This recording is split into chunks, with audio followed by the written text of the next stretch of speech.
The story begins on a battlefield, where we see the estate of a noble family in ruins. Maids are being slaughtered in the yard, some even burned alive, falling one after another like flies. Even those who don't resist are mercilessly killed. Amidst the chaos, two swords clash as two men engage in a fierce fight. One man raises his sword and swings down, but the other blocks the strike, his eyes filled with fury. We are introduced to the Ragnar clan, a grand ducal family that guards the empire at the northernmost edge of the continent. The Ragnar clan has been able to maintain their position as the Great Northern Wall for over a millennium due to a unique trait they possess. It is said that they carry the blood of dragons. Every member of the Ragnar bloodline is born with exceptional magical abilities, physical endurance, and a natural talent for swordsmanship. Everyone, except for the man currently fighting. As the man is slashed across his chest and collapses, bleeding out, the robed figure before him says that, even in the end, the man never understood that there are things he simply cannot achieve, no matter how hard he tries. The man inquires about what he means, and the robed figure starts to remove his cloak, revealing his face. We learn that the fallen man's name is Theo, and the robed figure is called Rendon. Theo asks why Rendon is here. Rendon smirks and replies that watching Theo train tirelessly every day despite his lack of talent was a pitiful sight, especially when hard work alone would never get him anywhere. He laughs, mocking Theo, saying that the nickname Imbecile of Ragnar suits him perfectly. He adds that Theo should have hidden away, calling him a talentless fool. Theo, gritting his teeth, accuses Rendon of approaching him under the guise of becoming his sword instructor and teaching him useless sword techniques, only to betray him and sell out the Rose Palace to their enemies. Theo barely gets the words out before Rendon slices off his arm, leaving him screaming in agony. Rendon sighs, asking why Theo is blaming him. He grabs Theo by the head and tells him that this all happened because of him. Rendon forces Theo to look at the carnage, the burning Rose Palace, the slaughter of his household members, even his mother being dragged lifeless before him. Rendon coldly informs him that all of this happened because he is the imbecile of the Ragnar clan. In the Ragnar clan, where strength is everything, it's only natural for the weakest to suffer such a fate. Theo, devastated, calls out to Rendon as he grabs his blade with his remaining hand, screaming in a desperate charge. But before he can land a blow, another sword pierces his chest, sending him to the ground. The man who threw the blade tells Rendon to finish it already. Rendon apologizes, saying he was just reminiscing and is almost done. As Theo lies dying, he wonders if this is truly the end. He couldn't accomplish anything in life, and now he watches everything burn. He laments that perhaps, if he had possessed talent, things could have been different. With his final breath, he is consumed by the flames, and just as he dies, a status window appears before him, informing him that his trait Ragnar's talent has activated, returning him to the regression point. Theo opens his eyes, now staring at a wooden sword. It's Rendon, once again, offering to end the lesson for the day. Theo is shocked and confused, wondering what's happening. Rendon remarks that Theo seems distracted today. Theo, bewildered, believes he must be having flashbacks of his life since he just died. He can't believe he's seeing Rendon's face again in size, thinking that death is cruel even in its final moments. Suddenly, a status window appears before him again, with a tutorial quest instructing him to punch Rendon. Theo is confused, looking at the window and then at Rendon, wondering if he's hallucinating. He doesn't think Rendon can see the window. Rendon asks if something is wrong, and Theo, still confused, drops his sword, thinking that perhaps this is some sort of divine gift, a chance to vent his frustrations before he passes on. Deciding to go with it, he rears back and punches Rendon directly in the face. However, Rendon doesn't even flinch, and Theo is surprised at how weak his punch felt, commenting on how realistic the dream is. Frustrated, Theo swings his sword, knocking Rendon back. Rendon sighs, understanding Theo's frustration, remarking that with the awakening ceremony approaching, it must be difficult to see no progress despite all his hard work. Theo is startled to hear about the awakening ceremony but stays silent as Rendon lectures him on controlling his emotions. Rendon says that as a member of the Ragnar clan, Theo should rely on his sword, not his fists. With that, Rendon walks away, leaving Theo dumbfounded. The other trainees mock him, laughing at how the talentless Theo dared to strike his master. They question how someone so incompetent, even for an illegitimate child, could be a member of the Ragnar clan. Theo grasps a handful of sand from the ground, trying to make sense of his situation. The pain he feels is too vivid, too real. That's when it hits him, this isn't a flashback. Everything around him is real. A chill runs down his spine as he realizes that the awakening ceremony is still 10 years away, meaning he has returned to his 17-year-old self. He wonders how this could be possible. Once again, the status window appears, congratulating him for completing the tutorial quest and informing him that Ragnar's talent has activated. The window asks if he would like to receive his reward now. Hesitating for a moment, Theo raises his hand and selects yes. Immediately, he feels a strange sensation in his chest, as if he is being blessed with the talent of his ancestors. The window informs him that he has now received his reward, and all his stats will increase at an incredible rate. Theo, overwhelmed by the bright light from the activation of his reward, wonders what is happening. The window reveals that a new quest has started. The scene shifts to the Rose Palace, still standing in all its glory. A figure puts down a teacup, commenting on the situation. We see Rendon speaking to someone, mentioning that it's rare to see someone so talentless. Rendon, whose full name is Rendon Harvey, explains that this is why he is here, to be a true teacher.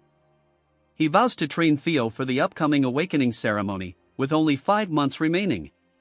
The woman he is speaking to is none other than Theo's mother, Cecilia, the lady of the Rose Palace. She hands Rendon a bag of money, requesting that he give Theo more attention. Rendon assures her that he will teach Theo day and night, though inwardly, he laughs, knowing that he has no intention of doing so. The story continues as Rendon muses over Theo's lack of talent. He scornfully remarks that both Theo and his mother are doomed to failure, calling her a concubine and implying that, like mother, like son, there is no future for their bloodline.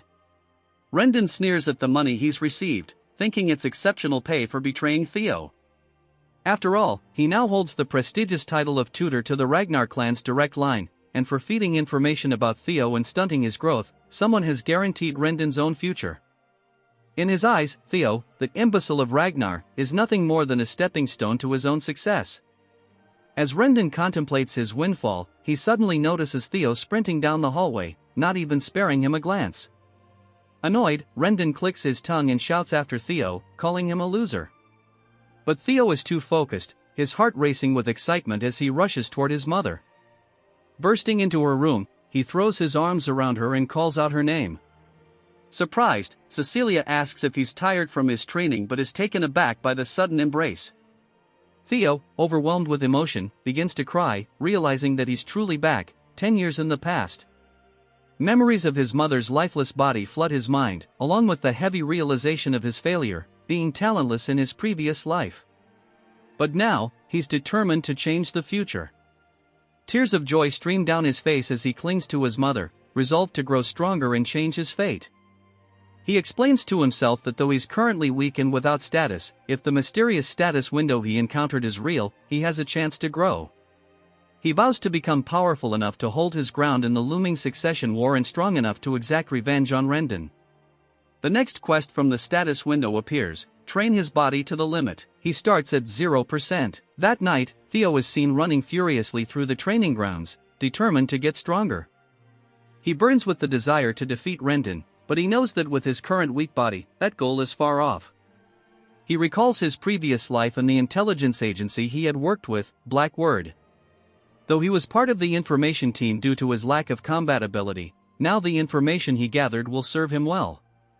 He recalls a potion from his past, the Bloody Sword Emperor's Elixir, and its secret manual, understanding its potential to greatly enhance his body. All the extreme training he had given up on before is now achievable, thanks to the activation of Ragnar's talent. As he continues to run, the other trainees notice and comment, surprised by his sudden stamina. Theo, pushing harder than ever before, is now 65% of the way to completing his goal. Days pass, and Theo shows no sign of slowing down, training tirelessly day and night. Evelyn, the manager of the training ground, watches him with curiosity. She yawns, wondering how Theo ever earned the nickname Imbecile of Ragnar when he's clearly showing immense drive and stamina.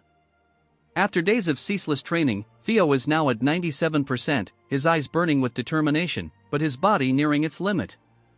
We flash back to the previous night, when Theo had rested at 90% progress, only to find that the percentage had decreased. This meant he couldn't afford to rest, he had to push himself to the absolute limit. With this realization, Theo trained relentlessly for 2 straight days without a single break. With each swing of his sword and each lap around the training ground, he gritted his teeth and pushed himself further, determined not to stop until the task was complete. At last, as he teeters on the brink of collapse, the percentage ticks from 99% to 100%. Theo feels an overwhelming sense of relief as the status window appears, congratulating him for completing the second tutorial quest. As a reward, he has been granted a dragon's heart, and for completing the quest so quickly, he receives an additional bonus 10 years worth of magical power from his past life. Completely exhausted, Theo falls to the ground, barely able to move. The status window asks if he would like to receive his rewards now. With trembling hands, Theo clicks yes. The rewards flood into him, a brilliant blue aura emanating from his body as he lies on the floor. Evelyn, who is still watching from a distance, is stunned by the sight, feeling the shockwaves of energy radiating from Theo. After some time, Theo wakes up in a bed, disoriented. He looks around, wondering where he is, when Evelyn walks in, telling him not to worry. She explains that he is in the break room of training ground number 4. Even a Ragnar, she notes, would collapse if they pushed themselves as hard as Theo had. She reintroduces herself, noting that he lost consciousness while training alone that morning, so she moved him here to rest. Theo, still tired but grateful, thanks her. However, Evelyn's curiosity hasn't faded. She offers him a drink and then drops a bombshell. She asks if he knows that within the Ragnar clan, opening one's mana hall before the awakening ceremony is strictly forbidden. Theo calmly acknowledges this and drinks, but Evelyn presses further, reminding him of the consequences for breaking this rule. She then asks him directly if he knows what happens when someone opens their mana hall prematurely. Theo is startled, unsure of where she's going with this, and asks why she's asking.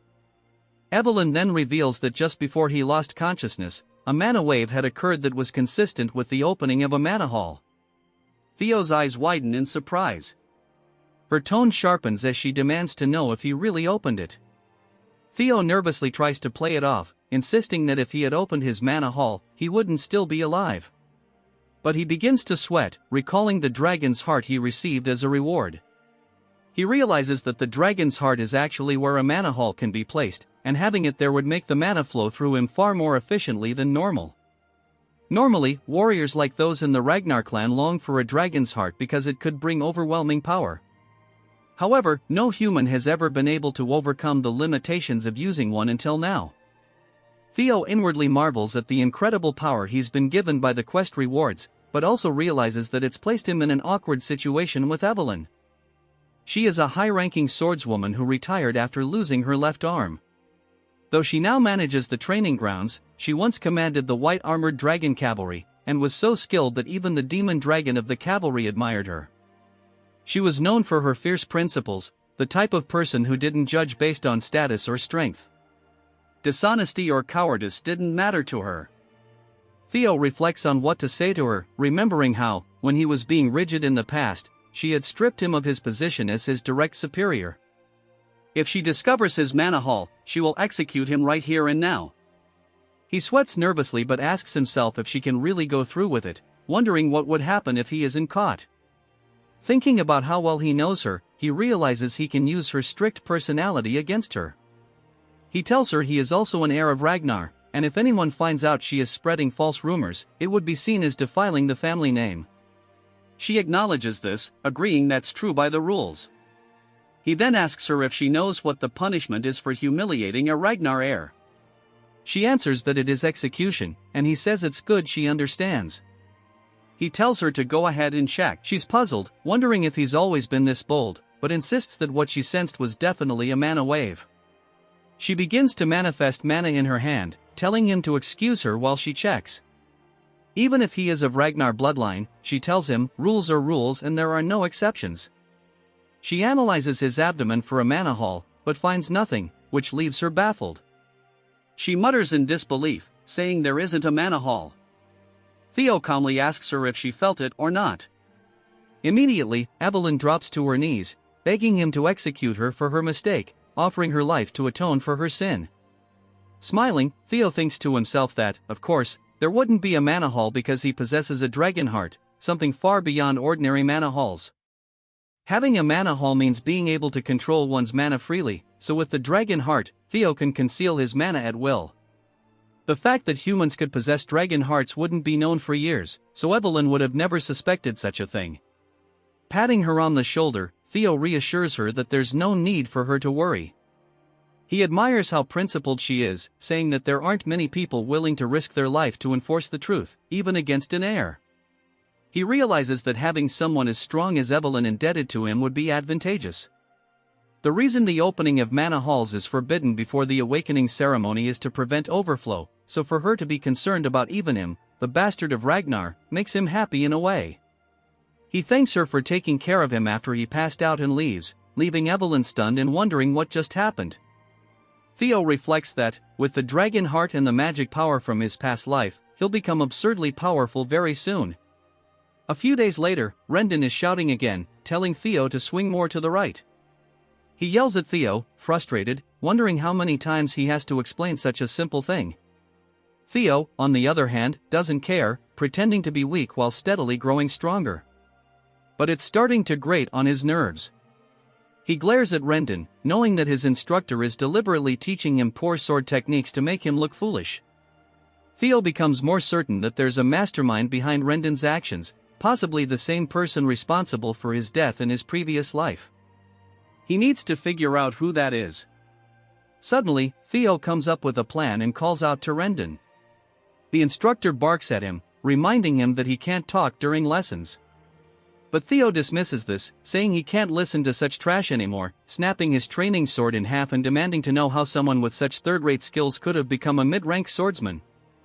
He accuses Rendon of being commissioned to monitor him, and that he would likely struggle against even low-ranked demonic beasts. Rendon, infuriated, asks Theo to repeat himself.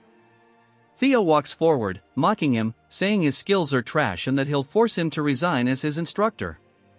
Rendon, growing even angrier, realizes that if things go wrong for him, he'll have to contact the mastermind.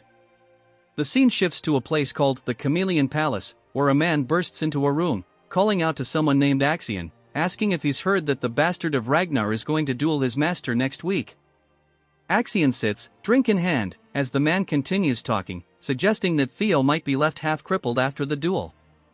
Without warning, Axion throws his glass, headshotting the man with pinpoint accuracy and knocking him out. Axion, known as the Dark Tiger of the Four Hounds of the North, tells him that it doesn't matter if some bastard becomes crippled. Beside him is Remington Narrow, the Silver Lion of the same group, though he remains silent. Another man enters the room, saying it should matter because if they let their guard down, things could go wrong. This man is Ed Troyvon, one of the 9 dragons and also known as the Sky Dragon. Axion dismisses his uncle's concerns, arguing that they only need to worry about people with talent.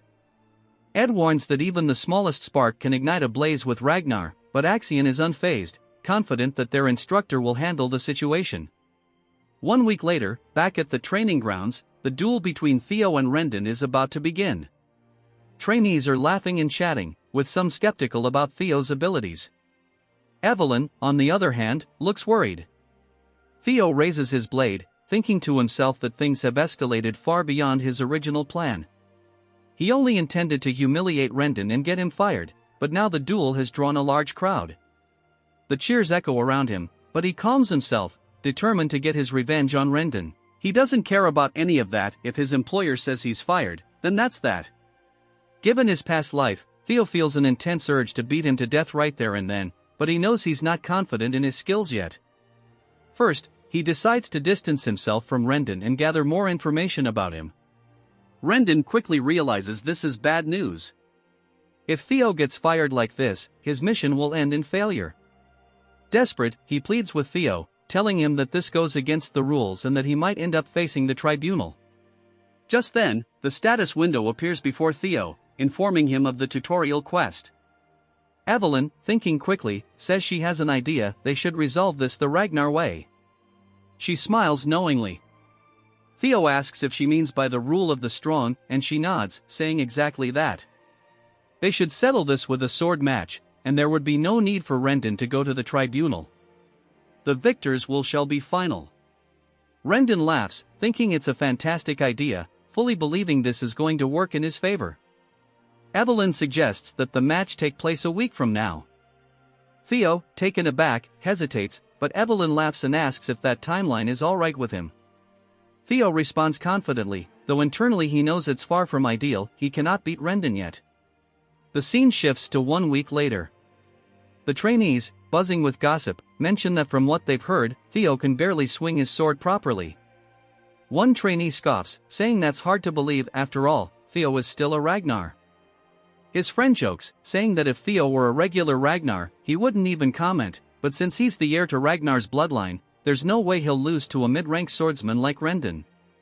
As the two prepare for the duel, Rendon offers Theo one last chance. If you apologize now, I'll act like none of this ever happened. There's no need to risk your life over something as trivial as pride, he says. Theo smirks and replies, that's exactly what you should be saying. If you don't want to end up a one-armed swordsman, it'd be best for you to accept that you've been fired. Rendon's expression darkens. Furious, he snarls, you're really going to keep this act up to the very end? I was going to let this slide because you're so pitiful, but now I see that won't do.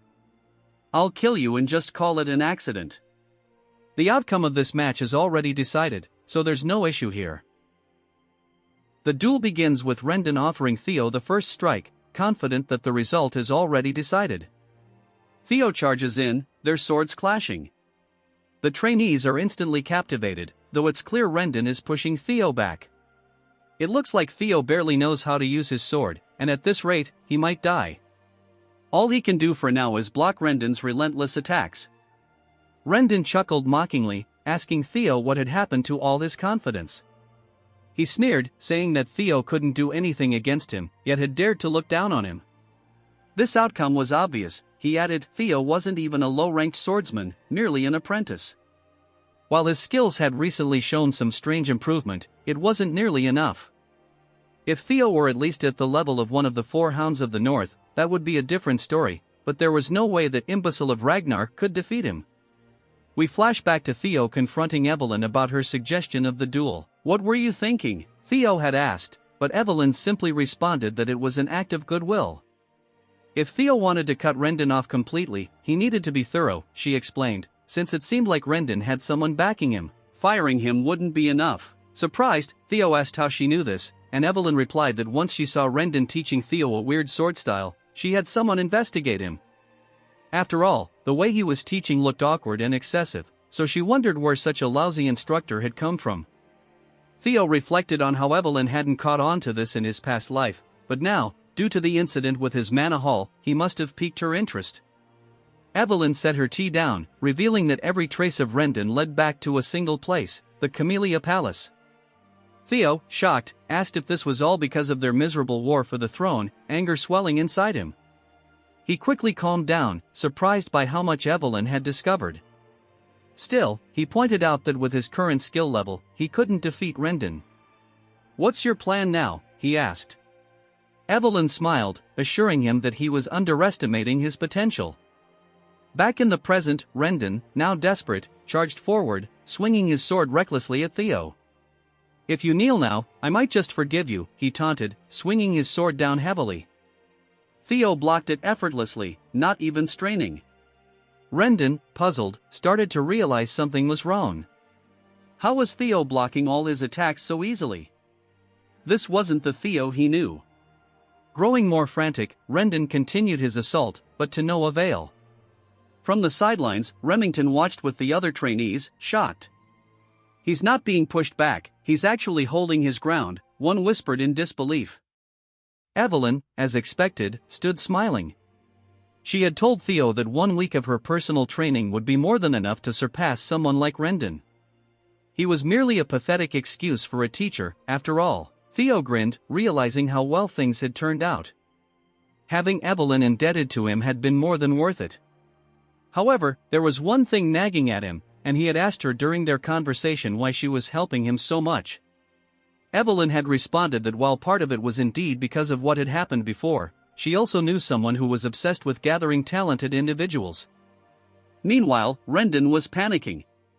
Theo shouldn't have any talent, is he acting this whole time, he wondered. His mind raced as Theo suddenly asked, who's backing you? Caught off guard, Rendon stammered, what are you talking about? Theo, unimpressed, continued, did you really think I wouldn't notice?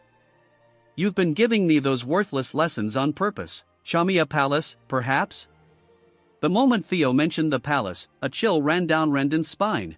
How did he know? Theo smiled, pleased with the response, and said, so you are being honest. Tell me, do you know what it feels like to have your arm chopped off? In an instant, Theo dashed forward, swinging his blade toward Rendon's arm. Before Rendon could react, his arm was severed, just as Theo had lost his in his past life. Rendon, horrified, watched his arm fly through the air, growing more distant with each passing second. He looked up at Theo in disbelief. Remington, too, was taken aback by the sudden turn of events, while Rendon collapsed, screaming in agony. Theo stared down at him, eyes cold and resolute. I've definitely gotten stronger, Theo thought.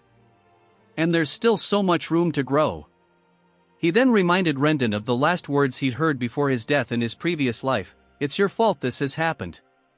Rendon, now in utter panic, pleaded, what are you talking about? But Theo simply readied his blade. It's your fault you're dying here today, Theo declared. Of all the Ragnars who believe in the rule of the strong, you are the weakest. These were the exact same words Rendon had spoken before killing Theo in his past life. Desperation filled Rendon's voice as he cried out, wait. But it was too late. With one swift strike, Theo decapitated him. Rendon's final sight was his own body, now separated from his head. With that, Theo completed his third tutorial quest. The trainees looked on, dumbfounded, unable to believe that Theo, an apprentice swordsman, had defeated a mid-tier opponent like Rendon. They murmured amongst themselves, how did he do that? Theo, however, simply looked down at Rendon's corpse with disdain. So weak, he muttered, disgusted that he had suffered at this man's hands in his previous life. But now, things were different. The system window popped up, notifying him that, in addition to completing the quest, he had earned an extra reward, a new ability called Observation. Theo also regained a year's worth of magic power. Confused yet intrigued, Theo wondered what Observation was. Suddenly, a figure descended from the sky, landing directly behind Theo with an explosion of aura that shattered the ground. Theo turned to see none other than Julius Ragnar, the demon dragon and commander of the white-armored dragon cavalry. Julius's overwhelming aura filled the air. How long has he been watching? Theo wondered, his heart pounding. Even Evelyn, usually calm, was annoyed by her former superior's dramatic entrance. Does he really have to destroy the floor every time? She muttered to herself. Julius approached, eyes glowing red. Theo braced himself for the worst, but Julius suddenly burst into laughter, slapping Theo on the back. That was exciting, Julius boomed. He praised Theo for his talent, even adding that he had surpassed his master. While Theo was still processing everything, Julius put his hand on his shoulder. Join the white-armored dragon cavalry, he said, leaving Theo completely stunned. Evelyn, on the other hand, had seen this coming. The trainees couldn't believe it either. There's no way, the imbecile of Ragnar got scouted by the white-armored dragon cavalry, they whispered in disbelief. No matter how well he fought, that's just not possible. Remington then speaks up, addressing one of the trainees. He asks if there's ever been a case where an apprentice swordsman, who hasn't even gone through the awakening ceremony, has been scouted. The trainee responds that he hasn't heard of such a case. Remington confirms, saying it's because it's impossible to accurately measure someone's potential while their mana hall is still sealed. Even if their swordsmanship is exceptional, their magical ability might be lacking. He admits that no matter how incredible Julius's intuition is, even he can't be completely certain. But for some reason, it seems Julius sees something in Theo that they don't. Remington wonders what kind of potential Julius saw in Theo and even muses if the commander might take an interest in him as well. Theo, however, firmly declines the offer, his expression stern.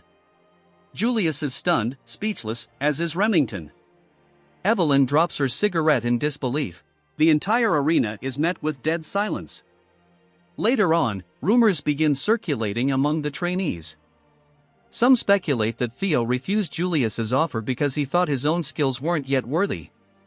After all, it's not every day one sees a humble Ragnar. The gossip spreads quickly.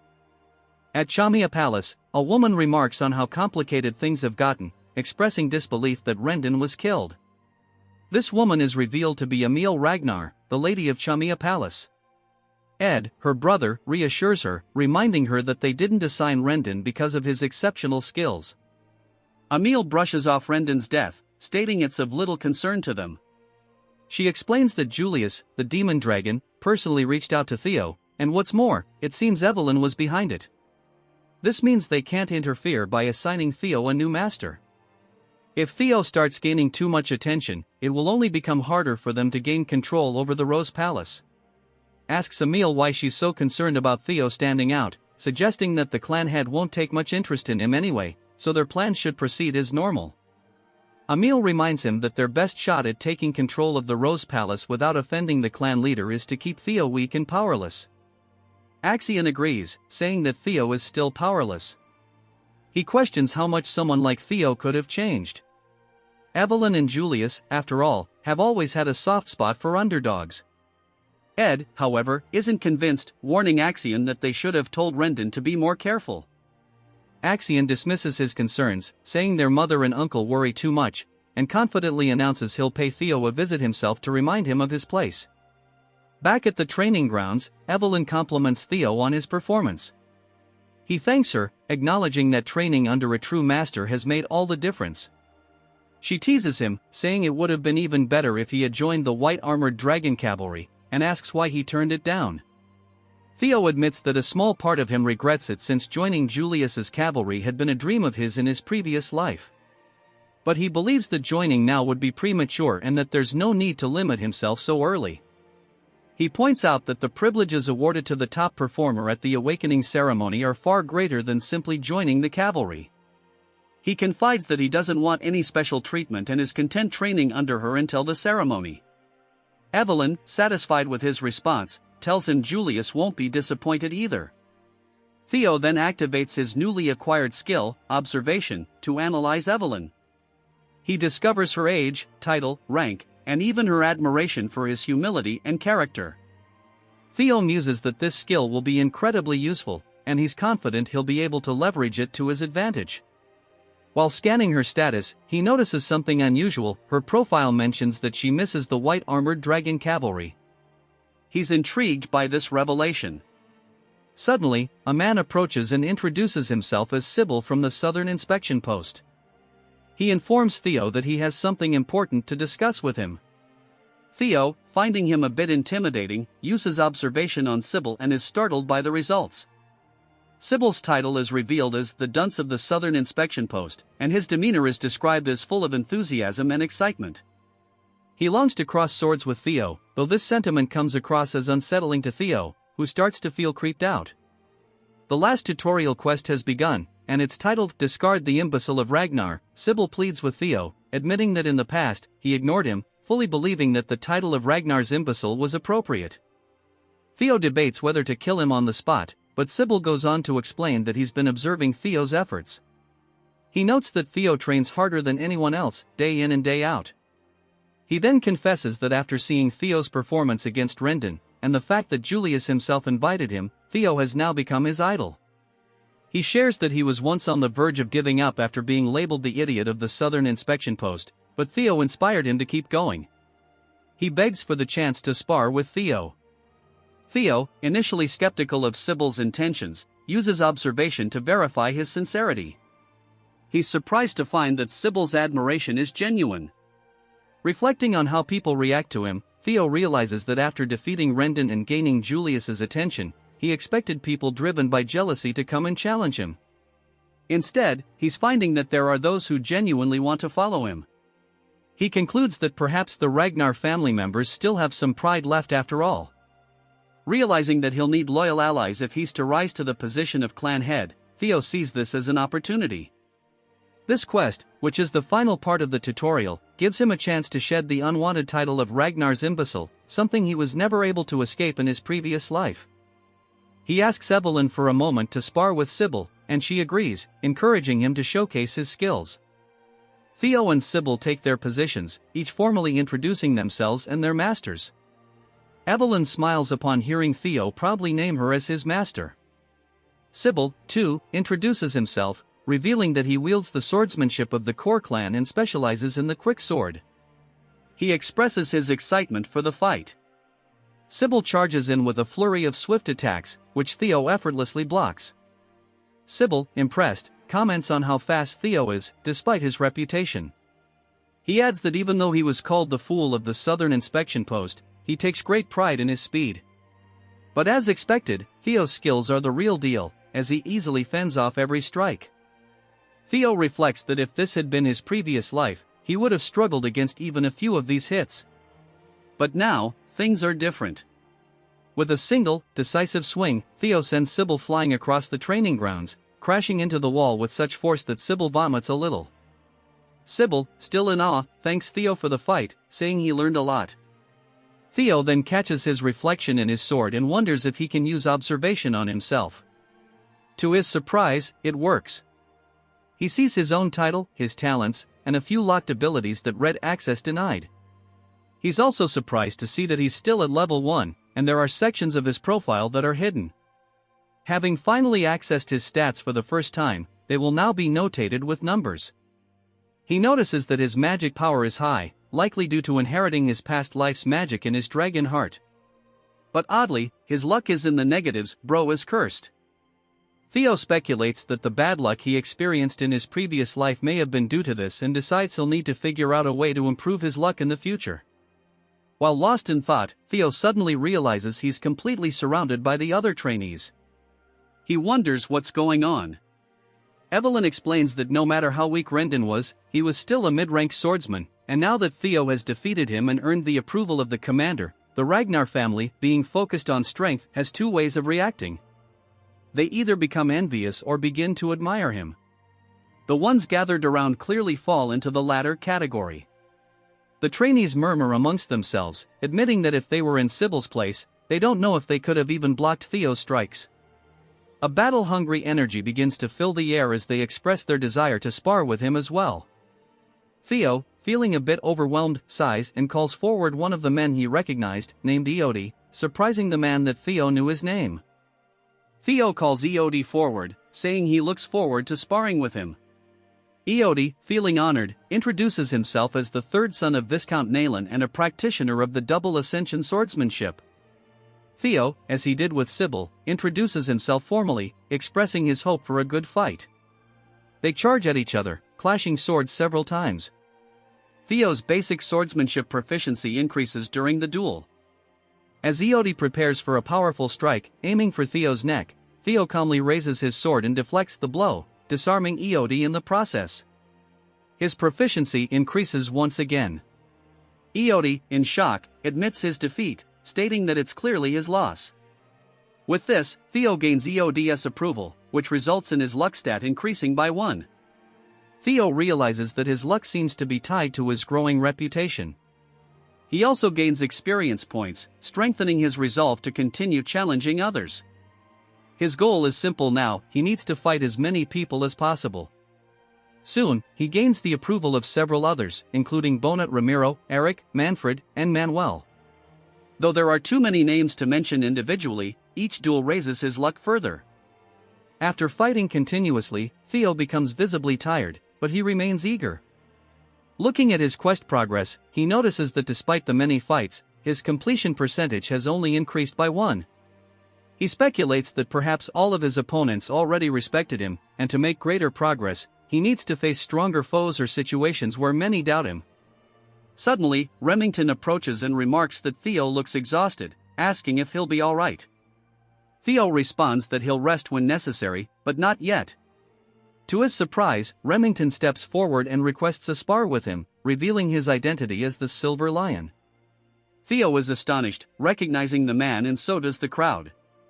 Remington is one of the famed Four Hounds of the North, a title reserved for the strongest of the Ragnar clan's awakening generation. Remington formally introduces himself, saying he's come to test the swordsmanship of his fellow Ragnar before the awakening ceremony. He expresses gratitude for this opportunity and reveals his talents: sword genius, keen senses, and extreme hard worker. His status shows that he sees Theo as an unexpected rival. Theo, awestruck, introduces himself once more, this time mentioning that he is the 31st son of the great guardian of the North, Ragnar. He humbly states it's an honor to duel someone as respected as Remington. They begin their duel, their swords colliding and sending sparks flying. Theo's quest progress increases by one as the battle intensifies. Their swords grind against each other, and then suddenly, pieces of Theo's sword shatter, flying through the air. Remington stands confidently, having broken Theo's blade. The crowd is stunned, while Evelyn watches with a knowing expression. The trainees are in disbelief, and Sybil struggles to accept the result. Despite breaking Theo's sword, Remington unexpectedly admits defeat, saying it's his loss. The trainees are confused, but Remington explains that Theo's sword was already worn out, and on top of that, he was clearly exhausted from previous fights. Theo, however, responds that in a real battle, no one would offer such considerations. As soon as his blade broke, he had already lost. Remington smiles, and they shake hands, acknowledging each other's strength. This moment earns Theo a 5% increase in his quest completion, and even Evelyn seems pleased with the outcome. Theo reflects on the duel, realizing just how strong Remington is. While he's grown stronger through acquiring talents and secret techniques, he still has a long way to go compared to the other elites of his generation. Despite the duel being cut short, he gains a lot from it, including a significant increase in his luck and reputation. Remington then reveals that he didn't come just for a duel. He formally invites Theo to join the Scaled Dragon Society, an exclusive group that only those selected can join. Sybil, overhearing, is astonished and explains that the society is prestigious. Theo is curious about Remington's true motives but sees this as an opportunity. The society, led by Action, is filled with individuals who look down on him. It's the perfect environment for Theo to progress his quest and gather intelligence on Action. Without hesitation, Theo accepts the invitation, thinking it will also provide useful reconnaissance at the Camellia Palace. Later, at the Rose Palace, Cecilia bursts into Theo's room, overjoyed by the news of his invitation to the Scaled Dragon Society. She informs him that, since Action and other influential figures will be present, everything about him, from his attire to his behavior, will be scrutinized. She takes his measurements, preparing him for the event, reminding him that as a former actress, she can help him make a strong impression. Theo reflects on his past life, remembering how his mother had always carried guilt for him being labeled as the child of a concubine. The cold and harsh Ragnar clan had been unforgiving to them both. He realizes how difficult it must have been for her, having a son who never quite met expectations. His mother, resting her head on his chest, assures him she believes in him. She knows he can succeed, and he smiles, comforted by her unwavering faith. Hugging her tightly, Theo vows that every step he takes forward will be for both of them. He's determined now more than ever he's going to crush the Scaled Dragon Society. The scene jumps to the night of the banquet for the Scaled Dragon Society. Remington is standing outside a carriage, waiting, when he's surprised by the sight of Theo slowly approaching. Theo is decked out in sharp attire, and he gives Remington a confident smile. Remington, astonished, asks if it's really Theo, remarking that he looks like an entirely different person. They both chuckle, and Remington gestures for Theo to head inside. Theo admits that Remington has a point. Not only has he grown taller, but his body is also more developed after 2 weeks of intense training. During that time, Remington visited him daily, and they've grown close. Theo has also amassed quite a few followers, though he notes that most of them look like the same guy with slightly different haircuts. Evelyn, observing the situation, sighs and mutters that she only intended to train Theo for a short while, but it has turned into a much bigger ordeal than she expected. Theo reflects on the past 2 weeks and sighs, admitting it was exhausting. As they approach the venue, Remington comments that he heard this is Theo's first formal banquet, and Theo confirms it. Remington reassures him, telling him not to be nervous, he'll do well. But there's one thing Theo should know. Curious, Theo asks what it is. Remington explains that his friend, Action, can be quite mischievous, and it was actually Action who extended the invitation, wanting to meet Theo personally. Remington hopes Theo won't judge him too harshly, as Action is the one who organized the banquet. Theo realizes that it wasn't Remington who invited him but Action instead. He muses that things are going almost too smoothly and tells Remington that he's looking forward to it. At least now he knows that when he arrives, he'll likely face some hostility, which works to his advantage. Meanwhile, Action, who is already at the banquet, thinks about the imbecile of Ragnar coming to meet him, excited to have a new toy to play with. As the carriage pulls into town and comes to a stop, Remington informs Theo that they've arrived. Stepping out of the carriage, Theo immediately spots the Camellia Palace, a place deeply tied to the trauma of his past life, as they were the ones who interfered with his growth and ultimately consumed him, his mother, and the entirety of the Rose Palace. Remington asks if Theo is ready to enter, and Theo replies that he is. Remington then shares the news that Action will personally come out to greet him, and they should find him near the entrance. As they approach, Theo begins tuning out Remington's words, realizing that Action is likely trying to put him in his place. But he didn't come here without a plan. Action will soon realize that Theo is no longer the same as before. Theo's attention shifts when he notices a blue light shining from one of the windows, the same light that signals a quest, making him wonder if a new quest awaits inside the palace. While Theo is distracted, something suddenly explodes near him, releasing a white powder into the air. Remington shouts Theo's name and rushes to him, but Theo reassures him that he's fine. Remington yells at the culprits, demanding to know what they were thinking. Theo, on the other hand, muses that in his past life, he wouldn't have been able to dodge that. He initially suspected that Remington was in on the prank, but now he realizes that Remington is genuinely confused. The ones who threw the powder laugh from a window, saying it was just a friendly greeting and a basic courtesy. Remington, furious, asks them what they mean by greeting. Action steps in, telling Remington not to be angry, it was just a greeting between brothers. Action's behavior reveals that he has a talent for manipulation, and Theo mentally prepares himself for the challenges ahead. Looking at Action, Theo pauses for a moment, then smiles, thanking him. His response catches Action off guard. Theo adds that with such a warm welcome, he can only be grateful, and he's looking forward to the party. This subtle shift annoys Action, though he quickly masks it with laughter, remarking that Theo has become quite entertaining since he last saw him. Inside the palace, people are already socializing, though most are murmuring about why Action would even invite Theo in the first place. Although Theo is from a direct line, his reputation as the imbecile of Ragnar leaves many questioning the decision. Remington apologizes to Theo, saying the group usually doesn't behave this way. Theo brushes it off, saying he's actually more than grateful. Remington, puzzled, wonders why Theo is so nonchalant about the situation. In reality, Theo is pleased. The more they underestimate him, the easier it will be to crush them later. His attention drifts back to the blue light upstairs, confirming that it must be related to his quest, but he doesn't yet have a natural way to approach it. As Theo sips his drink, deep in thought, Action begins descending the stairs, asking how Theo is enjoying the party. Theo briefly feels a surge of anxiety but quickly calms himself, smiling and thanking Action for the invitation. Action, with a sly smile, apologizes for the earlier incident, admitting it might have been too much. He steps in close, his tone turning menacing, and asks Theo if he agrees. Remington, sensing the tension, grows concerned, but Theo surprises everyone by asking why Action would apologize. He plays it off casually, saying he only remembers it as a friendly greeting that even caught him off guard. Theo then slaps Action's back playfully, laughing and complimenting his mischievous side, claiming he never knew Action was so fun. Theo continues, saying he's changed a lot and that he likes this new side of him.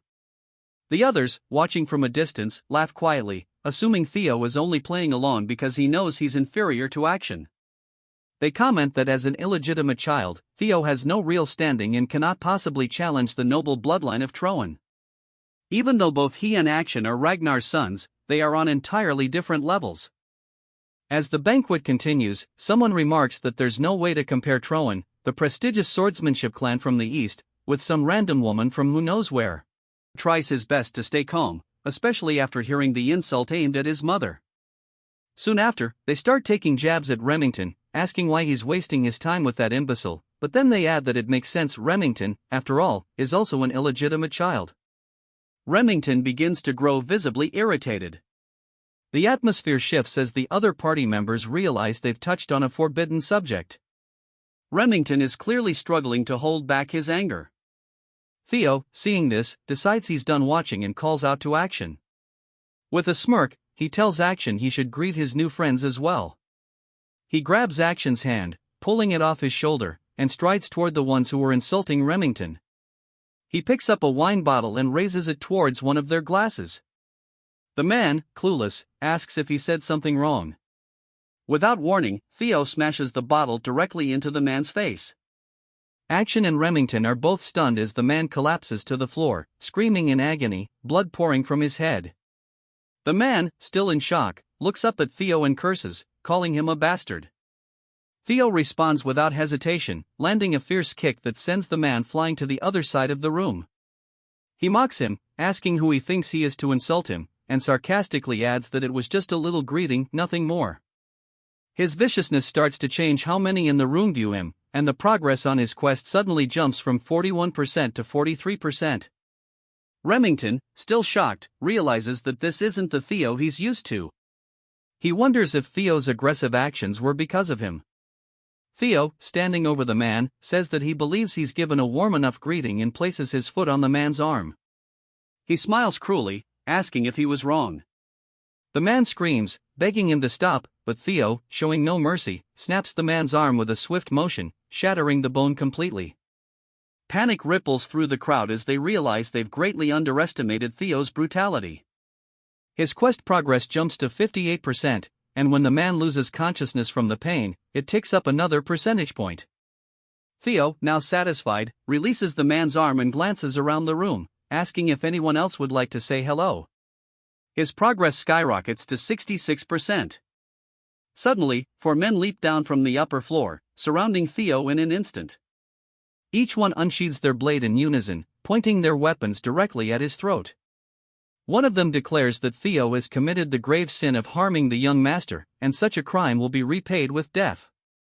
Theo, unfazed, laughs and remarks that this is exactly how it should be.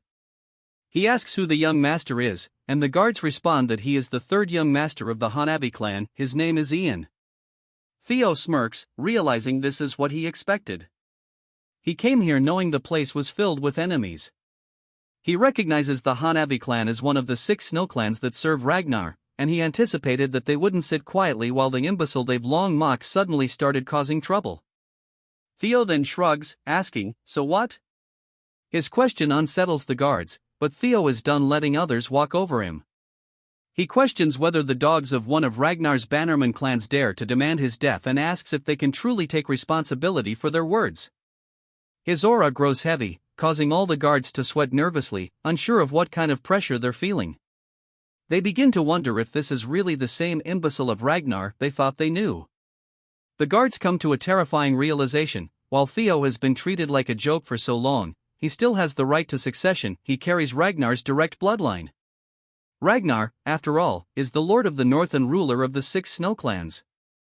Declaring death to one of Ragnar's bloodline would normally result in swift retribution, with an entire clan potentially being wiped out. They now realize the situation has changed, and they need to apologize quickly. Before the guards can act, Theo coldly orders someone to kill them all. In the blink of an eye, swords flash, and all 4 guards lose their heads, one after another. Blood spills across the floor, but Theo remains unfazed. A familiar figure taps the ground. It's none other than Evelyn. She wipes the blood off her blade, shocking everyone in the room. Even Action didn't expect to see her here. Theo's quest progress hits 70%. Evelyn calmly asks Theo when he realized she was following him. He laughs, saying it was obvious. He's not entirely sure why, but having her here will allow him to turn the tables without any worries.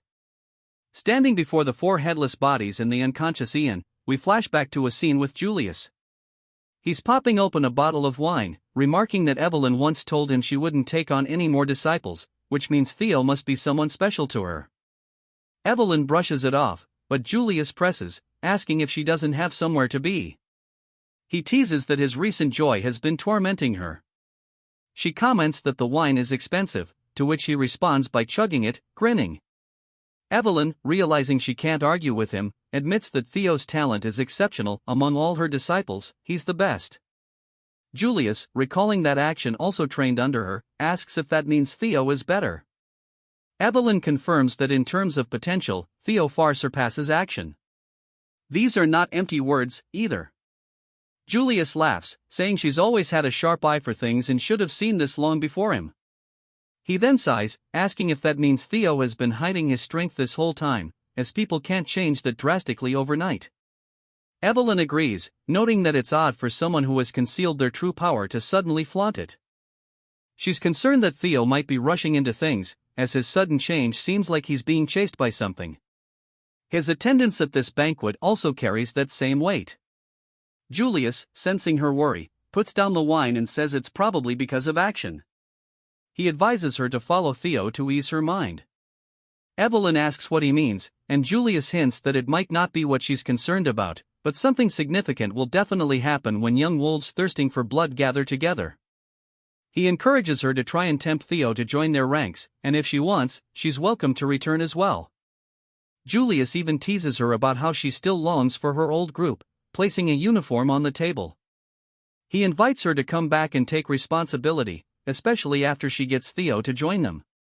He then leaves, remarking that the wine was fantastic, while Evelyn watches in disbelief. She grumbles that it only tasted good because it was expensive. Back at Camellia Palace, Evelyn observes Theo and realizes he must have orchestrated everything from the start. She now wonders if he planned to attend the banquet aiming for this exact outcome and if he was someone she needn't have worried about all along. She contemplates when exactly he noticed her presence. But, of course, Theo had sensed her the moment he entered the carriage. As a possessor of a dragon heart, he has enhanced energy perception, akin to a sixth sense. With the stage now set, Theo addresses Evelyn, stating that most of the people here have disrespected a successor candidate and asks what the punishment is for such an offense. Evelyn responds that, according to clan law, immediate execution is an option. Theo laughs, saying since they're all just kids who haven't even undergone their awakening ceremonies, they should lose an arm each, and that will suffice. Without hesitation, Evelyn charges into the crowd, cutting off the arms of everyone who had mocked Theo. As she does, Theo calls out their names and their family status, making it clear how insignificant they are compared to the power of the Ragnar family. By the end of Evelyn's ruthless spree, Theo's quest progress hits 79%. One man, trembling, grabs onto Action's pants, begging him to intervene. Action looks down at him, asking why he should help in the first place, adding that this is merely a greeting. The man, confused, looks back, but before he can say anything else, Evelyn's sword flashes, severing his arm. The man screams in agony on the floor. Evelyn and Action exchange glances. Action remarks that he never expected to see her again like this. Evelyn, calm and collected, replies that it's been a while. The quest progress hits 82%. Action observes that Evelyn only targeted those who made comments about the bloodline. Theo had made it clear that even as a fellow successor candidate, not even he could halt Evelyn's actions. Evelyn turned her head toward Theo, reporting that she had severed the right arms of the 14 individuals he had commanded her to. He complimented her, saying, "Good job," and asked her for a status update. She informed him that if they hurried to a priest, the arms could be reattached, but their future as swordsmen would be uncertain. Theo nodded, stating that was sufficient. Remington, concerned, asked Theo if he was all right. Action, observing how close both Evelyn and Remington were to Theo, realized that Theo had truly changed. He was no longer burdened by the title of imbecile. A chuckle escaped Action, but it quickly turned into seething anger, and he expressed his desire to crush Theo even more now. Theo, unfazed, said it was time to leave, and both Evelyn and Remington followed him. As Theo walked past Action, he tapped his arm, smirking as he waved goodbye, saying he had fun. This final gesture was the last hurdle Theo had to overcome, and his escape from the title of imbecile was now complete. He told Action he'd see him later, and a notification appeared, declaring the completion of the tutorial quest. Action, enraged, screamed Theo's name as Theo relished the thought that his quest was finally over.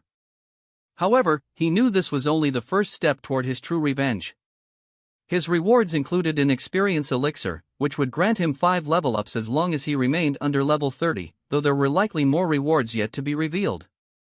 As the sun set, back in the Camellia Palace, Emile was working on some papers. She was visibly shocked by something her attendant had just told her and demanded he repeat it. She isn't going to like this, he thought. The scene shifted to a lively tavern, a stark contrast to the noble banquet they had just attended.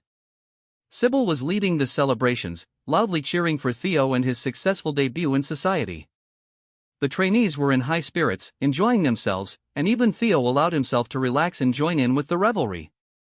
This place felt much more comfortable than the stiff and pretentious noble party. Meanwhile, back in the Camellia Palace, a sharp sound echoed a slap. It was Emile, berating Action. She furiously demanded to know how he could let that imbecile justify his actions and even allow people's arms to be cut off. Action, looking to the side, muttered a weak acknowledgement. This only enraged her more as she shouted that she had warned him repeatedly not to take things lightly. Instead of pressuring Theo into submission, he had given him the grounds to act freely. She reminded him that she had already warned him that if Theo stood out, it would make it much more difficult to take control of the Rose Palace. The scene panned to the view of the Rose Palace from their window, something the audience had not known was so close by. Action tried to reassure her that he would handle it, but Emile wasn't having it. She snapped that she didn't want to hear any more excuses. He needed to reflect on his failure and how he had nearly ruined her meticulously crafted plan with his reckless pursuit of shallow enjoyment. Bitterly, Action promised to keep that in mind. Emile, fanning herself to cool down, wondered aloud whom Action took after to be so impulsive. A voice from the shadows responded. It was Ed, who remarked that Action resembled her when she was younger. Emile shot him a withering glare, asking if that was supposed to be a joke. Ed, unfazed, advised her not to be too angry. He believed that this incident might not be as terrible as it seemed. Curious, she asked why. Ed explained that since the Rose Palace had once been part of the clan head's harem, it had been difficult to claim ownership over it. Though it had fallen out of favor and had become a gathering place for third-rate individuals, it still held the backing of the clan head. To take it over, they needed justification, and Theo's actions at the banquet had provided just that. Ed continued, explaining that Theo was slowly becoming the representative of the Rose Palace, and using the incident where he cut off the arms of several people, they could now move forward with legal proceedings to suppress him. Emile closed her fan, her mood shifting instantly, and asked Ed how long it would take to set their plan into motion. Ed chuckled, informing her that the preparations were already complete, and by tomorrow morning, she would receive some delightful news. He even prepared an aromatic candle from the volcanic region of Akron for her to enjoy a relaxing bath before bed. Their closeness was unsettling, almost inappropriate for siblings, as Emile wrapped her arms around Ed, praising him as always and saying that this was why she adored him so much. The atmosphere was eerily intimate. Back at the tavern, Remington expressed his surprise. He was still in disbelief over how much Theo had stood up for him. Theo, confused, asked what he was talking about, wondering if Remington had had too much to drink, even though he'd only been sipping orange juice. Remington clarified that he was talking about the banquet. While Remington had been willing to endure the insults aimed at himself, the moment they insulted Theo's friend, Theo had immediately acted without hesitation. Remington admitted he had done nothing to defend himself and found it embarrassing. Looking at Theo, Remington realized how extraordinary he truly was. Despite all the ridicule he had faced for being an untalented, illegitimate child, Theo had grown into a formidable person. Not only that, but even when confronted by enemies he stood little chance against, he had the courage and resolve to emerge victorious. Theo had gone up against the formidable Camellia Palace, a force that no one else dared to challenge, yet he wielded his sword without hesitation, all for the sake of defending a friend. Using his observational skills, Theo notices that Remington believes Theo's actions at the banquet were driven by how much he cares for him. Theo, however, tells him that he seems to be misunderstanding something. Remington, ignoring the comment, reveals that although his clan head had instructed him to build ties with Action, he's had a change of heart. He declares that, from now on, he wishes to follow Theo instead. The other trainees, witnessing this, get excited, shouting that it's only natural for the strong to recognize strength in others. Theo, still unconvinced, insists that Remington is misunderstanding things. At that moment, he hears Evelyn's voice in his mind, using telepathy to tell him to just let Remington be. Startled, Theo glances over at her and sees her smiling. She says it's not a bad misunderstanding, after all, and perhaps everyone just wants to get along with him. Theo sighs, surprised, and says he's really not anyone special. Reflecting for a moment, he considers that everything might be because of the message window he has. Whether it's his regression to the past, acquiring Ragnar's talents, or becoming stronger, he can't quite pin down what it is. At first, he thought it might be fragments of his regret, but the window is far too detailed for that. A vague sense of déjà vu nags at him, but he concludes that since it's been helping him, it doesn't matter. As the banquet wraps up, Theo notices his level has gone up. He realizes that each level up grants him stat points that he can allocate however he wants, allowing him to enhance his abilities at will. He finds this both thrilling and frightening, and he gets excited at the thought of how powerful he could become. But first, he knows he needs to prepare for the inevitable counterattack from the Camellia Palace. Turning to Remington, he gives him the nickname Remy and says, "Since you've mentioned it, maybe you can help me with something." Remington, eager, agrees and asks what Theo needs, before noting how Theo just called him Remy. Theo pulls out a piece of paper and tells him that the battle for the throne between him and Action is about to intensify. To prepare, he really wants Remy's help. Remington is taken aback by this, but Theo explains that in the future, Remington will become the head of the Narrow Clan, and their forces will grow strong enough to rival even the Ragnars. Theo adds that Remington's strength and leadership are symbolized by the Silver Lion and that he hopes to have him on his side. Theo then hands Remington an envelope, saying he really hopes Remy will take it. Still surprised, Remington accepts the envelope and pledges to follow Theo, saying that if there's anything he can do to help, he will. Theo laughs, thanking him, while Remington again points out how Theo called him Remy. Just then, someone shouts Theo's name from behind the door. The door bursts open, and a group of knights enters. Everyone in the room is shocked. The knights, known as the Swords of the Law, essentially medieval knight cops, present Theo with a warrant for his arrest on charges of threat, assault, and intimidation. Evelyn, outraged, demands to know what nonsense this is, but Theo calmly tells her to relax.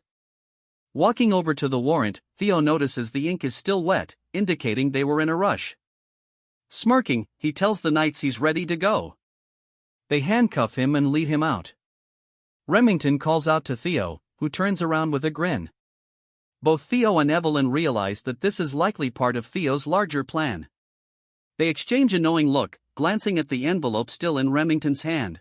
At the banquet, she sighs, murmuring to herself, who would have thought that his invitation would lead to this? Despite her worries, she holds faith that Theo will get through it because that's the kind of resilient kid he is. Gazing out the window with hope, she quietly wishes for Theo's safe return.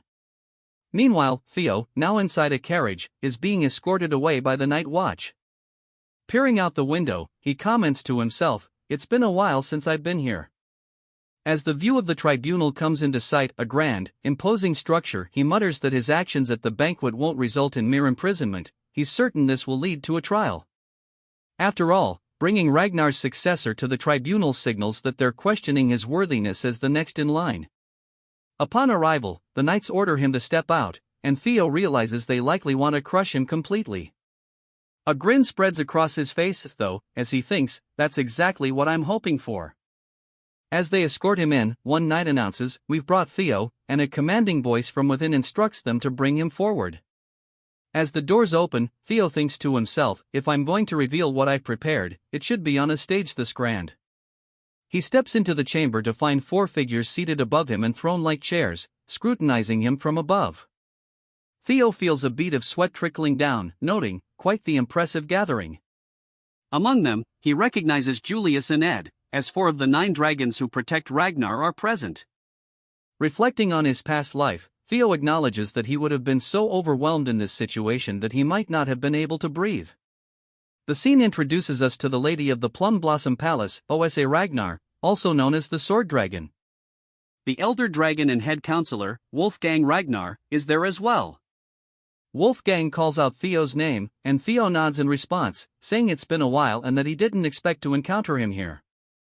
Theo notes that Wolfgang highly values bloodlines and likely considers him an illegitimate half-blood, distasteful, something the man doesn't even try to conceal.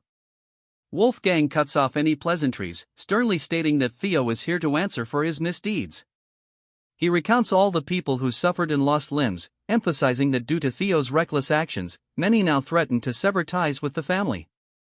He questions if a bastard like Theo can bear the consequences of the damage he's inflicted, adding that he will hold Theo accountable for dragging Ragnar's honor through the mud. Unfazed, Theo replies exactly as Wolfgang has described, admitting he was far too reckless. Wolfgang sighs, but then Theo, with an intense gaze, adds that he should have gone further by severing heads, not merely limbs. Everyone in the chamber reacts with surprise as the atmosphere shifts, becoming sharp and tense.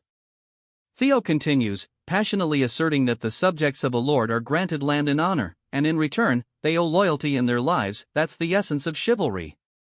He bellows, "How dare they threaten their lord? Had I known they'd be this insolent, I would have beheaded them without hesitation. They must be punished if the principles of chivalry are to be restored. How could I sit by while Ragnar's 1,000-year-old honor is being trampled?" Wolfgang nearly rises from his seat in anger, but Julius chuckles, admiring Theo's boldness and muttering that a simple punishment won't suffice for this. Wolfgang, fuming, accuses Theo of mocking him with such sophistry. OSA speaks up, saying that while Theo's opinion may be controversial, he is theoretically correct. Wolfgang, startled, wonders why OSA seems to agree with Theo, but she goes on to explain that Ragnar, though strong, would never truly be great if it ignored the voices of its knights and vassals. To rule through tyranny alone is a surefire path to downfall. Taking this in, Theo responds, "I'll be sure to keep that in mind." We finally learn more about OSA. She is the clan head's first wife and one of the North's greatest swordsmen. Surprisingly, she doesn't appear hostile toward Theo, though he recalls that she had something to do with the fall of the Rose Palace in his previous life. OSA tells him she hopes he understands that his punishment will be justified. Theo asks what punishment he's to receive, and Wolfgang hesitates before declaring that he'll serve 3 months of probation. Theo objects, noting that the awakening ceremony is only 2 months away. Wolfgang snaps at him for talking back, but OSA reassures Theo, saying she considered the timing and has arranged for him to participate in next year's ceremony. It's also been decided that the 15 children Theo injured will join him in next year's event. Ed, seated nearby, remarks that, due to the demon dragon's interference, Theo's punishment ended up lighter than expected. We then see Ed conversing with others, explaining that while the lighter punishment isn't ideal, it serves his plan. With the awakening ceremony delayed, Theo will bear great dishonor within Ragnar, and as the Rose Palace's representative, this dishonor will give the Camellia Palace an opportunity to overtake them. Ed contemplates that if Theo tries to fight back, they could simply kill him, though he doubts Theo would be that foolish. But his thoughts are interrupted when Theo unexpectedly announces his intention to appeal. Shock ripples through the room at Theo's brazen decision, and Ed begins to laugh, covering his face with his hand, calling Theo an idiot and saying his arrogance knows no bounds. This, he notes, will make things even easier for him. Julius turns to Theo, asking if he understands what an appeal truly entails. Theo nods, responding that he's well aware this isn't a matter that can usually be resolved with just 3 months probation, something Julius likely helped to arrange as a mere slap on the wrist. In the proud and powerful Ragnar, appealing means war, and he has no intention of accepting a simple slap on the wrist. He adds that only the victor's voice is heard, and he expects to be rewarded, not punished. At this, a blue notification in Theo's status window appears, showing he's about to enter the main scenario, and we see OSA and Julius exchange surprised looks. The status window explains that by completing the scenario, Theo can uncover many secrets hidden in this world, wishing him success as the Successor's Path quest begins. Meanwhile, we jump to the Sarah Merchant Guild's branch, now engulfed in flames. Amongst the burning chaos, mercenaries lay slain on the ground, some cut to pieces. Remington observes the destruction, muttering, "So this is where they were hiding," just as young Lord Theo said. He and Evelyn look down at a small chest, concluding that with this discovery, Camellia Palace is finished. Back at the tribunal, a heavy silence lingers before Wolfgang finally speaks, asking Theo if he truly plans to turn a matter that could be settled with 3 months of probation into a full-fledged war. He accuses Theo of being arrogant beyond belief, questioning if he really thinks he can face the might of the 15 clans alone. Theo calmly replies that he will handle it, noting that in cases like this, where there's a vast imbalance of power, appeals are usually resolved through proxy battles. Julius nods, explaining that while appeals typically mean settling matters through war, when a battle is near impossible due to power disparity, each side may send a representative for a one-on-one duel, the proxy battle Theo mentioned. In this case, Theo would represent himself as the defendant, while it's likely that Axion will represent the plaintiff, a match almost guaranteed to end in Theo's loss. Julius wonders why Theo would make such a reckless choice, suspecting he might be banking on Julius or Evelyn stepping in as his proxy. Yet, he knows they won't, meaning Theo will inevitably face Axion alone. Ed confirms this, announcing he will send Axion, who will make Theo understand his place through death. As Ed continues to outline the representatives, a cold, powerful voice suddenly cuts through, sending chills down everyone's spine. Someone remarks that he thought Theo was a quiet child, but now, seeing him involved in such clever schemes, it's clear he's changed a lot since their last encounter. Calling Theo his son, we are introduced to the Ragnar clan head, Kyle Ragnar, a towering figure who commands attention. All 9 dragons present at the tribunal greet him respectfully, as does Theo, who bows, greeting Kyle as the incarnation of the great dragon god. Theo's status window lights up once more, revealing that his next objective is to take over the Camellia Palace and uncover its secrets, marking the beginning of his first tutorial quest. Reflecting that the blue notification from earlier was the key to the palace's secrets, he regrets not pursuing it during the banquet. He quickly brushes off the thought, focusing his attention as he looks up to meet his father's intense gaze, watching Kyle Ragnar approach. Theo steels himself, muttering that he has to handle this first. An unexpected variable has just appeared, and his carefully laid plans could quickly unravel. He wonders what brings his father here. Kyle then commands him to stand, explaining that he had heard of Theo's predicament by chance on his way here and is aware that Theo's situation is rather complex. He mentions that he learned Theo wants to make an appeal through a proxy battle. Theo hesitates momentarily before confirming. Kyle considers this, saying that if Theo's plan involves a proxy, it'll be challenging, and he asks who Theo intended to choose as his representative. Realizing this is a test, Theo replies that there's no one who could represent him and that he planned to fight himself. At this, Ed senses something amiss, growing uneasy. Kyle tells Theo he'll likely lose, but Theo meets his gaze steadily, replying that he can't know that without trying, and even if forced to yield, he won't willingly bow. Kyle starts to grin, then laughs heartily, proclaiming to everyone present that these words define his son. Even if he's made to bend, he will not lower himself. He commends Theo, calling this attitude the very essence of a Ragnar. Theo thanks him, explaining that the proxy battle is just bait, he doesn't intend to actually fight, and it's refreshing to be able to admit it freely. The work he assigned to Evelyn and Remington will prove Camellia Palace's treason, securing his victory without bloodshed. But then, Kyle takes it a step further, declaring that he will personally grant Theo an opportunity. As Ragnar's leader, he wishes to test Theo with a single strike.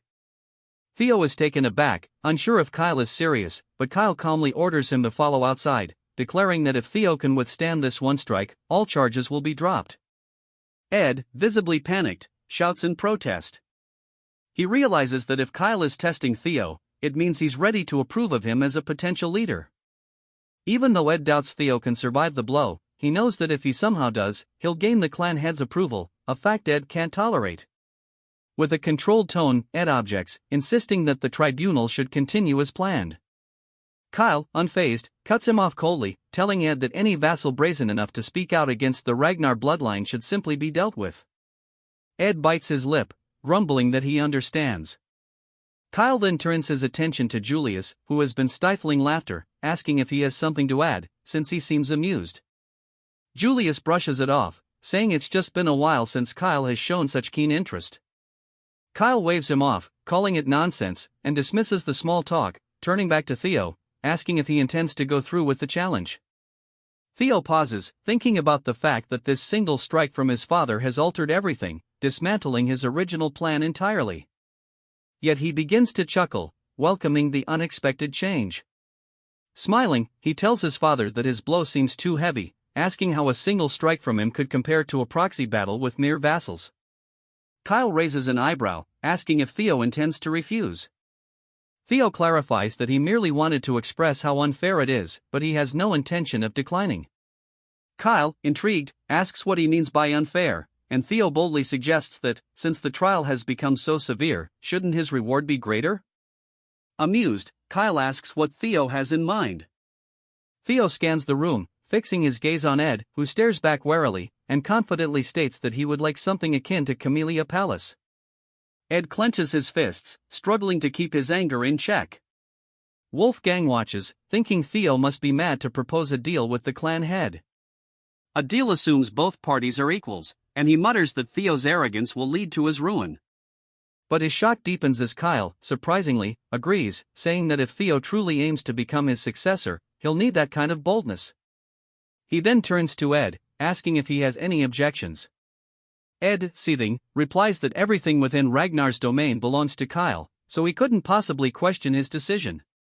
Kyle smirks, declaring that everything is settled and ordering preparations to be made. He will test Theo Ragnar here and now. Theo stands in the arena, visibly anxious, while across from him, Kyle watches, preparing to unleash his strike. 4 of the 9 dragons observe closely, along with Ed, who sneers to himself that his trap to ensnare Theo has somehow transformed into a platform to elevate him. Ed reminds himself that, even if Theo has grown stronger, there's no chance he can withstand a single blow from the clan head, a feat that even high-ranked swordsmen would find daunting. Theo must fail here, he thinks, as Theo clearly occupies every inch of his thoughts. But Theo, sensing Ed's intentions, smiles subtly. Unbeknownst to Ed, Theo is fully prepared to handle this, thanks to a tutorial reward he recently received. Kyle narrows his eyes, noting something different in Theo's demeanor, and asks if Theo took an elixir in secret. He remarks that even if Theo had, such rapid improvement would be unlikely, and adds that he's interested in seeing just how strong Theo has become. Theo admits Kyle is sharp, even the 9 dragons hadn't noticed, but confirms he's ready. Kyle then points out that, though he usually wields a greatsword, he'll be using a rusty steel blade this time, out of fairness, since Theo doesn't yet know how to use mana. He asks if Theo has any objections. Theo, keeping his voice steady, says he has none. Kyle releases his fiery red aura in a powerful wave, the pressure forcing Theo to stagger slightly. With his blade aimed downward, Kyle tells Theo to prepare himself. Theo trembles under the sheer force of Kyle's fighting spirit but maintains eye contact, saying he can endure it. He notes that his strength has nearly tripled due to leveling up with the experience elixir, and he put all he could into building his strength. Feeling the raw power coursing through him, Theo muses that he's crossed into the extraordinary and believes he can handle a single strike from his father. However, as Kyle draws closer, Theo envisions him as an unscalable wall. The strike comes, and the tension mounts as the spectators watch in stunned silence, except for Count Brad, who secretly hopes Theo will fail. As the strike lands, the ground shudders, and a shockwave blasts out from where their swords collide. Kyle, sensing something, immediately eases up, a satisfied laugh escaping him as he steps back. Theo's sword splinters and shatters, but Kyle, clearly impressed, chuckles, saying it's been a long time since he's felt so proud of a son. He then declares that Theo has proven his innocence, and the trial has concluded. Theo has passed out while still standing, completing the quest single strike of Kyle Ragnar. He's earned an inventory as well as a mysterious blue key as a reward. The scene shifts to Theo waking up in bed, disoriented. He sees Cecilia holding his hand, her face full of relief. She tells him he fainted while standing and that she's been worried. Theo assures her he's fine, asking where exactly he is. At that moment, Julius enters, informing Theo that the former lady of Camellia Palace, Axion, and the intelligence director have all been removed by order of the clan head. Theo's eyes widen, and he asks if this means what he thinks it does. Julius nods, grinning, confirming that Theo now resides within Camellia Palace. The scenario updates, and Theo's new task is to uncover the palace's secrets.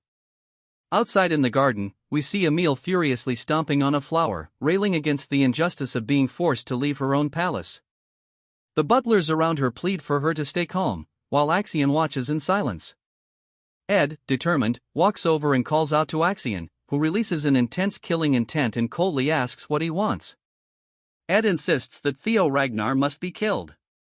Axion calmly suggests he could injure Theo during the awakening ceremony, perhaps take an arm, but Ed interrupts, demanding that he take Theo's head, convinced this is the only way to redeem the chaos Theo has caused. Axion studies him closely, noting his rat-tail hairstyle and apparent desperation. Meanwhile, back in Camellia Palace, Theo reflects on how things have unexpectedly shifted in his favor. Despite the drastic changes, he finds this outcome far better than he could have anticipated. He's gained control of the palace without even using his trump card, and he now holds a new ability called Inventory. Testing it, he reaches in, pulls out an apple, and takes a bite, marveling at the newfound convenience. Reaching in again, he retrieves the blue key, noting that it unlocks a dungeon. Looking around, Theo notices a bluish aura near a door and realizes the key is likely tied to it. Stepping closer, he spots a small blue keyhole embedded in the door. Theo fits the key into the lock and carefully opens the door, intrigued by what lies beyond. To his surprise, he's greeted by a vast cave.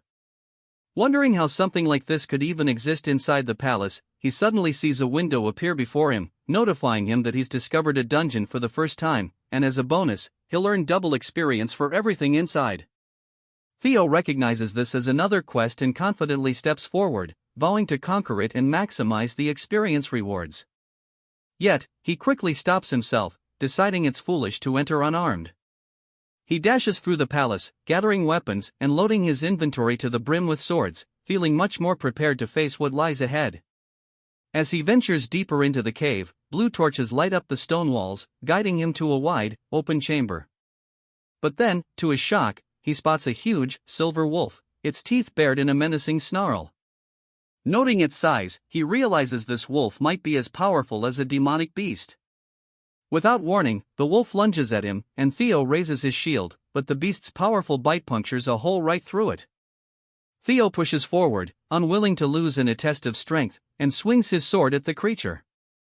But the wolf deftly evades, countering with incredible speed. Frustrated, Theo acknowledges that the wolf's hide is thick and impervious to weak attacks, while its agility makes it nearly impossible to land a strike. This creature is no ordinary wolf, it may even have the strength of a demonic beast from the dangerous northern seas. As it swipes a massive paw at him, Theo dodges and dashes underneath, mentally replaying his father's awe-inspiring, pure white strike.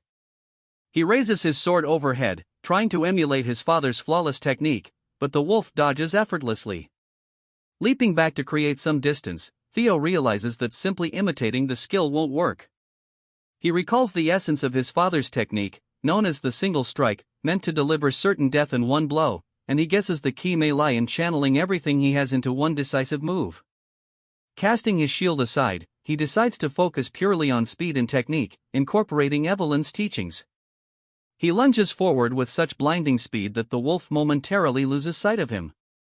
When the creature finally detects his presence, it's too late. Theo's blade is already thrust into its eye. Blood spurts from the wound as the wolf howls in agony, now one-eyed. Realizing he's finally gaining the upper hand, Theo steels himself for the finishing blow. He and the wolf launch at each other, ready for a decisive clash. 2 months later, on training ground number 4, a crowd of onlookers has grown. Among them, a man named Manuel notices the increased number of spectators, and Sybil, standing nearby, agrees, suggesting they might need a new training area altogether. Theo's single strike technique has drawn a steady stream of sparring challengers. Just then, an arrogant voice interrupts Henry Morris, an apprentice swordsman from Plum Blossom Palace, home to OSA, loudly questions when Theo will actually show up, commenting that he's been absent for 2 months. Mocking Theo's commitment, Henry suggests he probably fled, fearing his own exaggerations about winning the trial. Sybil, seething, listens as Henry continues, calling Theo's triumph over the tribunal a fake story and even questioning his win over the Camellia Palace as mere rumor. Before Henry can finish, Sybil's fist slams into his face, sending him sprawling across the ground. Henry's companion rushes over, shocked, yelling his name. Furious, he points a finger at Sybil, demanding to know how a mere dropout dared to strike him. But the trainees all glare back in support of Sybil. Without hesitation, Sybil insults Henry's skill and appearance, declaring that he's nothing compared to the young master. Manuel chides Sybil, telling him not to comment on someone else's appearance. Sybil shrugs, saying he never liked these troublemakers showing up and stirring things up, but now that they dare to insult Theo, they've crossed a line. At his words, all the trainees draw their swords, declaring that if this is war, their challengers better be prepared to back up their words. Henry's friend smirks, saying these dropouts must really have a death wish. Suddenly, a chill fills the air, and Henry's friend's sword, along with Sybil, is frozen in place. An icy barrier has materialized, separating the two sides. It's none other than Ragnar, one of the four hounds of the north, known as the Frost Sword. Sybil is shocked, wondering when she even arrived. Another voice chuckles, calling out that they couldn't leave him out of the fun. It's Hulkus, another member of the four hounds, known as the Black Bear, approaching the training grounds. Sybil, already surprised by Ray's presence, is stunned to see Hulkus there as well. Hulkus scans the crowd and scoffs, disappointed that there are only trainees present. He demands to know where Luster Tiger is, the supposed master of the training ground. Hulkus, wielding an oversized blade reminiscent of the Dragon Slayer, shouts, asking if the guy is deaf and repeating his demand for Luster Tiger. Without a word, Ray stands by, and it's clear Hulkus is referring to Theo. It cuts back to Theo, deep in the dungeon, panting heavily, clearly exhausted, his sword shattered. A notification window pops up, telling him he's leveled up, and not just once, he's gained multiple levels. Theo, resting atop a large wolf's corpse, realizes he's taken down a total of 170 demonic beasts, leaving only one remaining. He uncorks a potion, chugging it, thinking about how close he came to death on multiple occasions, and marvels at how this potion has saved his life. What seemed impossible at first has gradually gotten easier with each level he gained. Thinking about the intense grind, Theo notes it's already been 2 months since he entered the dungeon. Looking around at the cave's dim glow, he senses a powerful presence nearby, realizing that with only one beast left, the final challenge must be close. He readies himself, knowing this encounter can only mean one thing: a boss fight is coming. Theo steps onto the 5th floor of the dungeon, heading up the stairs and examining his broken blade. He sighs, realizing it's completely unusable now. After tossing it aside, he reaches into his inventory and pulls out the last sword he has left, a ceremonial blade his mother gave him as a birthday gift. This answers his earlier question about whether he had any swords left. In his previous life, there had been a lot of tension between him and his mother leading up to the awakening ceremony, and he'd left this blade to rust in his room. Now, as he inspects it, he realizes it's actually a quality sword, forged from rare white snow steel. Regret fills him as he recalls that he never treasured it.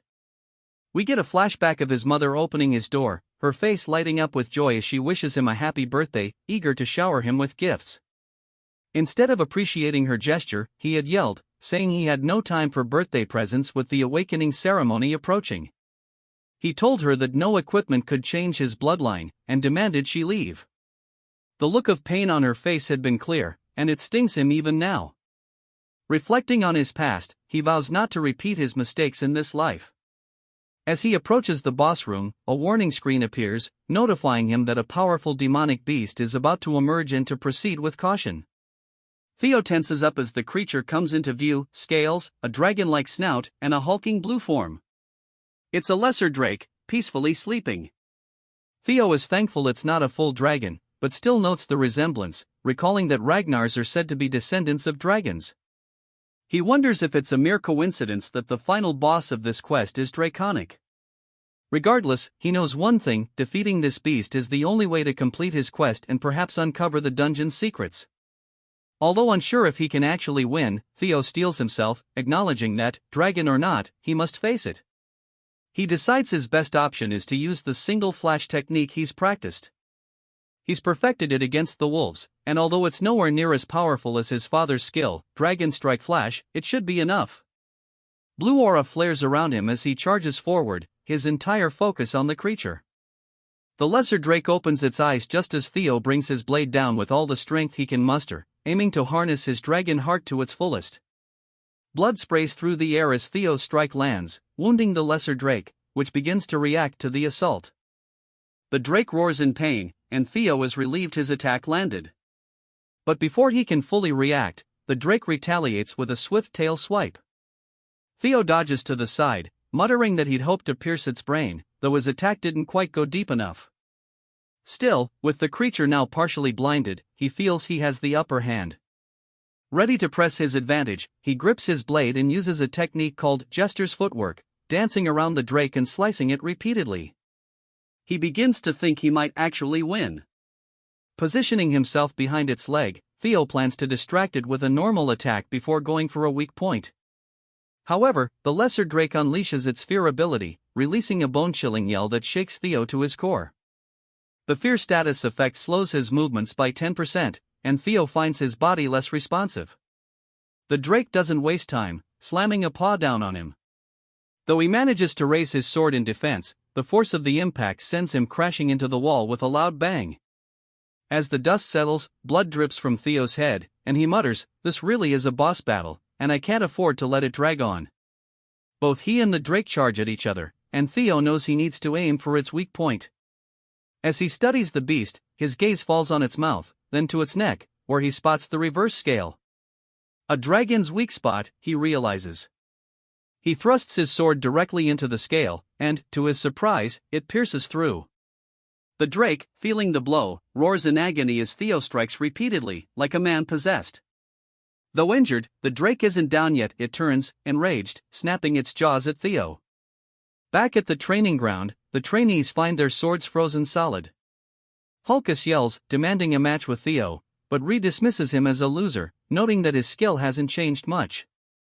This provokes Hulkus, who challenges her to a duel, insisting he's closed the skill gap in the last 3 years. He swings his massive sword at her, but easily blocks it with the side of her blade. Watching the exchange, Syl and Henry exchange nervous glances.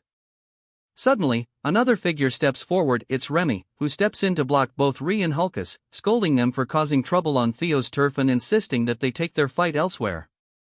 Hulkus, undeterred, declares he's wanted a duel with Remy as well. Remy's tone turns deadly as he warns them both to leave, and his killing intent silences the arena. But then, an even more powerful killing aura fills the air. Ree glances around, curious, as Remy mutters, shocked, what happened to him during his training? It's Theo, approaching slowly, his gaze cold and fierce, as he radiates the drake's fear ability. In a flashback, we see Theo landing the final blow on the scarred drake as it falls dead at his feet. The system congratulates him on successfully hunting a lesser drake, and, exhausted, Theo admits he nearly lost when he touched the reverse scale. Fortunately, it wore itself out over time, and he's relieved the scale's weak spot wasn't a myth. His rewards include a lesser drake's tooth and claw, both of which are valuable enhancement materials for crafting weapons. Theo inspects his mother's gifted sword, deciding to use these materials to restore it after it's worn down from the fight. His final reward, the lesser drake scale, surprises him. It's a D-ranked item with 1% mastery, allowing him to release a killing intent unique to drakes, inflicting fear on anyone weaker than him. Only a select few can wield this power, and Theo marvels at the opportunity to harness it.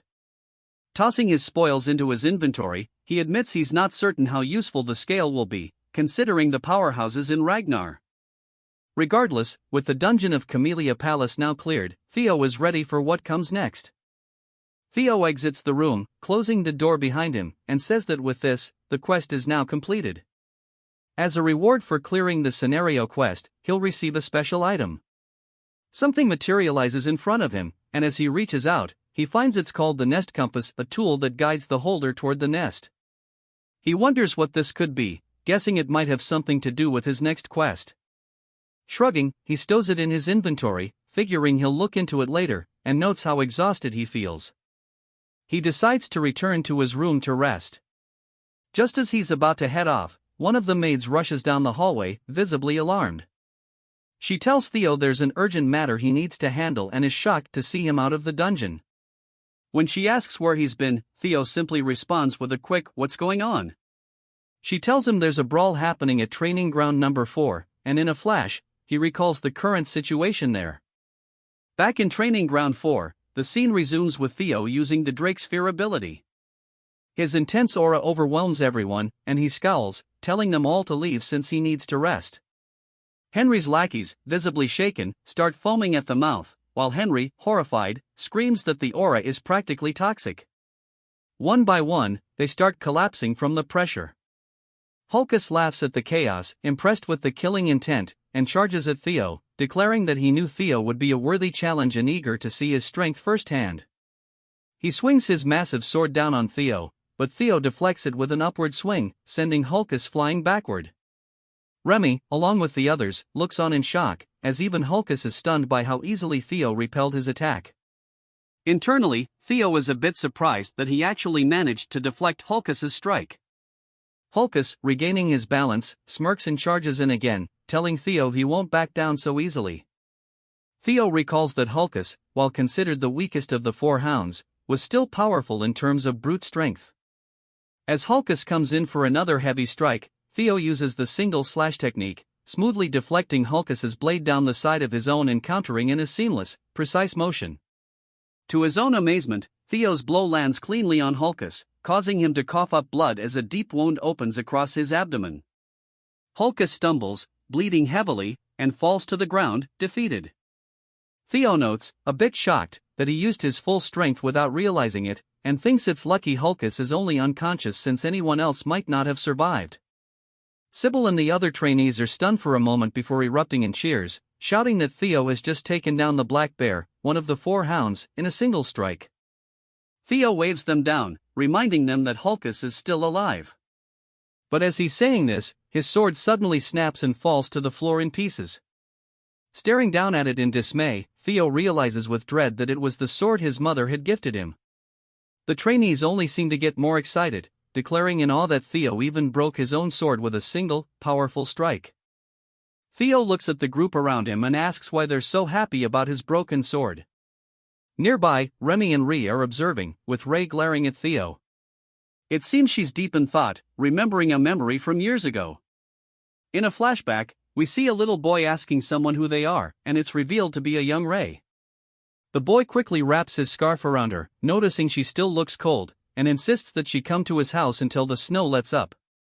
The boy is none other than a young Theo, who assures her he'll take her home once the storm passes. Ray smiles as she remembers this moment and quickly turns away, leaving Remy wondering if he just saw her smile. Later, back at the Camellia Palace, Theo is wearing a new hat, and the maids are congratulating him on his recent title, Luster Tiger. They tell him he's worked so hard, and now he just has to keep up the momentum until the awakening ceremony. His mother then brings out a table full of food, showing her excitement, though she can't help but rant a bit while stuffing his mouth with food. Theo wishes she would stop talking, but seeing her happy, he reflects on her sad fate in his past life and how he once treated her. This time, he chooses to embrace the moment and tells her that the food is delicious. After a while, he shows her the broken sword. She screams, asking what happened, and he tells her it broke during training. He apologizes, feeling bad that her precious gift was damaged. Furious, she blames the damn old man, and Theo is taken aback as she explains that the man swore it was crafted with white snow steel and ebony steelwood, claiming it would never break. Theo, puzzled, asks if she means ebony steelwood from the southern Gaia jungle, and she confirms, saying the old man assured her it was made of rare and precious materials, yet here they are with a broken sword. Theo is impressed, explaining that ebony steelwood is rare because it's a plant that grows by feeding on iron, giving it the flexibility of wood but the strength of steel.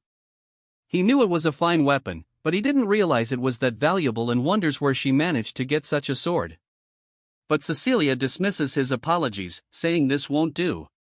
She decides to get a new sword from the best workshop in Winra and refuses to let him attend the awakening ceremony with its shabby old sword. Though Theo offers to use another one, she insists, stating that people are finally seeing his true worth and he needs to uphold that image. She then heads off, saying they'll go immediately, and he follows, asking where they're going. She declares it's time for a custom weapon at the Basque workshop. At the Basque workshop, one of the three great weapon manufacturers of Winra, Theo is amazed. Known for its sheer size, which rivals a factory, it's most famous for its master craftsman and elite blacksmith of special rank. Suddenly, a woman appears, and Cecilia, calling her mother, yells at her to stop smoking. Theo is shocked, he never knew his mother had family, thinking she was an orphan. The woman, Chiron, a high elf known as the Elf of Capitalism incarnate and demon craftsman, responds coolly, saying their relationship as mother and daughter ended when Cecilia chose to leave home. Stunned, Theo realizes that this revelation makes him a quarter elf, musing to himself that this must be why he's so strikingly handsome. Chiron then asks why Cecilia has suddenly come to visit, and Cecilia tosses her the broken sword, saying she's here to return it defective product. Chiron catches the sword, surprised at her accusation, and when she draws the sword from its scabbard, she's visibly shocked to see it broken. Cecilia tells her that if this isn't a defective product, she doesn't know what is. Chiron, intrigued, asks who wielded it, and Cecilia says, "Who else but my son?" Chiron looks Theo over and asks if he's really the kid standing behind Cecilia. Cecilia bristles, telling Chiron to watch her mouth, saying Theo is a genius destined to rule over Ragnar. Theo then formally introduces himself, expressing how honored he is to meet the famed master of the Basque workshop. Chiron acknowledges she's heard of him, but quickly shifts back to the topic, questioning if he was truly the one who wielded the blade. Theo confirms, and Cecilia insists again that the sword was defective. Chiron, looking like she has a lot to say, tells them this conversation is going to be long and motions for them to follow her inside. As they walk, Theo asks Cecilia how she's related to the master craftsman. Cecilia replies that it's exactly as he's heard. Theo clarifies, asking if Chiron is really her mother. Cecilia, in a thoughtful tone, explains that for a short period of 6 months, Chiron acted as her foster mother. His headcanon of her as a pure elf dissipates. Cecilia goes on to say that Chiron has a deep love for anything she finds beautiful, be it jewels, music, theater, or even people. That's why she was taken in as Chiron's foster daughter. She must have liked her a great deal. Chiron, sounding annoyed, tells Cecilia to stop reminiscing, calling it pointless. Cecilia laughs, saying that Chiron doesn't truly believe that. Theo asks how Cecilia ended up leaving the workshop. Just as Cecilia begins to answer, Chiron interrupts, saying Cecilia walked away on her own, determined to become the wife of Ragnar's clan head. She scoffs, calling it foolish to leave for such a miserable place, though she grudgingly admits it's impressive that Cecilia has survived this long. Cecilia grins, saying she left because the clan head was just too handsome, dashing, manly, and utterly devoted to her. Chiron, exasperated, fires back that for all Cecilia's bravado, she came crawling back last year, asking her to craft a sword as a gift for her son. She shakes her head, saying she's never seen anyone as shameless. As they bicker, Theo observes with amusement, marveling at how he's never seen his mother act like this before. He realizes he never truly got to know her in his past life and reflects on how blind and ungrateful he was, too absorbed in the clan to notice the people around him. He glances at Chiron, sensing she also cares for his mother, and wonders why she didn't help in his previous life. They reach a door, and Chiron announces they've arrived at her master office. Cecilia asks why they've come so far inside and insists that Chiron better give Theo the finest sword as compensation. Chiron tells Cecilia to wait outside, grabs Theo's hand, and shuts the door, leaving her behind. Inside, Chiron's gaze sharpens on Theo, who is a bit startled. She bluntly asks him if he possesses a relic of the primordial dragon. Confused, Theo asks if she means an artifact related to the guardian dragon that protects their clan. He explains he's heard the legend of their progenitor distributing the primordial dragon's treasures across Winra for the Ragnar descendants. Growing impatient, Chiron unsheathes a blade and demands to know if he's going to keep pretending ignorance, questioning how her sword ended up in such a state if not for clashing with a relic. She emphasizes that she poured her heart and soul into forging it, and it would never break against anything but a relic. As she begins to tear up, she asks if he understands the cost and effort put into creating it. Theo apologizes, explaining that it was damaged in a battle with a drake and wondering aloud why she's mentioning a relic. Chiron sighs, saying it's easier to just show him, and pulls on a set of chains. She asks Theo what he sees behind her. He notices a coffin glowing with a blue light, the same glow he saw from the door to the dungeon in Camellia Palace. Chiron explains that she cannot see or sense anything from it herself, but based on his reaction, he clearly does. She confides that she's tried countless times to open the coffin and obtain the item within but has always failed. Then, she places it on the floor in front of him. Chiron delves into the legend of the primordial dragon's relic. In ancient times, during the Age of Myths, the primordial dragon removed one of its fangs and forged a blade from it, the legendary Moonlight Blade. She tells him that if he can break the seal on this coffin and retrieve the sword, she'll grant him the white Moonlight Blade. Theo is taken aback, and Chiron warns him that he might lose his life if he proceeds, asking if he still wants to try. Despite the danger, Theo feels a thrill and grins, declaring the sword will be his. The next scenario quest begins, to be chosen by the sword. We learn more about the White Moonlight Blade, a weapon held by the leader of the Black Snow and one of the 9 dragons, known as the Black Dragon. However, few know what the sword looks like since nearly everyone who has seen it disappeared or died. We flash back to a moment when the Black Dragon, glancing over his shoulder, asks if someone can actually see the blade, and it's none other than Theo. By sheer chance, Theo had seen the true form of the White Moonlight Blade.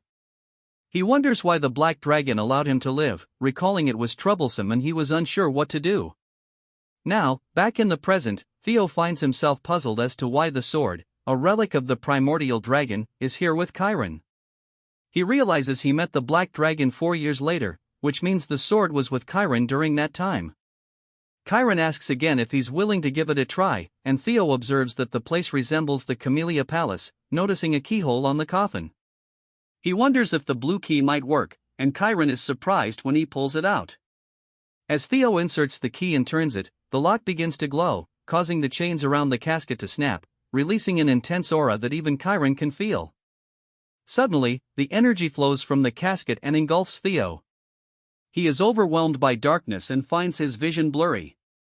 He wonders where he is as he sees the Rose Palace in flames, shocked to be witnessing it again. Gazing at his mother's lifeless form, he reflects that he was far too weak back then, realizing he craved more power to defeat the tyrant and crush Camellia Palace. The sword's true form manifests, attempting to take hold of Theo by feeding on his desire for strength. It tries to pierce his mind, but Theo shuts its beak firmly, challenging it. He tells the creature that trying to manipulate someone through their hunger for power is futile, especially since he already has his own quests. The creature scoffs, calling him insolent, and asks how he escaped its influence. Theo explains that he conquered that despair long ago and mocks the creature's attempts to tempt him with mere power. Surprised, the creature asks what he's talking about. Theo notes that it looks different from the griffin in his memory, as it once stood over 10 meters tall but now appears similar in size to him. He suspects that the sword's prolonged confinement has weakened it. Regardless, he sees it as an opportunity and declares he'll claim the sword by force. The griffin, taken aback, tries to reason with him, saying it's actually quite civilized. Meanwhile, Cecilia is trying to wake Theo up, tapping his face frantically and asking her mother what she did to him. Cecilia says she wanted a sword forged for her son, not for him to die. Chiron, visibly concerned, explains that the sword's energy has merged with Theo's bloodstream, something she's never seen before. She thought he'd be fine since he already possessed a relic, but now she is unsure. With tears in her eyes, Cecilia looks at her mother and vows that if anything terrible happens to Theo, she will never forgive her. As tension fills the room, Theo's grip tightens on the blade, and a dark aura swirls around him, forming a black orb that descends into his chest. Cecilia calls out to him, confused, and he finally opens his eyes. She embraces him, relieved that he's awake, and cries with joy. Theo reassures her that he's alright and that she doesn't need to worry. With the completion of his second quest, Theo now holds the White Moonlight Blade. Chiron sighs with relief, acknowledging his success in claiming the legendary sword as his own.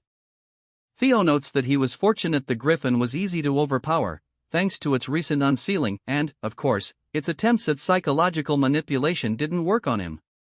By absorbing the sword's monstrous energy, Theo's magic power has increased significantly, giving him an additional boost of 30. With his power now surpassing 200, a faint white aura begins to emanate from him, indicating that his magic has started to gain a hint of divinity. He realizes that his magic is now on par with that of a high-ranking swordsman, though he regrets not being able to fully wield this newfound power until after the awakening ceremony. His stats are phenomenal. Chiron, visibly impressed, congratulates him on his success. Theo asks if she'll honor her promise, and Chiron reassures him that elves don't lie. Just then, he feels the sword vibrating and is puzzled. Chiron explains that it's merely resisting, not because it hasn't accepted him as its master, but rather because it feels stifled after being trapped for hundreds of years. Now, finally freed, it wants to unleash its pent-up energy. She points to a wall with sword marks on it and tells him to give it his all against it. Theo asks if it's truly safe, but Chiron laughs confidently, saying his concern is unnecessary. Even the White Moonlight Blade, she boasts, couldn't possibly harm the Basque workshop from a swing by a brat who hasn't even undergone his awakening. Theo finds her words slightly annoying and asks if she's sure, thinking this is a perfect chance to test his sword. Walking toward the wall, he wonders whether he should channel his magic, politely asking for her forgiveness. The bandages on the sword begin to unfurl, revealing its true form, and Theo's eyes darken as he imbues it with his magic, widening his stance in preparation for a powerful swing. Realizing too late what's about to happen, Chiron frantically tells him to stop, but Theo unleashes a single flash, mimicking his father's technique and completely obliterating the wall. In fact, it's not only the wall, the entire side of the Basque workshop has been sliced cleanly down the middle. Cecilia stares in shock while Chiron, now wearing a mystical mask, screams in horror about the damage to her workshop and the money she's lost. Theo, sheepishly, admits that may have been a bit too intense, as the sword drained all his magic power in one go. Suddenly, Chiron is in front of him, pressing her hand against his stomach. Theo, taken aback by her speed, realizes she's assessing him. She remarks on his lack of proficiency with magic, noting she can't detect a mana core, and asks if he achieved that cut through the blade's sheer sharpness alone. She gazes into his eyes, confirming he is indeed a genius, and realizes that this genius is her grandson. Calculating how much wealth she could earn from this prodigy, she places a hand on his shoulder and declares she will be his patron. All he has to do is show the world his skills, he'll become her workshop's greatest advertisement. Theo is surprised by her sudden interest, and even Cecilia is a bit taken aback, pointing out that she can practically see dollar signs in Chiron's eyes. That night, as Theo and his mother prepare to leave, Chiron watches them go, holding the treasures he retrieved from the dungeon to help her repair the workshop's wall. She's pleased, marveling at how her daughter has raised such an incredible son and guessing he must have acquired this loot while retrieving the relic. Laughing, she admits her pride. As they leave, a voice calls out to Chiron from above, greeting her with a long time no see. She scowls, looking up at a tree and demanding to know why this person has shown up, addressing the stranger through a bird perched there. 5 days later, it's the day of the awakening ceremony, and Theo is training with Evelyn. He's nearly pushing her back, though she manages to deflect his strikes and eventually starts pushing him back. She comments that his swordplay has become sharper and faster overall, and he notes with relief that she's complimenting him. Observing from the sidelines, the trainees are stunned. Evelyn reflects that it's been 6 months since Theo began changing, and he's already strong enough to challenge her. With his magic power awakening today, she's certain he'll soar to incredible heights and knows for sure it'll mark the birth of a true powerhouse. She smiles and praises his progress, telling him he could even aim for valedictorian at the ceremony and wishing him success. Theo laughs, crediting her training, and says that if he does win, he'll mention her in his speech. She cringes, embarrassed by the thought, and the other trainees chime in, asking him to mention them too. Theo jokes about the trouble of being popular, to which Evelyn cringes even more. With a wave, Theo bids her goodbye, mentioning he has somewhere else to be. We are taken to the central headquarters of the Ragnar family, where Theo stands before the gate and introduces himself, instructing them to open the door. A large crowd has gathered outside to witness the awakening ceremony, the most significant annual event for the Ragnars. The spectators look up as the gate swings open, and Theo enters, noting that every participant hopes to achieve favorable results at the ceremony and that becoming a swordsman of Ragnar is the first step toward recognition and honor. Inside, the venue is packed with competitors, and Theo feels a bit anxious, realizing that every member of the Ragnar clan is watching, including his father. He knows he must do his best. The 9 dragons are present as well, along with Hilda Ragnar, the former clan head from 2 generations ago. As Theo observes her, he finds it hard to believe she is 150 years old. Nonetheless, he feels relieved to see her in attendance. Suddenly, a drum beats, signaling that it is time to begin. A man, who is a judge named Vanna, calls for everyone's attention and announces that they will now proceed with the preliminary examination. This round simply involves picking up a sword placed on the ground and leaving a mark on the steel wall in front of it. The wall has been forged with a blend of white snow steel, which means that ordinary steel blades cannot scratch it. However, that changes when magic power is infused into their strikes. Vanna explains that he will distribute some to each participant. One some pill grants 10 years of magical power. It is an elixir designed to help them open their mana hall, which they must do in their abdomen. Only then will they be able to cut through the white snow steel wall with their blades. The depth of their cut will determine their results. He calls out the names of participants one by one, starting with none other than Theo. As Theo steps forward, he reflects on how, in his past life, Axion had been the valedictorian. He reaches out to take his pill and grabs one of the blades, stepping forward with determination, vowing that he won't let Axion be the star this time. His quest is to become the valedictorian of the awakening ceremony. Hilda turns to Kyle and asks if Theo is the one he mentioned in their earlier conversation. Kyle nods, acknowledging that Theo must have piqued her interest. Hilda admits that she grew curious after what he said and expresses her eagerness to see how competent this descendant of hers truly is. Theo lets out a quick sigh, starting to limber up his body, admitting he feels a bit nervous since it has been a while. Vanna instructs him to swallow the pill, and Theo responds with an okay. In his past life, swallowing the psalm had led to him losing control over his mana, severely injuring his Danon. He swallows the pill, assuring himself that he won't face the same fate this time. As the magical power swells around him, he staggers slightly. Vanna calls him an idiot, explaining that causing a mana wave of this magnitude means he will struggle to control it. When one consumes the pill, they must use it cautiously to allow the mana hall to settle in the Danon. The more talented Ragnars possess vast amounts of mana, and if they aren't careful, they risk becoming disabled. Just as it appears he is about to become crippled, the mana suddenly calms down as Theo shapes it into an orb around his body. Vanna is surprised that he has managed to endure it. Clenching his fist tightly, Theo realizes that he is now both a dragon heart and possesses a mana hall. He admits it's somewhat disheartening that he succeeded so easily compared to his last life, but from this moment on, he is officially allowed to wield mana.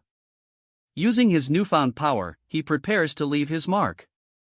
As the mana flows around his blade, he readies his stance for a powerful swing, proclaiming that he just needs to go all out from the start.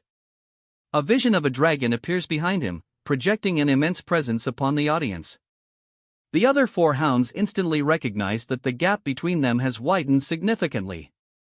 As the aura of the dragon swings its claws forward, Theo executes a technique called single flash, leaving an enormous mark on the wall. Axion looks furious as he sees the mark on the wall. It is so deep that it can be spotted from a considerable distance, nearly cutting the wall in half. Vanna is taken aback, stuttering for a moment before announcing his past. Theo walks away with confidence, while the trainees murmur in awe, stating they have never witnessed anything like this. They refer to him as young Master Theo and question whether this is truly the sword slash of someone unleashing mana for the first time. With his reputation soaring, Theo realizes that his luck has now dropped to 0. However, he is relieved to see that his status window indicates the curse of bad luck that had been affecting him is finally over, and his fame has spread across the realm. Theo feels exhilarated, declaring that he has finally reached the same starting point as everyone else. Many people have taken notice of his remarkable performance. OSA wishes to take him on as a disciple, while Julius is enraged by the amount of attention directed toward Theo. Even someone named Rubber Ragnar is shown to be cautious of him, just like the bird Chiron had mentioned. Hilda, too, shows interest, smiling as she observes the scene. Theo reflects that, although the Black Dragon and the Sword Dragon were unexpected, he is particularly thrilled to have caught Hilda's attention. After all, she possesses the heart of Garuda, and if he can gain that, he can achieve so much more. It is now Sybil's turn, and he gives it his all with a powerful swing that leaves a mark on the wall, securing his pass. Overcome with emotion, he cries manly tears, exclaiming that he has succeeded. Hulkus, and Remington also manage to leave their marks, each one befitting of their sword techniques. However, poor Sybil realizes that while their marks were impressive, none made nearly as significant an impact as Theo's. The only participant remaining is Axion, who steps forward after his name is called. The crowd murmurs that at this rate, it seems to be a contest solely between Theo and Axion. Some even speculate that even Axion cannot compare to the performance they just witnessed, unable to believe Theo has reached such an advanced level. Angered by the chatter, Axion grabs his blade and quickly consumes his pill. As he begins to infuse his aura into his sword, Vanna tells him to wait, but it's too late. Axion unleashes a dragon-type aura reminiscent of Theo's, but it produces a terrible sound as it scrapes against the wall. Vanna exclaims that this is outrageous. He has been surprised multiple times today. Axion's attack is just as grand as Theo's, leaving an X mark on the wall. The onlookers wonder how this is possible, noting that their marks are almost identical. In this case, precision grading will determine who emerges victorious. Axion inspects his mark, looking somewhat displeased before turning away. Once everyone has had their opportunity, Vanna declares that the first stage of the ceremony is complete. He praises the participants for their hard work and expresses his satisfaction with the number of individuals who have improved their scores. Those who have passed are instructed to prepare for the second stage in 4 days, at which time he will announce the rankings that everyone has been eagerly anticipating. The crowd beams with excitement for the results as Vanna prepares to announce the valedictorian for the first stage of the awakening ceremony. Both Theo and Axion wait in anticipation to hear the results. The scene begins with a booming announcement marking the end of the first stage of the awakening ceremony and the results about to be revealed. Among the participants, Theo Ragnar and his cousin Axion stand in tense anticipation. Suddenly, Theo's name is called, and the crowd gasps in shock as Theo is declared valedictorian. He has achieved a perfect 10 out of 10 in every category, earning the nickname Flash Tiger. Whispers spread through the crowd, marveling that Theo outperformed Axion, who was deemed unbeatable. The announcer notes that Theo's sword mark is nearly identical to the legendary Thor Ragnar's, leaving everyone in awe. Meanwhile, in the snow-covered mountains, Thor Ragnar, a major figure in the clan's succession, is seen walking alone, his presence hinting at his importance. Back at the ceremony, Axion is announced as second place, his perfect score edged out by Theo's slightly longer sword mark. Axion's blazing eyes reveal his fury as the crowd falls silent, tension thick in the air. The announcer concludes by congratulating the participants and announcing that the second stage will take place in 3 days in the Winter Mountains, leaving the 87 examinees preparing for what lies ahead. Later, Theo celebrates with Remington and friends in a cozy cabin, humbly thanking them and emphasizing that the journey is far from over.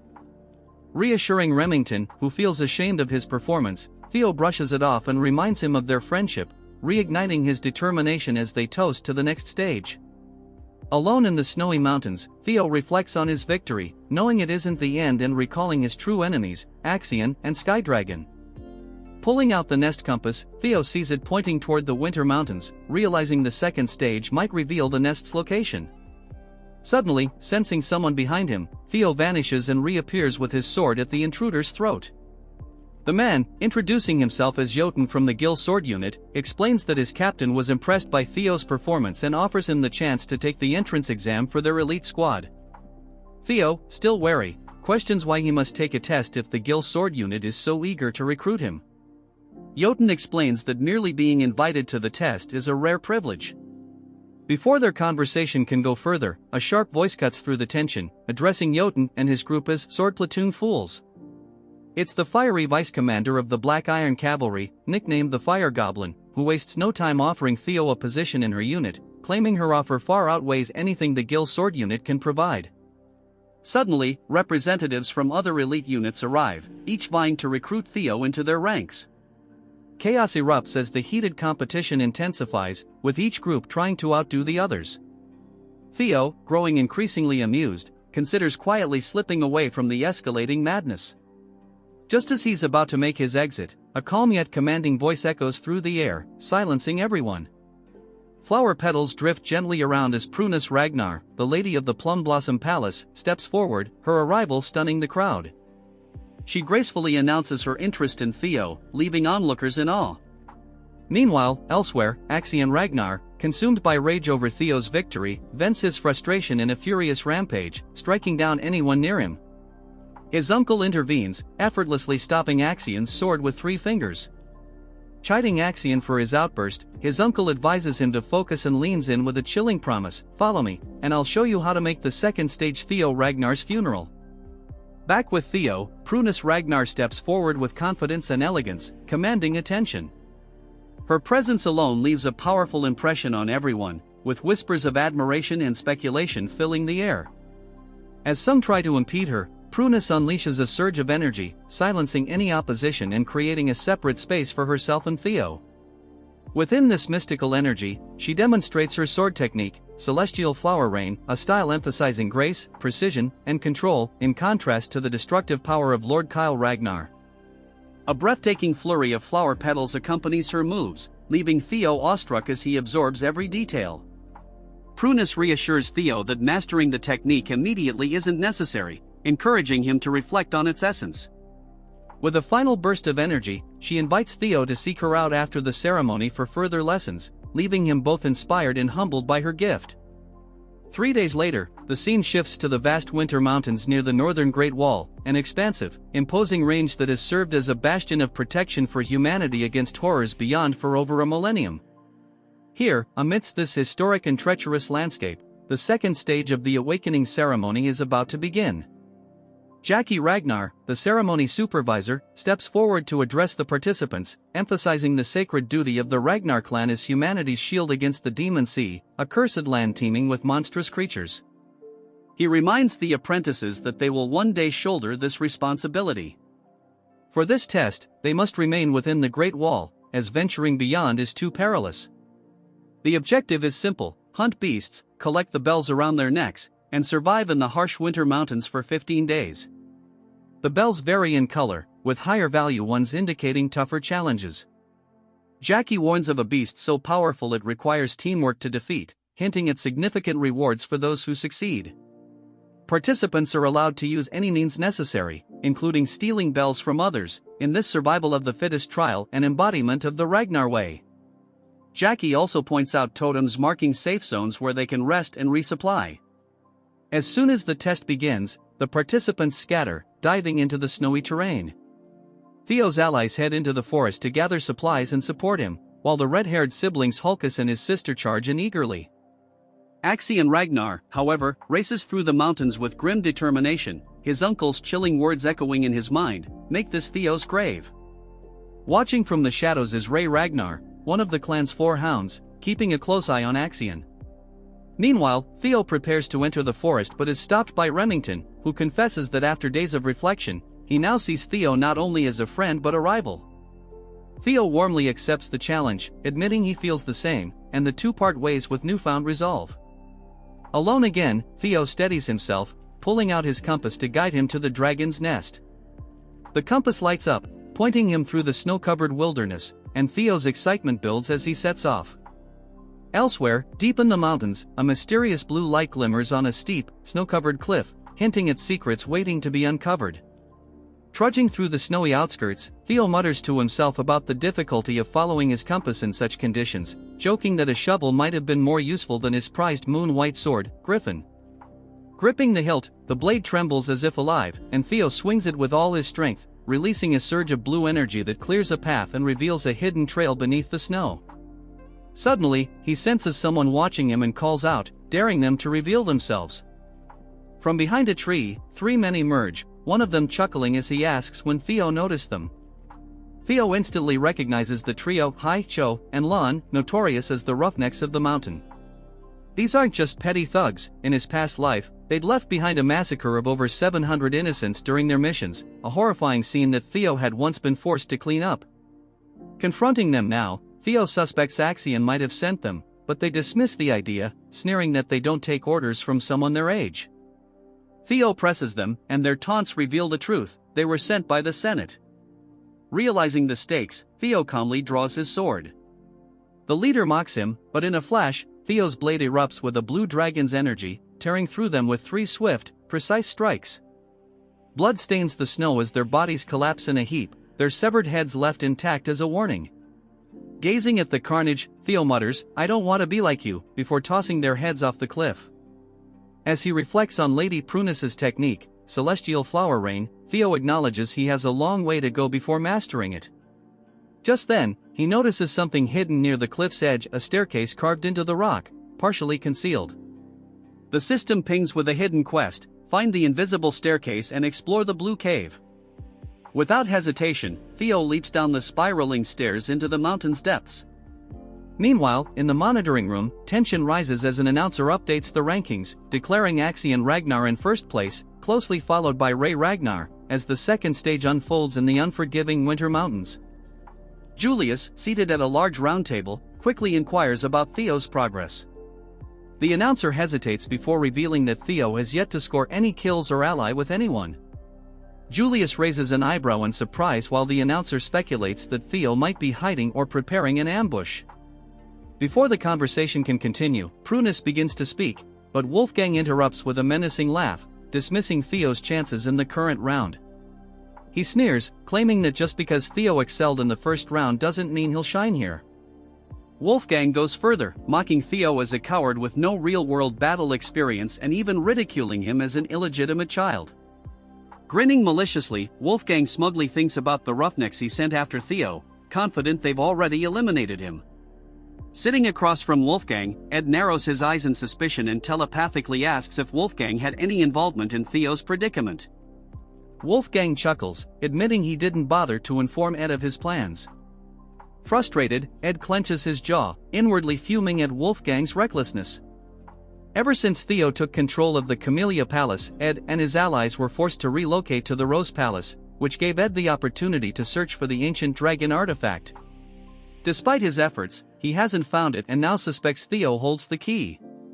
Determined, Ed gives a silent telepathic order to his subordinate to find Axion and urge him to accelerate the plan to eliminate Theo. Meanwhile, Prunus warns Julius that the Senate must be plotting something and suggests implementing a backup plan. Julius dismisses her concerns, confident in Theo's resilience. He believes Theo is likely biding his time and adds, with a smirk, that he hasn't forgotten Prunus met Theo behind his back. Prunus brushes off the remark with a laugh, stating that what truly matters is Theo's perspective. Meanwhile, Theo has entered a dark cave filled with skeletal remains, bones and skulls scattered across the ground. As he ventures deeper, the skeletons seem to come alive, letting out eerie roars meant to unsettle him, but Theo's mental fortitude renders him unfazed. Placing a hand on the cold wall, he activates his sensory perception skill, sending a surge of awareness through the cave and mapping out the paths ahead. His lips curl into a smirk as he detects a glowing path. This must be the hatchling's nest. A memory from his past life surfaces, he recalls Huel discovering a legendary item in this cave years later. Determined to claim the prize first, Theo follows the path to a massive, ancient door. Standing before it, he feels a slight pang of pity for Huel, knowing he's about to claim the treasure long before Huel ever has the chance. As he steps closer, the door seems to awaken, and Theo senses a presence behind it. Then he sees it, a massive eye, wide open, staring at him from the darkness. Dumbfounded, Theo pushes the door open, stepping into a vast, fantastical chamber. Before him lies a hoard of glittering gold, rare swords, and treasures from across the world. Yet, instead of excitement, Theo feels unease. This isn't the hatchling's nest he anticipated, it's something far greater. This is the lair of the ancient dragon. A bead of sweat rolls down his face as he grasps the magnitude of the situation. Challenging a dragon of this caliber is unthinkable. Survival alone would be a miracle. Scanning the treasure, Theo wonders if he arrived years too early or if Huel's intel had been wrong. Deciding to retreat, he turns to leave, but an intense gaze freezes him in place. Slowly, he turns back to see a massive, gleaming golden eye locked onto him. The dragon awakens, its voice resonating through the cavern with ancient authority. "You are the first selector in a very long time," it says. The dragon, lounging atop the treasure, watches Theo intently. Overwhelmed by the honor, Theo drops to his knees, bowing deeply, and greets the dragon as his ancestor. The dragon, amused, tilts its head at the term ancestor. Theo hurriedly explains, recalling his clan's history. Wasn't the guardian dragon the lifelong companion of Sigurd, the Ragnar clan's great progenitor? Wasn't it also the mother of the famed dragon that birthed their bloodline? The dragon snorts in what sounds like amusement, its voice laced with sarcasm as it clarifies the myths. That bastard Sigurd spread quite the tale, it says. While it's true Sigurd and the dragon shared a bond of mutual respect, there was no familial lineage or romantic connection. Their relationship was forged through a deep, sacred pact, not blood. After all, the dragon adds with a sly grin, a human and a dragon? Hardly a compatible mix. Theo feels his cheeks flush at the implication, but he presses forward, asking if all the Ragnar family's talk about carrying the dragon's blood is just exaggerated propaganda. Roadbroke nods, confirming that while the claim is largely mythical, it isn't entirely false. The contract with Sigurd did leave traces of the dragon's power, but only in a symbolic sense. Feeling more at ease, Theo recognizes the rare opportunity before him. This isn't about fighting, but about learning invaluable truths that could aid him in his climb to the top of the Ragnar clan. Sensing Theo's anticipation, Rodbrok sighs and explains that, as the guardian dragon, it is bound by an ancient pact. Any worthy selector who passes its test earns the right to ask 3 questions. The scene shifts to Axion Ragnar, who is busy taking down a ferocious beast with a technique known as Thousand Dragons Roar.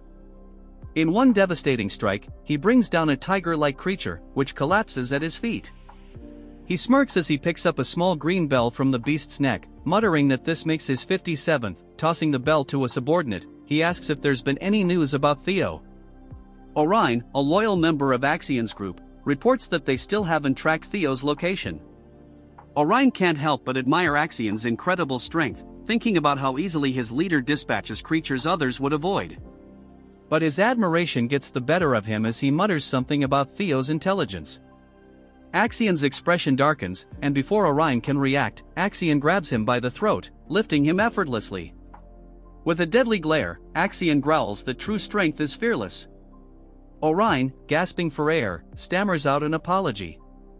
Just then, another messenger arrives with news that the Central Intelligence Bureau has ordered them to hasten their mission. Axion releases Orion, still radiating menace, and brushes off the message, telling the messenger to inform the Bureau that no one is more eager for Theo's death than he is. His body seems to hum with unrestrained bloodlust, leaving his intentions unmistakable. We return to Theo, who is deep in thought, carefully considering how to frame his 3 questions for Rodbrok. He knows each one must count. After a moment, he takes a steadying breath and asks the first question, one that's been on his mind: why are you here? Rodbrok's eye gleams with approval at the question. A good start, it remarks with a chuckle. The dragon explains that far beyond the edges of the known world exists a being called the Nameless Monarch, a monster of unfathomable power. For thousands of years, it has been Rodbrok's mission to shield the world from this threat. Winter Mountain, grand as it is, serves merely as an outpost in a far greater conflict. Theo feels a chill as he realizes that even this ancient, powerful dragon harbors fear of the Nameless Monarch. Pushing aside his unease, he asks his second question: what is the ancient dragon's relic? Rodbrok, impressed by Theo's curiosity, explains that there are 3 relics tied to its soul, each a powerful artifact. But with a mysterious glint, the dragon reveals that Theo already possesses 2 of them. Shocked, Theo quickly recalls the dungeon in the Camellia Palace and his moonwhite sword, Griffin, but wonders about the 3rd relic. Rodbrok identifies it as paper, a result of the dragon's soul being split into 31 fragments, each given to humans to aid in defending against the Nameless Monarch. These relics, Rodbrok explains, can take many forms: an item, a weapon, or even an event. Theo's mind races as he connects the dots to his miraculous return to the past.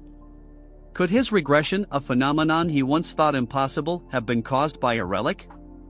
The revelation leaves him stunned, forcing him to rethink his entire journey.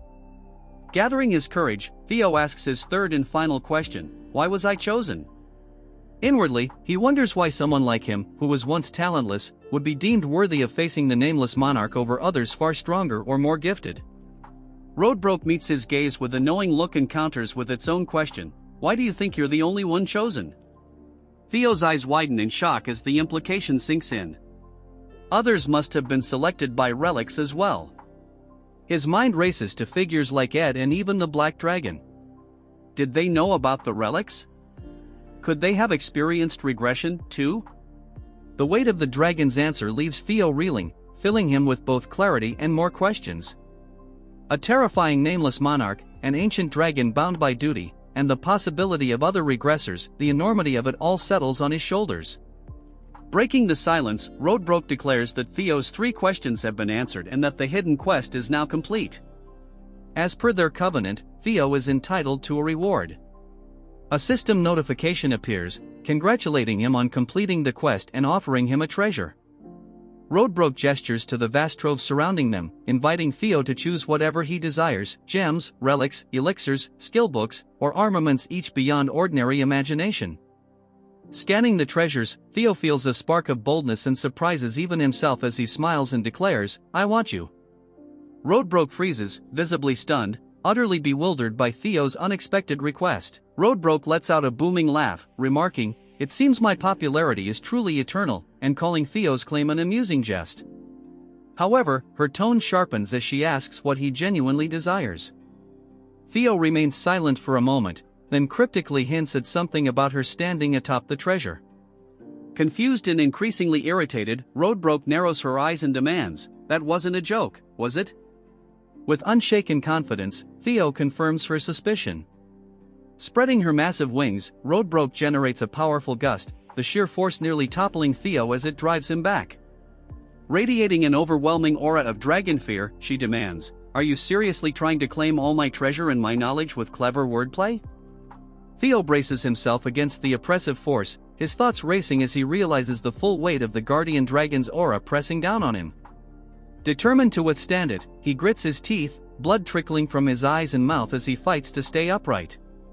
Summoning Lesser Drake's fear, a blue, smoke-like energy begins to emanate from him. Roadbroke sneers at his attempt. "How foolish," she mocks. "Do you think you can stand against me with such a minor fear?" Yet Theo remains resolute, defiantly declaring that the guardian dragon had promised he could claim any treasure within her nest, without any limitations. He boldly suggests that she herself, as the heart of this hoard, could be considered a treasure.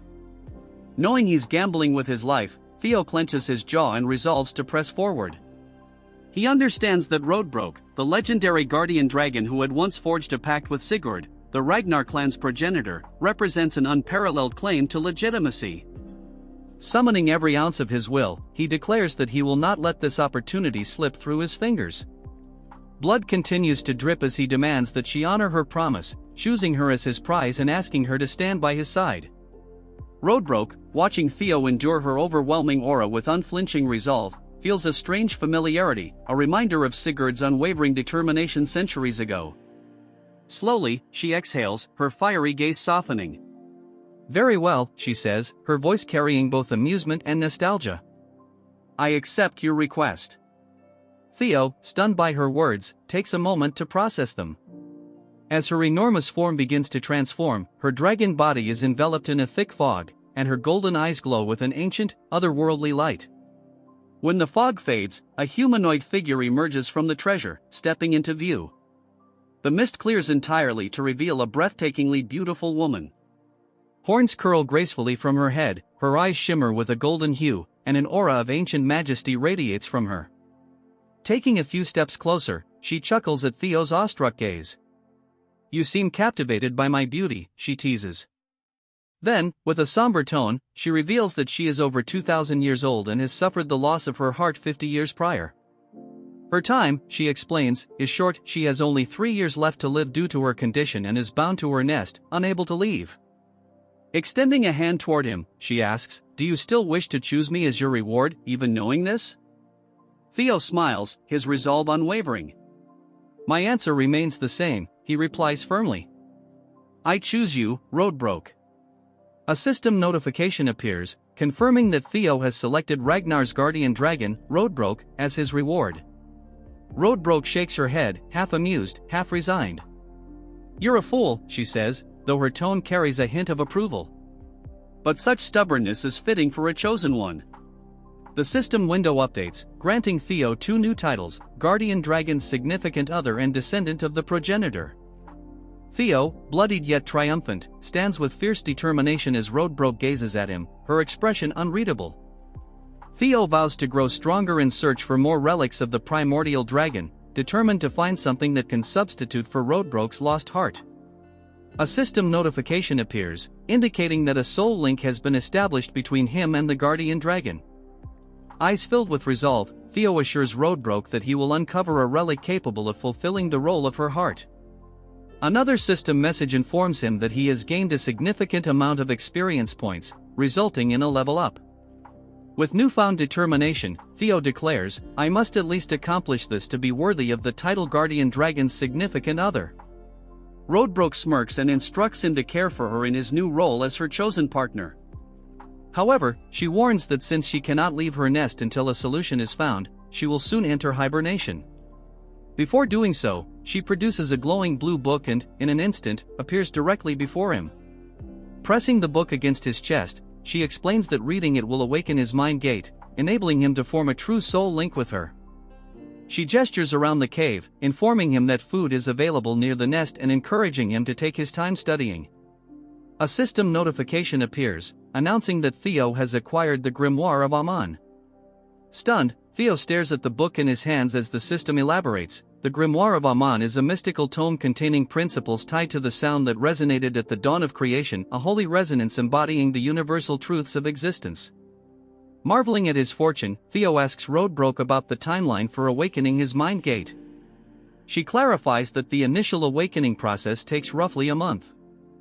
Theo's expression shifts as the weight of her words sinks in.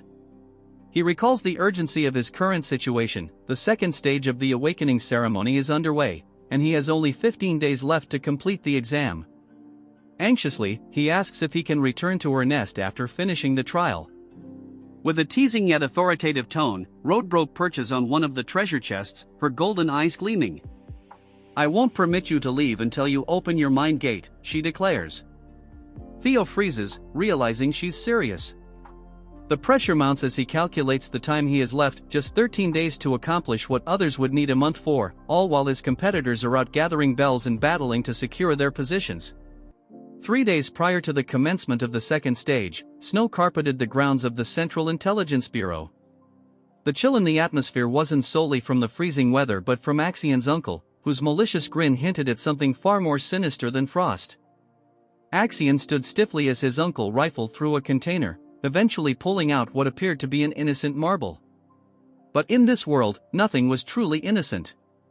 With the theatrical flair of a villain delivering a dramatic soliloquy, his uncle elaborated on the marble's purpose. It enhanced the energy of fiends trapped within, creating an anti-field safety zone to repel other fiends. Then, to demonstrate its power, he shattered the marble, releasing a swirling haze of purple and black motes. The disturbance condensed into a hideous, four-eyed creature with a maw wide enough to swallow Axion whole. Before Axion could fully process the situation, shadows surged from his uncle's feet, taking the form of a dragon that obliterated the fiend in a single devastating strike. The spectacle left Axion torn between admiration and disbelief at the monstrous legacy he seemed to have inherited. Unfazed by Axion's inner turmoil, his uncle continued detailing the next step of their scheme. The objective of the second stage was straightforward: exterminate fiends and amass points. However, Axion's mission was far more specific and vindictive. His task was to lure Theo out using the marbles. Axion, never one to embrace subtlety, suggested torturing Theo first to wring out every shred of information about the Rose Palace relic.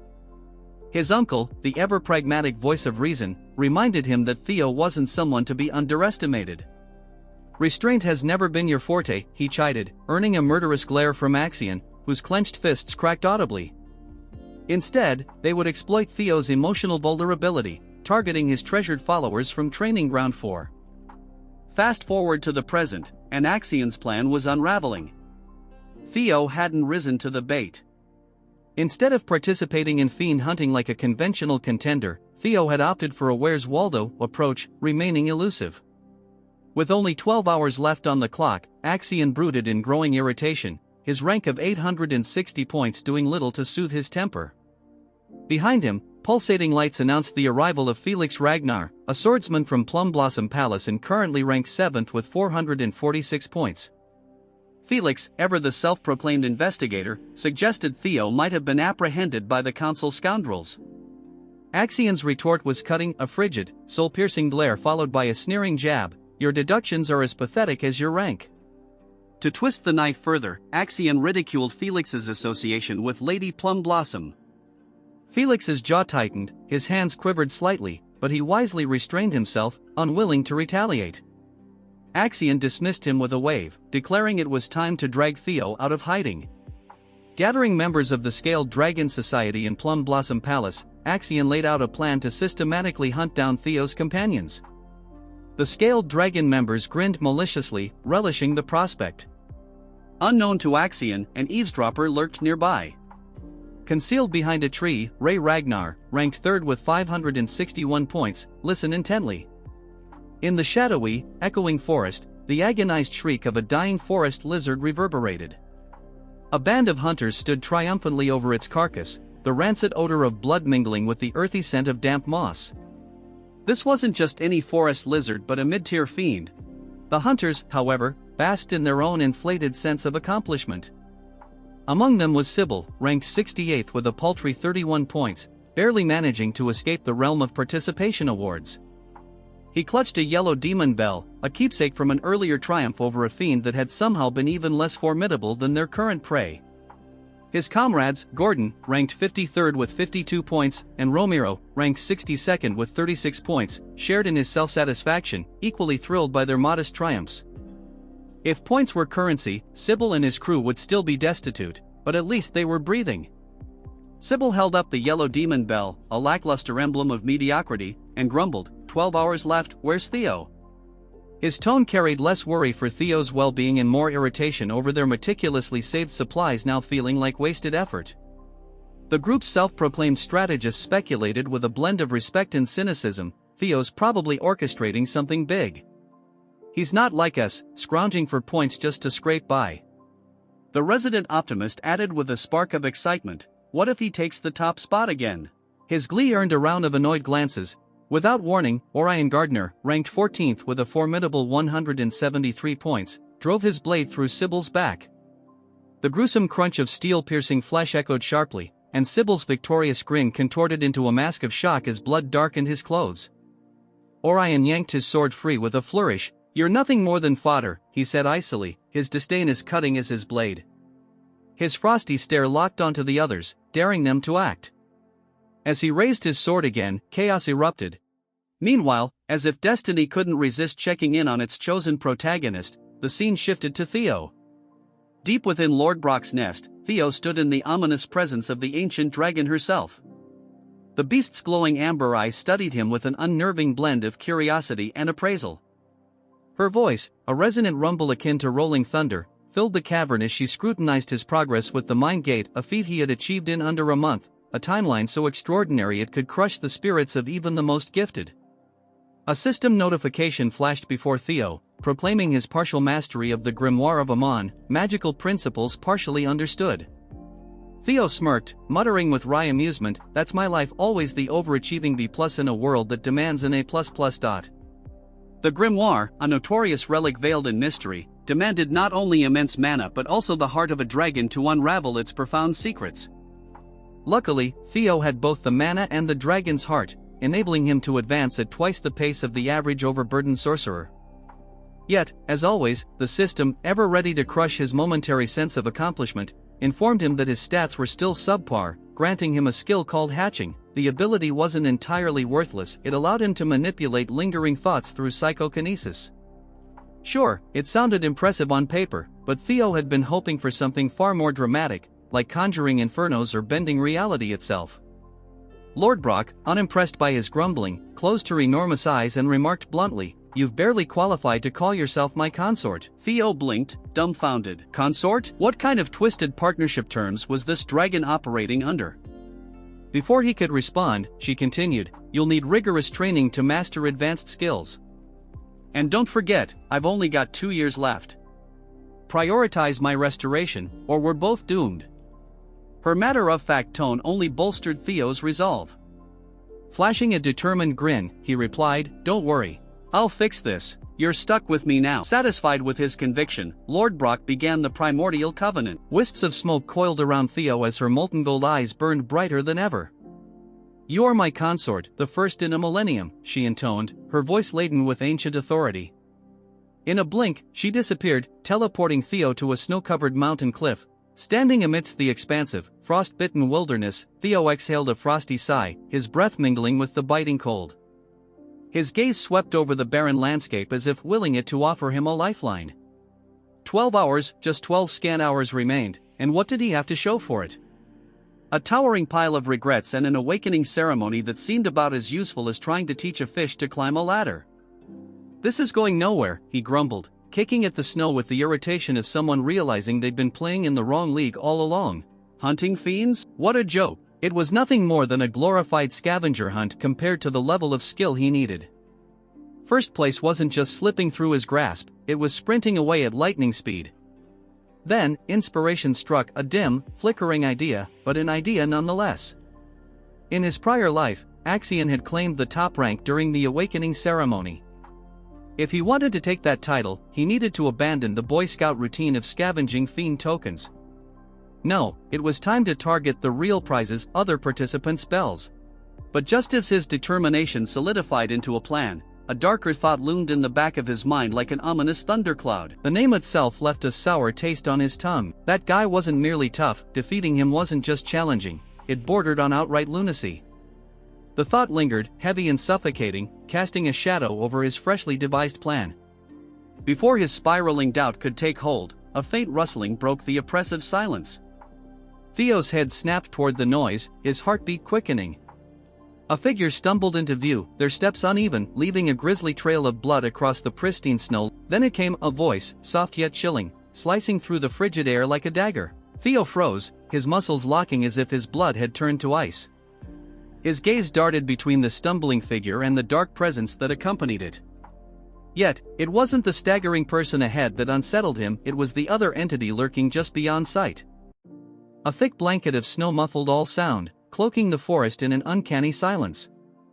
Theo stood amidst the towering trees, every nerve alert, his eyes scanning for any trace of movement. His vigilance was rewarded when he spotted a figure stumbling toward him. "Ray," he called, his voice tinged with both surprise and concern.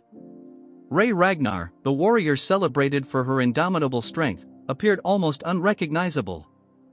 Her shoulders drooped under an invisible weight, and her steps faltered as though her body could barely support her. Her face, typically a portrait of determination, was ashen and lined with exhaustion. As she approached, Theo noticed a subtle quiver in her hands and a sheen of sweat glistening on her brow despite the biting chill. "Ray, what happened to you?" Theo hurried to her side, his gaze quickly scanning for injuries. "Were you attacked by beasts?" Ray didn't reply immediately, her breathing shallow and ragged, her trembling hand clutching the hilt of her sword with desperation. Theo's sharp eyes caught the dark stain spreading across her side, a fresh wound, raw and jagged. A cold knot formed in his stomach. "This wasn't the work of a monster," he muttered, his tone heavy with apprehension. "Ray, did someone ambush you?" Ray attempted to steady herself, but her knees buckled. Theo moved swiftly, his strong arms catching her before she collapsed completely.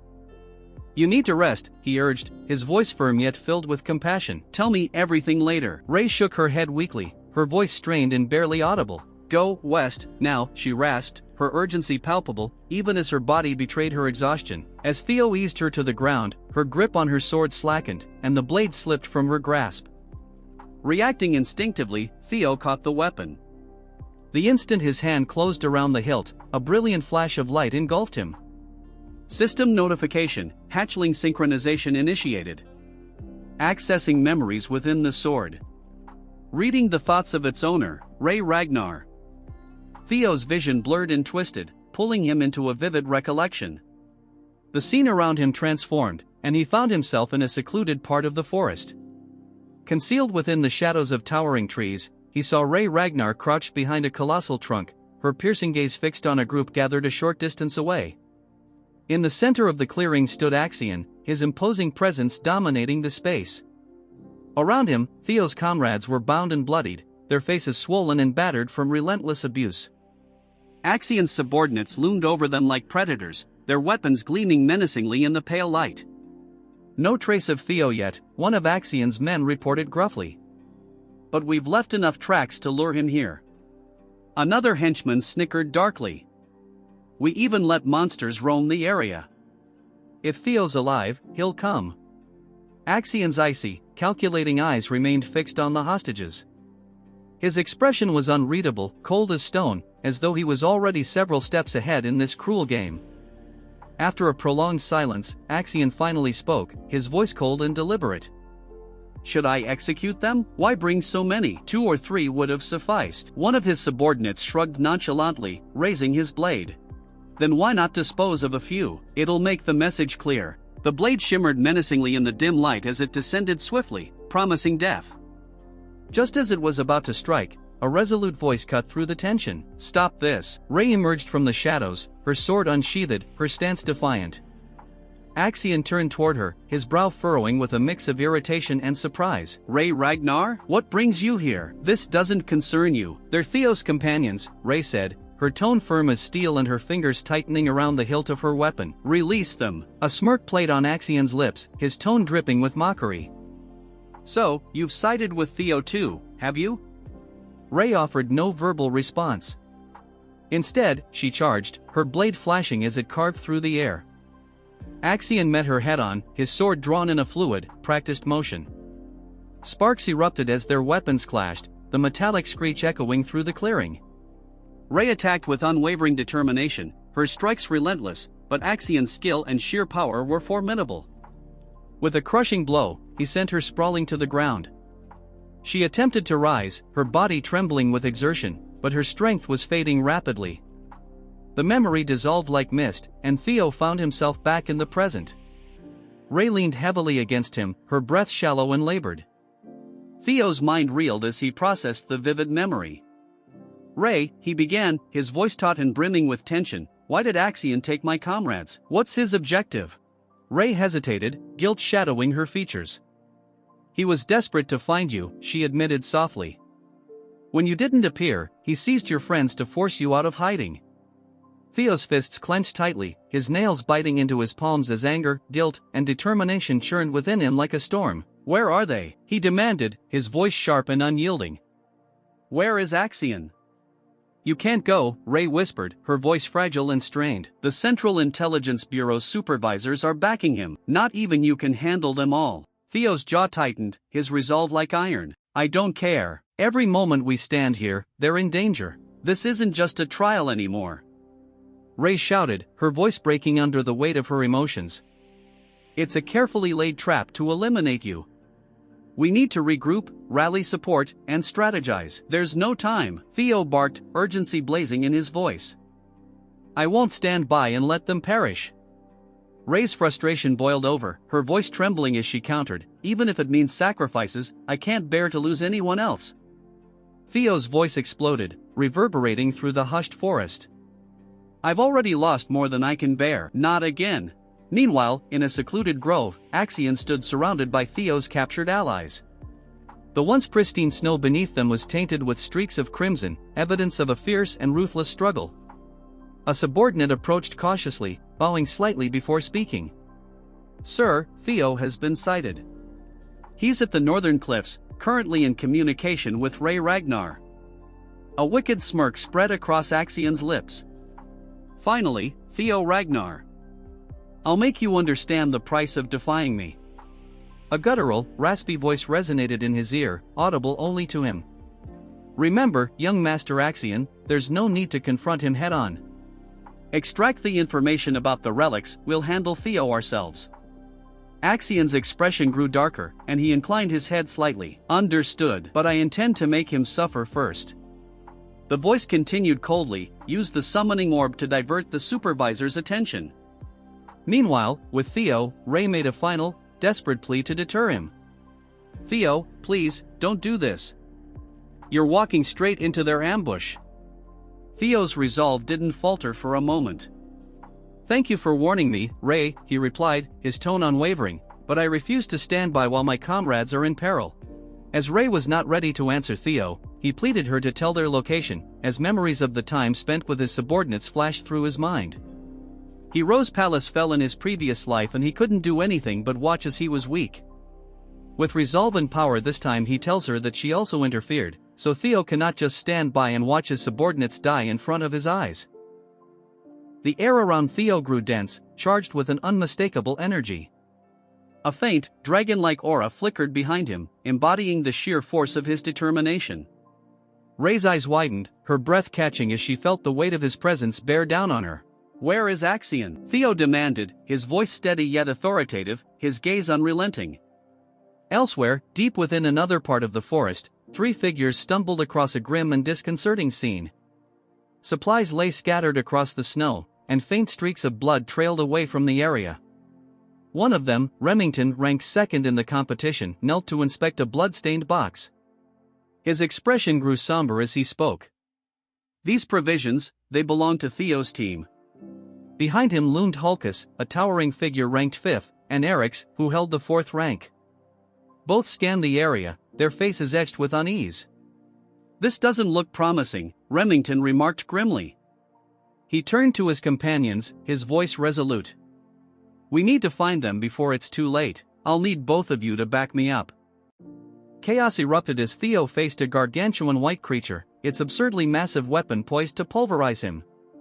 "Perfect," Theo muttered sardonically, evading at the final instant as the ground shattered under the beast's colossal blow. Unperturbed, he tightened his hold on the blade. "Just a giant, ill-mannered brute with no respect for boundaries," he quipped before lunging forward with surgical precision, targeting the creature's vulnerabilities. The beast collapsed with a guttural wail, but Theo spared it no glance, already forging ahead, his thoughts fixed on his imprisoned friends. As if fate conspired against him, 5 identical monstrosities emerged, their glowing crimson eyes radiating menace. "What is this? Axion's discount monster factory?" Theo snapped. Drawing upon the dragon's 3rd claw, he unleashed a cataclysmic sword strike, annihilating the pack in one sweeping motion. "Efficiency," he muttered, stepping over the wreckage, though triumph was fleeting. The ultimate adversary appeared a colossal abomination dwarfing its predecessors. Its very presence seemed to mock Theo's readiness. "Massive, but I've seen worse, mostly my own poor decisions," he sneered. As the beast bellowed, Theo launched himself skyward, descending like an avenging meteor, his blade embedding deep into its skull, silencing it instantly. The tumult faded, transitioning to Ray, who lingered in the eerie quiet of Theo's departure. Memories flooded in young Theo, grasping her hand, courage blazing in his small frame. "Always so reckless," she whispered, frustration and nostalgia mingling. Resolving not to stay idle, she clenched her fists. "Go on, play the hero, but don't think I'll let you have all the glory." With a determined stride, she vanished into the forest. Meanwhile, in Axion's lair, Theo's captured companions, brimming with fury, strained against their bonds. One, channeling fiery defiance, yelled, "You'll regret this, Axion." Predictably, the flamboyant villain responded with a mix of disdain and gratuitous cruelty. Axion's boot slams into the captive's face, forcing him to the ground as a derisive smirk spreads across his lips. "Such clamor," he sneers. Ever the performer, Axion draws his blade, the steel glinting menacingly as he levels it against the man's throat. Before he can escalate further, a velvety voice slithers from the shadows. "Young Master Axion," it murmurs, laced with condescension. "Recall the Bureau's directives. Any reckless action could jeopardize the operation." Axion growls, his jaw tightening as he begrudgingly sheathes the sword. Refusing to squander a chance for theatrics, he seats himself atop the captive's back as though it were a mockery of a throne. "Comfortable enough," he mutters, his crimson eyes blazing with barely restrained rage. A flicker of light through the trees catches his attention, sharpening his gaze. "Ah, how charming," he remarks, voice dripping with sarcasm. "The Bureau decided to send 4 elite prosecutors to assist me because evidently, my uncles believe I'm incapable of dealing with one lowborn offspring alone." Fools! His fingers tighten into fists, the tension in his knuckles betraying his simmering pride and seething resentment. The atmosphere shifts as Theo steps into the clearing, an aura of restrained power enveloping him. Every eye snaps to him, from his bruised comrades to Axion's minions, even the trees seeming to lean in, drawn by the palpable intensity. Axion rises slowly, feigned indifference masking his irritation. "So," he drawls, "you've finally graced us with your presence, Theo Ragnar." Theo doesn't respond with words, his eyes scanning the scene with cold calculation. Comrades to the left, guards to the right, and the arrogant would-be tyrant at the center. His grip on the sword tightens, the air humming with his subdued fury. "You kept me waiting," Axion taunts, his tone like a serrated blade. Theo's gaze locks onto the captive beneath Axion's boot, his deliberate strides cutting through the tension. Sensing the shift, Axion's hand drifts to his weapon, but before he can act, the irksome, composed voice from the shadows cuts in once more. "Young Master Axion, do not let him provoke you." Axion exhales sharply, forcing himself to regain a semblance of composure. "Theo," he begins, adopting an air of authority, "let's abandon the theatrics." "Surely you understand the Are you frightened?" Theo interrupts, his voice as sharp as a blade. Axion's smirk falters. "What?" Theo steps forward, his tone cold and merciless. Are you afraid you'll be defeated by me?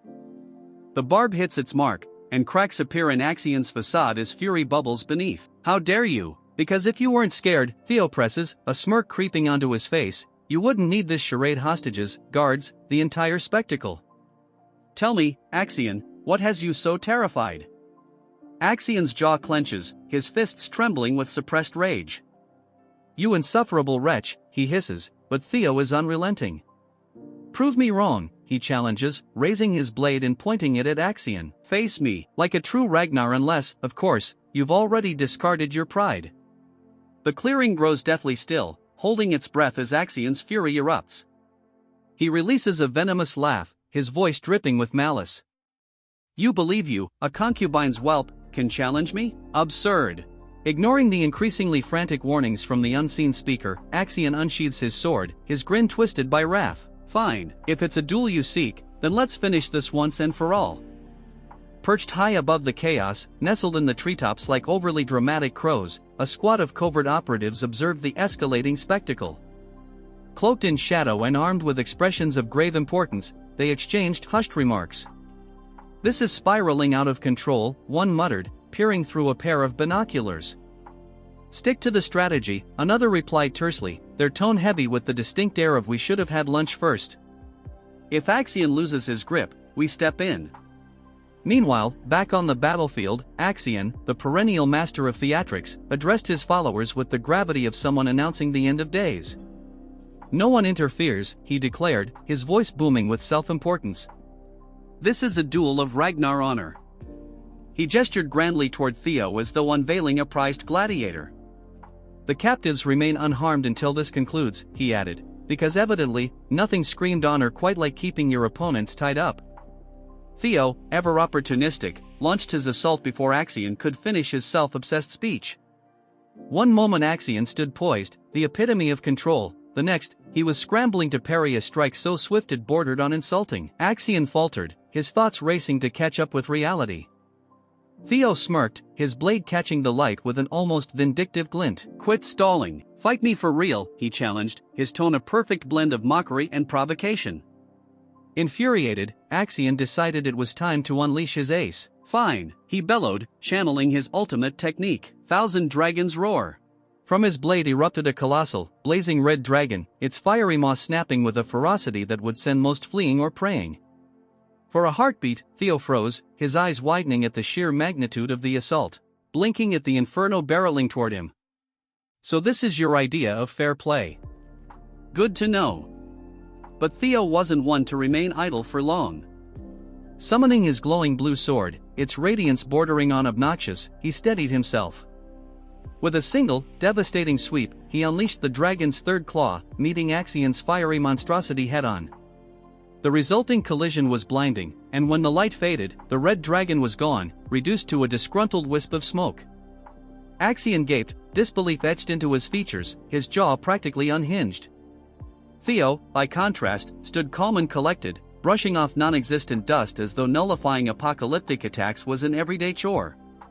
His smirk widened, exuding a confidence sharp enough to cut. Are you even competent enough to teach me anything, Axion? He quipped, his voice laced with the kind of smugness that made Axion's blood boil. The scene starts with Orion Gardner, ranked 14 with 179 points and an executive of the Scale Dragon Society. As Theo effortlessly countered Axion's Thousand Dragon Roar, Orion's usual composure broke. Unbelievable, he muttered, his voice laced with disbelief and a touch of dread. This was not how the day was supposed to go. For weeks, Orion had dismissed Theo as a minor obstacle, someone Axion could crush without much effort. But now, here was Theo, calm, precise, effortlessly dismantling Axion's flashy attacks as if swatting a fly. This is bad, Orion thought, his fingers twitching as if he was on the verge of making a foolish decision. The reality of Theo's overwhelming strength raised uncomfortable questions in his mind, chief among them, am I backing the wrong side? For a fleeting moment, the idea of betrayal crossed Orion's mind. What if he switched sides? Theo was clearly capable, his group well organized, and they seemed far less likely to implode from overconfidence. But just as quickly, Orion dismissed the thought.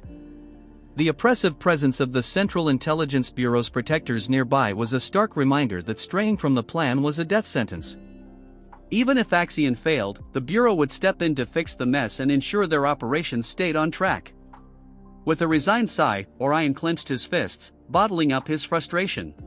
Turning to the scattered members of the Scale Dragon Society, who were doing their best to ignore the disaster unfolding before them, Orion snapped, "Listen up. We're not cleaning up Axion's mess. Spread out, lay low, and avoid this chaos." The members exchanged wary looks, silently agreeing to follow orders for the sake of survival. One by one, they disappeared into the shadows, each vowing never to follow Axion into another fight. Orion lingered briefly, watching the battle between Theo and Axion. The scene shifts to a sunlit training ground, where an 8-year-old Axion tightly grips a wooden sword, his small body trembling with a mix of fear and determination. Across from him stands his uncle.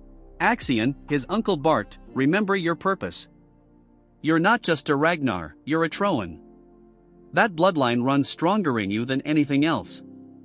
Axion glanced up with wide, confused eyes that seemed to ask, "Why me?"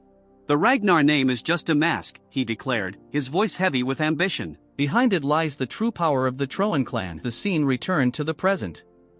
Grinding his teeth, his crimson eyes burned with anger, frustration, and unresolved childhood pain. He glared at Theo, who stood calm and composed, as if meditating amidst the chaos. "Impressive," Axion growled through gritted teeth, his tone a mix of reluctant respect and seething rage. Without hesitation, Axion charged, his sword gleaming like a terrible decision in motion. His movements were quick, precise, and honed by years of grueling training. "Theo," he yelled, his voice cutting through the tense air, but Theo didn't flinch. He stood his ground, his blade raised in a defensive stance that seemed to mock Axion with a silent "bring it on." His eyes were steady, calm, and calculating, as if he already knew the outcome. Axion's sword came down with all the fury of a man fighting his own insecurities, but Theo met it with ease. The clash of steel rang out, sending shockwaves through the battlefield as sparks flew from their blades, momentarily lighting up their intense expressions. How could Theo, a so-called concubine's child, stand so confidently, matching him blow for blow? Meanwhile, Theo allowed a faint smile to cross his lips, not smug, but worse. The scene shifts again to the shadowy halls of the Central Intelligence Bureau, a fortress of secrets. Within its most secure chamber, Julius, the dramatic chief advisor, paced like a child who just heard juicy gossip. His ceremonial robe swished with every step as he grinned from ear to ear. "Theo Ragnar lives. That boy is far more resilient than we ever gave him credit for." Across the room, Wolfgang stiffened, sweat beaded on his weathered face as his mind struggled to process the implications. "Theo survived," Ed Ragnar muttered in disbelief, his hands trembling slightly, a rare crack in his normally steely composure. "I sent my 3 best scoundrels after him, how could they fail?" Meanwhile, seated in a highback, Ed's expression remained eerily calm. The scheming uncle of Axion, he didn't let his emotions show until the weight of the report sank in. Slowly, with the grace of someone who'd been plotting for years, a smirk stretched across his face. "So, Theo is alive," he murmured, his voice smooth and almost pleased. In his mind, the gears started turning. "Axion will uncover the relic's secrets, and then my swordsman will finish Theo for good." Before he could spiral into another villainous monologue, the room's informer interrupted, their voice trembling. "Sir, there's more." Ed's smirk faltered as his head snapped toward the informer. "What is it?" he demanded sharply. The informer hesitated, clearly aware they were about to ruin Ed's carefully constructed sense of control. "Theo and Axio, they're currently dueling," they stammered. The words landed like a slap. Ed shot to his feet so quickly that his chair nearly toppled. "A duel?" he exclaimed, his calm demeanor shattering. The room fell silent as his mask of composure cracked. Back on the battlefield, Theo moved with a deadly grace, his precise footwork making his movements unpredictable. Axion, for all his anger, matched him move for move. He deflected Theo's first attack, parried the second, and narrowly avoided the third. "He's stronger than I expected," Axion thought, his grip tightening on his sword. But then his crimson eyes gleamed with confidence. "But he's not fast enough." With a sharp motion, Axion hurled his sword, the blade slicing through the air with deadly precision. Theo's eyes widened as the weapon hurtled toward him, and for a brief moment, time seemed to slow. A memory surged to the surface, vivid and burning. The sudden appearance of the thrown sword leaves both of them rattled, their confidence shaken as memories resurface. Theo recalls a haunting moment from his past, a thrown sword, his death, the pain. Axion lands lightly on the snow, the swirling flakes forming a shroud around him. His icy gaze locks onto Theo, sharp and cold like shards of frost. "There's a basic flaw in your strategy," he states, his voice dripping with contempt. He continues, his words cutting like a blade, "Relying on flashy, predictable moves only makes it easier for me to read you." A single drop of blood falls from Axion's blade onto the untouched snow, a grim reminder of the fight's deadly stakes. The pristine white around the fallen soldier quickly turns crimson, the scene stained by violence. Theo's eyes narrow as his gaze shifts to the fallen man. His mind flashes back to the cloaked figure he faced in his final moments before his regression. Axion, standing over the lifeless form, feels a twinge of unease. The man's face, frozen in a silent scream, etches itself into his memory as the puzzle pieces start falling into place. In the memory, a cloaked figure pulls his hood lower, shrouding his face in shadow, an ominous presence against the snow-covered backdrop. Axion's patience thins, his blazing eyes reflecting his rising frustration. "End this," he commands. Theo's fury builds, his face a mix of grief and anger. Memories of the burning palace, screams, and devastating loss flood back. "The monster who caused this," he growls, his voice heavy with venom, "will pay." His memories deepen, taking him back to the Rose Palace, now engulfed in flames. Once magnificent, it is reduced to a crumbling inferno. "The day I died," Theo whispers in the memory, his voice laden with regret. He remembers running through the burning halls, helpless and desperate. "I was supposed to die that day," he thinks bitterly, the weight of his powerlessness crushing him. And Theo recalls Evelyn's relentless investigation. Her efforts uncovered the truth. Randon and the Camellia Palace were intertwined, two faces of the same coin. The attack was orchestrated, the burning palace a cruel reminder of betrayal. Theo clenches his fists as the realization sharpens. Among all the swordsmen, only one would dare to use such a reckless technique, a thrown sword. The truth hits him like lightning. "Axion Ragnar," he whispers, the name bitter in his mouth. Analyzing his opponent's style, Theo concludes, only someone blinded by arrogance would rely on such a gamble. Any lingering doubt vanishes as certainty solidifies in his mind. Theo grips his broken sword tightly, the jagged metal cutting into his hands, but he barely feels the pain. The blade cracks, breaking into two useless shards. As the pieces fall to the ground, he whispers, his voice raw with anguish, "What is it with you people?" Axion's eyes widen in disbelief, his voice shaking as he stammers, "He broke a sword with his bare hands." Theo's bloodied hand tightens as he glares at Axion, his voice steady and resolute. "This isn't like before," he declares. "I won't repeat my mistakes." With smooth precision, Theo picks up a fallen sword from the snowy ground, a weapon left behind by a fallen comrade. With a surge of energy, Theo hurls the broken sword toward Axion. Axion scoffs, unimpressed by the act. "What kind of pathetic attempt was that?" he sneers, his tone dripping with disdain. "A poor imitation of my technique, you're truly a fool." But as Axion's words fade, his eyes narrow, and a flicker of unease appears. Something about Theo's movements feels off, sending a chill down his spine. A shiver runs through him as he senses the power radiating from Theo. This is no ordinary killing intent. "This is something far darker," he whispers, fear creeping into his voice. Theo's mana surges like a tidal wave, a palpable force exploding outward and pressing down on the battlefield. Axion feels as though he's suffocating, the sheer intensity of the energy leaving him breathless. How can his mana be this strong? He wonders, his blood turning cold as realization strikes. Axion is frozen in shock, his mind reeling with unanswered questions, failing to notice Theo's rapid approach. Theo unleashes a devastating wave of energy, a force so overwhelming it tears through the forest, shattering trees and shaking the ground. The air crackles with raw power as Theo raises his glowing blade, its light almost otherworldly.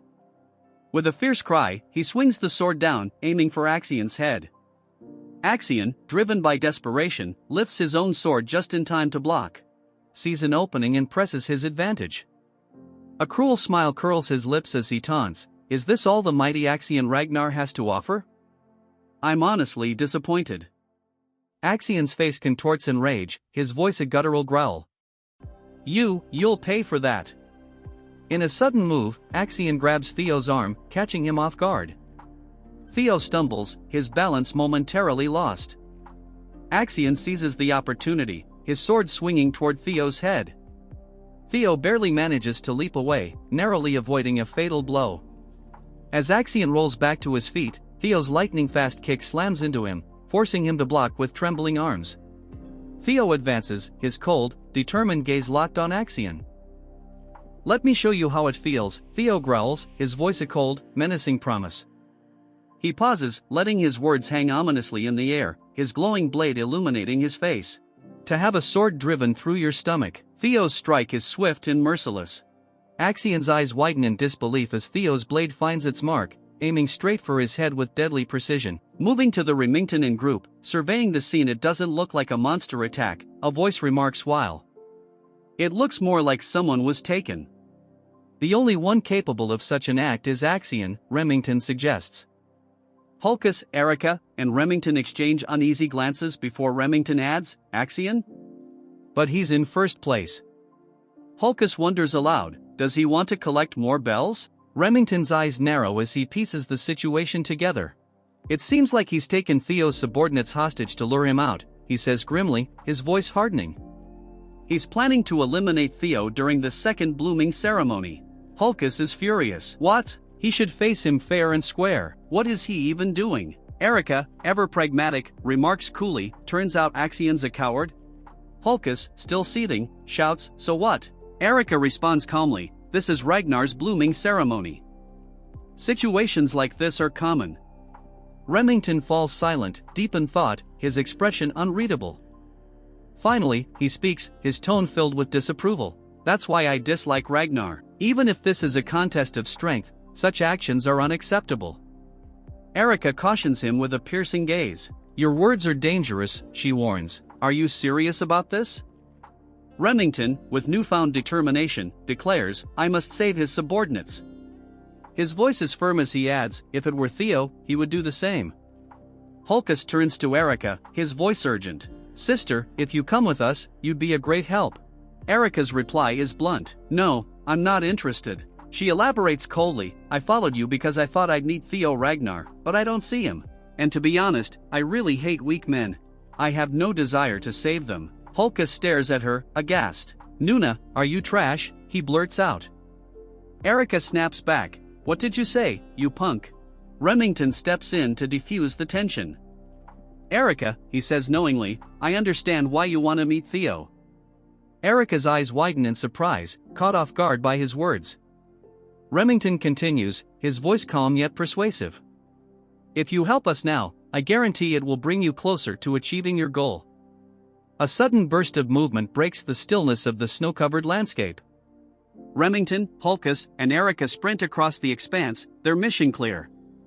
Glancing back, Remington calls out with determination, "Hold on a little longer, everyone."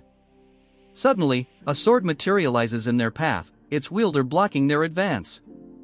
The owner's intent is clear as they command, "Stop, you can't go any further." In the distance, a group of figures emerges, swords drawn, forming a formidable barrier. Remington's eyes widen in recognition. "Scaled Dragon Society," he mutters. One of the figures steps forward, a smirk playing on his lips. "It's been a while, Wellington," Orion says, his voice dripping with sarcasm.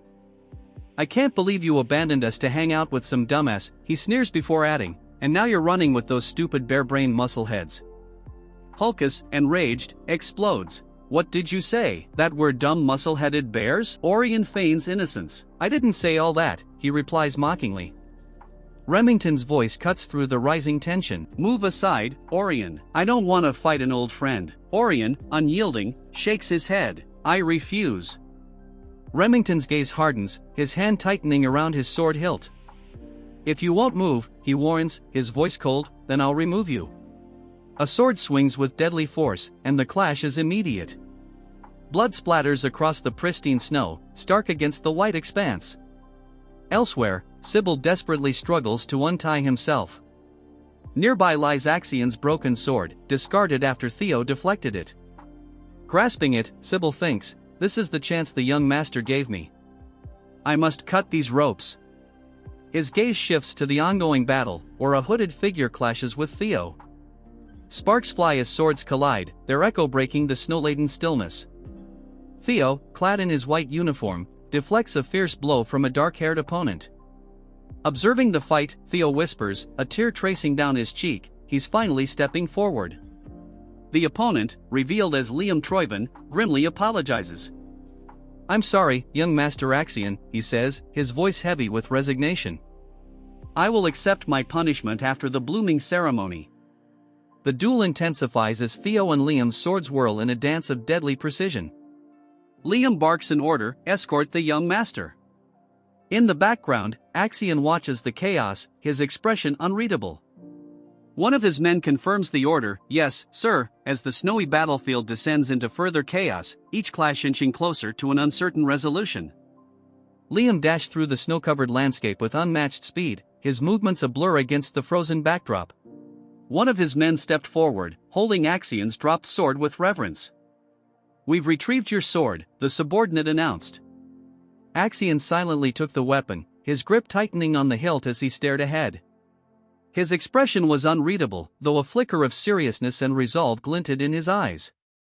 Liam turned his attention to Theo, swinging his sword with immense force, the blade slicing through the air with lethal precision. Theo met the attack head-on, their swords clashing in an explosion of sparks, the sound reverberating through the quiet forest. Gritting his teeth, Theo managed to deflect the powerful blow, forcing Liam to momentarily lose balance. Seeing his opportunity, Theo readied a counterattack, but Liam recovered quickly. His sword resumed its deadly arc, this time aimed directly at Theo's exposed form. Theo braced himself, his eyes burning with a mixture of determination and defiance, as the fatal strike loomed closer. Liam's face remained a mask of cold calculation. Inside, his thoughts raced. Theo is stronger than I anticipated. He won't fall to Axion or even the senior prosecutors I brought along today. But we're not on the same level. His gaze darkened as he thought, this is my only chance to eliminate him, now that no supervisors are here to intervene. A flicker of regret passed through Liam's mind. It's a waste to kill someone so talented, but sacrifices are necessary for the greater good. With unwavering resolve, he swung his blade with finality. Goodbye, Theo Ragnar, he muttered, his voice cold and absolute just as Liam's sword was about to strike. Theo's eyes flared with a sudden, ominous red glow. The air grew heavy, and an unsettling aura spread throughout the battlefield. The fiery light in Theo's gaze was intense, radiating an overwhelming power. Blood splattered across the pristine snow as Liam staggered backward, clutching his chest in sheer agony. His eyes widened in disbelief as he looked down at the sword that had pierced him. Pain and horror twisted his expression as he gasped. His expression turned from shock to a mixture of anger and dread. Axion, visibly struggling to contain his emotions, stood frozen. Axion's sword pierces through Liam's back, a crimson bloom spilling across the snow. Liam's body stiffens in disbelief, his own blade slipping from his grasp and clattering to the ground. Theo is frozen in shock as Liam's face twists with pain and betrayal. Blood trickles from his mouth, and his wide, disbelieving eyes lock onto Axion. He cannot comprehend this treachery. With a sickening sound, Axion yanks his sword free, spraying blood across the pristine snow, a brutal testament to his cruelty. Liam collapses to his knees, clutching at the wound. Axion's subordinates remain paralyzed, their faces etched with a mix of horror and confusion. One stands speechless, while another cries out in anguish at the sight of their fallen leader. Axion, what on earth are you doing? One of them shouts, voice trembling. Axion's eyes blaze with an intense, almost demonic red glow, his jaw tight as he spits out his justification. You joined the fight because you thought I'd lose. That's an insult to me, an insult to the air. Theo's expression shifts between disbelief and dawning understanding. Axion, you insane bastard. That's your own family. Axion turns to Theo, a cruel smirk curling his lips. Yes, I must admit, Theo Ragnar, you are indeed strong. His words drip with condescension, a mockery of respect. In a flashback, Ed stands before a younger Axion, his face hidden in shadows. His words linger in the air, filled with malice. The weak are worthless. But you, Axion, you were born with talent. A sinister smile curling on his lips. You should crush others beneath you and rise above them. Only then can you claim the throne of Ragnar. Young Axion's eyes shine with an unsettling intensity, his gaze filled with determination. Back in the present, Axion's face is set with pride and arrogance. You must be weaker than me. That's the only logical conclusion, he says, looking down at Theo with disdain. Axion raises his sword, his stance exuding power and ambition. I will be the strongest. I will claim the throne. There's no way I can lose to someone like you, not here. Axion's hand grips the hilt of his sword tightly, his knuckles white with strain. A silent promise of violence fills the air. His voice trails off as he launches a furious attack, his blade a crimson blur against the snowy landscape. Theo, however, stands firm, his determination clear in his narrowed eyes, fully focused on his opponent. As Axion's sword comes down with explosive force, Theo meets it head-on, their blades clashing with a deafening crash. Axion's eyes widen in shock. Where is he? In the chaos, Theo dodges the strike and positions himself to counterattack. With lightning speed, Theo's sword connects, slicing through Axion. Blood sprays into the cold air as Axion staggers, his face a mixture of pain and disbelief. Nearby, Liam's men rush to his side, supporting his weakened form. "Senior Liam, are you all right?" one of them asks, his voice heavy with concern. Liam coughs, clutching his wound. His face is pale, but his resolve is unshaken. One of the men glares at Axion. "Damn it, I know you're reckless, but this is too much." He hesitates, torn between loyalty to Axion and disbelief at his actions. Despite the agony, Liam grits his teeth and gives a desperate command. "Don't worry about me, go help Master Axion, kill Theo Ragnar." His eyes burn with a fanatical intensity. Axion spits out a mouthful of blood, his face twisted in pain and fury. Theo doesn't let up, his sword glowing with blue energy as it cuts through the snowy air. Axion's eyes widen in disbelief as he watches Theo's overwhelming power. "This is impossible," he mutters, his voice filled with shock. A flashback interrupts the moment. Ed, with a sly smirk, looks directly at Axion and speaks with chilling certainty. "When it comes to Ragnar, you should always expect the unexpected." The scene shifts to a close-up of a flickering lantern in a dark room. The flame dances unsteadily, almost going out, only to suddenly flare brighter. Back in the present, his expression hardens with determination. A single bead of sweat slides down his cheek as he stays focused. "No, it can't be," Axion growls. Another flashback plays, showing Ed's dismissive expression. "Why are you so concerned about that fool? He's worthless and untalented," Ed sneers. In the memory, Axion holds a card in his hand, a smug grin spreading across his face. "I'll toy with him a bit and remind him of his place," he says arrogantly. Ed's voice echoes again, his face partially hidden in shadow. His tone is calm but confident. "Don't you see? The gap between your skill and Theo's isn't as wide as you think." The scene returns to the battle. Swings his sword, the blade carving through the air and leaving behind a vibrant trail of blue energy, a testament to his strength and resolve. Fury twists Axion's face as Theo's attack barrels toward him. "A worthless piece of trash like you can be torn apart with ease." Axion roars, releasing his full power. Energy surges around him like a storm. Behind him, a massive, terrifying spectral entity appears, its jaws stretched wide in a silent scream of dominance. Theo stands his ground, unwavering in the face of the overwhelming power. His voice is steady, filled with conviction. "Throne this, throne that. Because of your greed, so many of my men have died." Clenching his fist, Theo gathers energy around his hand. "If you refuse to abandon that ambition, then I will shatter it no matter what it takes." Enveloped in a brilliant blue aura, Theo charges forward. With power surging through him, a magnificent blue dragon takes shape behind him, its fiery eyes blazing with righteous fury. Theo unleashes his ultimate attack, his voice echoing with strength. "Three claws of the dragon." Theo's glowing blue eyes burn with focus as the spectral entity behind Axion lets out a silent roar. The blue dragon races forward, its might undeniable. Liam, despite his injuries, stares in shock at the raw power unfolding before him. Subordinates watch in stunned silence, their expressions a mix of awe and fear. From a distance, Remington, Hulkus, and Erica observe the scene, their faces reflecting the magnitude of the forces colliding. Axion's face is strained with pain and effort as he struggles against Theo's devastating attack. Every ounce of his power is tested, yet Theo's resolve remains unbreakable. Theo and Axion are locked in a fierce battle, their powers colliding and creating a blinding vortex of energy. The force of their clash erupts into a massive explosion, sending shockwaves rippling through the surrounding area. As the dust settles, the air remains thick with energy and debris. Smoke and dust swirl, hiding the figures within. Axion's boots press firmly into the snow-covered ground, a few drops of blood staining the pristine white surface. Slowly, Axion's boots begin to slide backward, leaving a trail of disturbed snow in their wake. The force of the clash throws him off his feet, his body crashing heavily onto the frozen ground. Defeated, Axion lies motionless, his limp form a dark shadow against the pale, snowy landscape. Theo stands over Axion's fallen body, his sword lowered but still emanating power. His silhouette is commanding against the pale sky.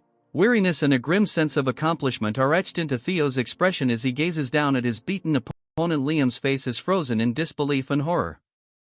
His eyes remain fixed on Axion's lifeless form, his voice trembling in a barely audible whisper of denial. Master Axion. The cold, sharp edge of Theo's blade hung in the air like a deadly pendulum, its crimson droplets staining the pure white snow below. Axion lay sprawled on the ground, his lifeless eyes fixed on the unyielding sky. A heavy silence blanketed the battlefield, broken only by the labored breaths of the few who remained alive. Liam's subordinates, their faces pale with a mix of shock and fear, stammered, "Young Master Axion." Despite his serious injuries, Liam struggled to his feet, his gaze locked onto Axion's motionless body. "Kill him," he rasped, his voice barely audible. Theo, his once pristine white coat now soaked in blood, stood still among the group. His sword, though lowered, dripped with the evidence of his victory. Even though Theo was exhausted and wounded, he stood his ground. His sharp eyes scanned the remaining members of the Central Intelligence Bureau. "I'm in trouble," he thought grimly, assessing the situation. "It's a gamble from here on out. Even at my best, I couldn't take on 4 senior proctors at once. In my current state, it's impossible. My stamina is drained, and my mana is nearly depleted from that last attack." Gripping his sword tightly, Theo steadied himself, his mind racing. Soon, he thought, a flicker of hope cutting through the exhaustion. He should appear any moment now. As he prepared for what was to come, 2 cloaked figures began advancing toward him, their swords drawn. Figures dressed in dark cloaks moved with astonishing speed, their swords glinting in the dim light. A startled grunt was followed by the sickening sound of a body hitting the ground, breaking the stillness. Before anyone could react, more figures joined the fight, their movements fast and precise. Remington, Hulkus, and Erica emerged from the chaos, their faces set with determination as their blades clashed with the attackers in a storm of steel. This wasn't who Theo had been expecting. "You guys?" Theo shouted, his voice a mixture of surprise and relief. "How did you?" Remington, his silver hair glinting faintly, offered a faint smile. "Isn't it obvious? We couldn't just leave a comrade in trouble, young Master Theo," he replied, his calm voice contrasting with the chaos around him. Theo, momentarily speechless, could only stare at his unexpected allies. Erica, clearly impressed, grinned and said, "Theo, you look even better in person. It's my first time meeting someone as strong as you. I like you already." Hulkus, unable to contain his excitement, chuckled. "Same here. You're amazing." Sybil, his face bruised but his resolve unshaken, stepped forward and joined the fray. "We're here to help you, young Master Theo," he declared with unwavering loyalty. "We couldn't just stand by after all the trouble we caused." Their intervention was a direct violation of the rules. Interfering supervisors were strictly forbidden, but they had chosen to fight alongside Theo regardless. "Supervisors aren't allowed to get involved," Remington shouted, his voice tinged with irony. "You do know that helping a candidate is a serious offense, right?" The question hung in the air as the tide of battle shifted. The remaining agents of the Central Intelligence Bureau, outnumbered and overwhelmed, found themselves pushed onto the defensive. Liam, his face twisted with pain and frustration, watched helplessly as his carefully crafted plans fell apart. "Sir Liam, what should we do?" one of his subordinates stammered, his voice trembling with fear. "Things have gone too far. Should we eliminate everyone here?" The situation had spiraled out of control, leaving Liam and his men cornered. "Please, sir, we need your decision," another subordinate urged urgently. Liam's mind raced, filled with dread. He realized the full extent of their failure. We didn't uncover anything about Rose Palace's artifacts. We couldn't kill Theo. Even Sir Axion is dead. And now we've been caught red-handed. Defeat loomed over him, but then a dark smile crept across his face. "We'll cover it up," he declared, his eyes glinting with a dangerous resolve. "Sir Liam, we don't have time," one of his men protested. Ignoring the plea, Liam continued, "The best way is simple." He paused, his sinister smile widening. "Kill everyone." His gaze swept over the battlefield littered with bodies. "We'll stage it as an internal conflict. Say there was an outbreak among the examinees, leading to their deaths on sight," he said, his voice chillingly calm. "That's the easiest way to erase all evidence of our involvement." Reaching into his coat, he pulled out several dark orbs. "These are 5th-grade monster summoning stones. They'll create enough chaos to make it look like an accident. Understand?" His men hesitated but quickly nodded under the weight of his commanding glare. "Yes, sir," one of them said, his voice shaky. As Liam prepared to unleash the monsters, his twisted plan began to take shape, threatening to turn the battlefield into a scene of carnage. As Liam prepared to unleash the monsters, a voice suddenly cut through the tense atmosphere. He gasped, choking on a breath as a sharp blow struck him. "What is going on here?" The arrival of the 3 supervisors representing the White Dragon Clan, Plum Blossom Palace, and Daffel Palace brought a sudden halt to the chaos. Their faces reflected concern and suspicion as their sharp eyes scanned the scene of destruction. Supervisors Sefford Garner and Sally Garner from the White Dragon Clan and Daffel Palace, respectively, stepped forward, demanding answers. "What happened here?" Natasha Koppel, the supervisor from Plum Blossom Palace, observed the devastation with a grim expression. The remaining members of the Central Intelligence Bureau were confronted by the other supervisors. "You 3 over there, stop," one of them commanded, their voice firm and unyielding.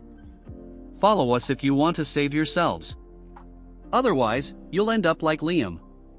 A tense standoff unfolded, the air thick with unspoken threats. Amid the turmoil, Theo stood silently, watching the unfolding events. Though he had survived against impossible odds, the cost of victory weighed heavily on him. "Supervisors," Theo said softly, a hint of relief in his voice. "Thank goodness you arrived in time," her expression a mix of concern and admonishment. "That was reckless, Theo," she said firmly. "Why would you risk so much?" Theo met her gaze silently, his eyes conveying what words could not. As the chaos subsided, the snow-covered battlefield, dimly lit by the moonlight, bore witness to the aftermath of the brutal confrontation. Survivors gathered around Theo. Remington, Hulkus, and Erica stood close, their faces showing relief and exhaustion. Sybil and the others from Training Ground Number 4, their eyes filled with tears of gratitude, cried out, "Young Master Theo, you did all this for us. We have no regrets, even if it costs our lives." Theo looked at them, his heart heavy with the burden of their sacrifices. His gaze shifted to Torre, her pale face glowing with unbroken determination. "The strength I aspire to have." "All right," she said aloud, extending her hand toward Theo. "Give me the bell. I'll take first place." Ray's faint smile held a glimmer of hope, a rare light amid the desolate scene. The moonlight bathed the stark, snowy landscape, casting a somber glow over the unfolding drama.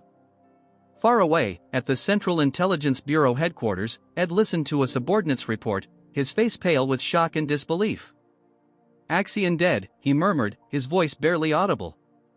The news of Axion's death hit like a hammer. The other council members Wolfgang, OSA, and Julius sat in stunned silence. Years of planning and manipulation had unraveled in a single night. Their carefully constructed schemes were in ruins, everything had come to an end. The announcement reverberated through the air, a formal proclamation marking a pivotal moment, the conclusion of the second round of the blooming ceremony. The scene unfolded in a snow-covered forest clearing where a crowd of figures looked up toward the source of the declaration. A wave of murmurs swept through the gathering, confusion and curiosity evident on their faces. Among them, 2 individuals exchanged stunned glances, their expressions bearing the weariness of their trials. The focus shifted to the deliberate steps of an examiner, their boots crunching against the snow with a soft but resolute thud. A voice rang out, cutting through the stillness. "Everyone has worked hard. The speaker, Pharaoh Ragnar the Ascendant Dragon, stood with an imposing presence. His long, white beard framed a face etched with wisdom, and his tone carried the weight of authority. The second round of the blooming ceremony has officially ended. Gasps and whispers rippled through the crowd. The Ascendant Dragon himself? Why is he here? He rarely makes an appearance, someone murmured, disbelief evident in their voice. Unperturbed by the speculation, Pharaoh continued, 45 out of 87 candidates have passed. The survival rate isn't bad. This year's talents may be the best yet. A subtle energy crackled in the air as he added, even the highest score is astonishing. His eyes glowed faintly, a reflection of the power he commanded. He moved on to the formalities. As you know, those who pass the second round will be promoted from apprentices to entry-level inspectors of Ragnar. Be proud, you've earned it. Among the crowd, Remington and Sybil stood side by side. Everyone here qualifies? Remington muttered, his tone steady. Pharaoh's voice cut through once again, I will now announce the scores. The atmosphere grew tense, anticipation thick in the air. First place, Theo Ragnar, 1,121 points, Pharaoh declared. The reaction was immediate. Gasps, murmurs, and disbelief rippled through the group. Theo Ragnar again, someone whispered. Over 1,000 points? But he had none until the last moment. Another exclaimed. Didn't you hear? It was because of Axion, someone trailed off, their voice lost in the noise. Pharaoh continued, second place, Remington Narcio, 926 points. Third place, Erica, 843 points. Fourth place, Ray Ragnar, 789 points. Fifth place, Hulkus. 45th and final place, Isla Layman, 28 points. Pharaoh paused, allowing his words to settle. That's all. You've all worked hard. However, his gaze sharpened, the blooming ceremony isn't over. The third round awaits. A ripple of confusion spread through the candidates. Did you make it? One asked. No, I didn't collect enough bells, another responded bitterly. Pharaoh raised his hand and announced, those qualified for the third round, please raise your hands. Remington's hand lifted first, followed by Erica, then Hulkus and Ray. In the crowd, Theo's gloved hand rose high, a stark contrast against the light. Pharaoh continued, explaining the hidden piece of the second round, a quality breathing method revealed through collecting bells and deciphering ancient words. Only those who mastered it during the exam can channel its essence into their magic and earn the right to proceed. Theo's mind drifted to his past life. Back then, I couldn't understand the words, he recalled, an image of a bell etched with mysterious symbols flashing in his memory. His bright blue eyes glowed as the system notification appeared, hatchling synchronization activated. You can read the thoughts of objects. The scene shifted to a vivid battle, brilliant lights, and fierce energy filling his mind. The essence of the words came to me as images, Theo explained. This time, I understood everything. His determination blazed as he prepared for the challenges ahead. Theo chuckled, marveling at the rarity of seeing 4 individuals qualified for the third round. In my past life, Ray and Remington couldn't grasp the quality breathing method, he thought. Is this the butterfly effect of my actions? Pharaoh, his expression stern, addressed the candidates. Each of you, step forward and display what you've achieved, he commanded. With a steady voice, he called, first, Theo Ragnar. Theo's resolve was unshaken. With Axion gone, the future will be better, he thought as he stepped forward. A faint blue aura enveloped his foot as he declared, what I've gained. The air crackled with latent power, and Theo's blue eyes narrowed. A glowing system notification appeared, its words etched in bold, grant, express, control, expand, solidify. Theo's voice resonated as he muttered, first, grant the mana a thunder attribute. His face was calm, yet determination glimmered in his gaze. Then, express it, he thought. The ground trembled violently as brilliant lightning exploded around him, illuminating the area in flashes of raw energy. No way, Theo has reached the level of expression, someone shouted, as expected of young Master Theo. Sybil cried with excitement. Lightning coiled around Theo like a living entity, his power drawing awe and disbelief. But Theo smirked, determined to go further. His chest began to glow as concentrated energy surged within him. With a sudden burst, he unleashed an enormous wave of lightning that tore through the ground, the skies above flashing as bolts rained down. "I like him," Erica murmured in admiration, while Hulkus yelled, "He's amazing." Pharaoh observed with a faint smile, his deep voice breaking the stunned silence. "Impressive. I didn't expect you to wield such control," he remarked. Theo, his expression steady, said nothing. Energy swirled around him as another explosive display of lightning magic erupted, leaving the crowd in awe. His red eyes gleamed as he roared, "Thunder Dragon!" The manifestation of the spell stunned the onlookers. "He's attacking the supervisor!" Someone cried in disbelief. Pharaoh merely chuckled, clearly amused. "He's already at the level of expansion," he said. With a flick of his hand, water spiraled around him, countering the lightning. "You've earned the right to test me," he declared. Theo met Pharaoh's gaze, unwavering. The spectators gasped as the exchange unfolded. "Good, Theo Ragnar, I'll grant you an additional 1,000 points, Pharaoh announced with a satisfied grin. Theo simply replied, "Thank you." Murmurs of admiration rippled through the crowd. As expected of the Ascendant Dragon, someone remarked. "He rewards those who rise to challenges," another added. An updated score display appeared. First place, Theo Ragnar with 2,121 points. Second place, Remington Narcio with 926 points. Third place, Erica Ragnar with 843 points. Fourth place, Ray Ragnar with 789 points. 2,000 points? That's insane, Hulkus exclaimed. "He's nearly on par with Lord Thorkel," another voice cried out. Pharaoh chuckled softly. He laughs, his amusement evident. The scene shifted to the remaining candidates. Remington Narcio's turn came next. A system notification appeared, Remington Narcio with 500 points. Then Ray Ragnar stepped forward, Ray Ragnar plus 300 points. Lastly, Erica Ragnar with 300 points. Pharaoh, holding a scroll, declared with pride, "This group is exceptionally talented." Normally, surpassing 1,000 points secures the top spot, yet here we have 4 contenders. The updated rankings displayed, first place, Theo Ragnar with 2,121 points. Second place, Remington Narcio with 1,426 points. Third place, Erica Ragnar with 1,143 points. Fourth place, Ray Ragnar with 1,089 points. The snowy mountain range loomed in the background as Pharaoh addressed the crowd. "Everyone has worked hard. Those not advancing to the third round may leave. Prepare for the nomination ceremony in 1 week." The crowd began to disperse, leaving the 4 candidates before Pharaoh, who stood atop a stone platform. Suddenly, a malevolent energy surged from the mountain's peak. A crimson aura radiated outward, the ground shaking beneath its force. The 4 candidates stumbled as a burst of energy caught them off guard. Pharaoh's voice, now laced with dark power, echoed ominously. "Shall we begin the third round?" Theo's eyes widened as an unfamiliar surge of energy filled him. "What is this feeling?" He thought, his vision blurring as the faint outline of a dragon appeared before him. It was none other than Roadbrock.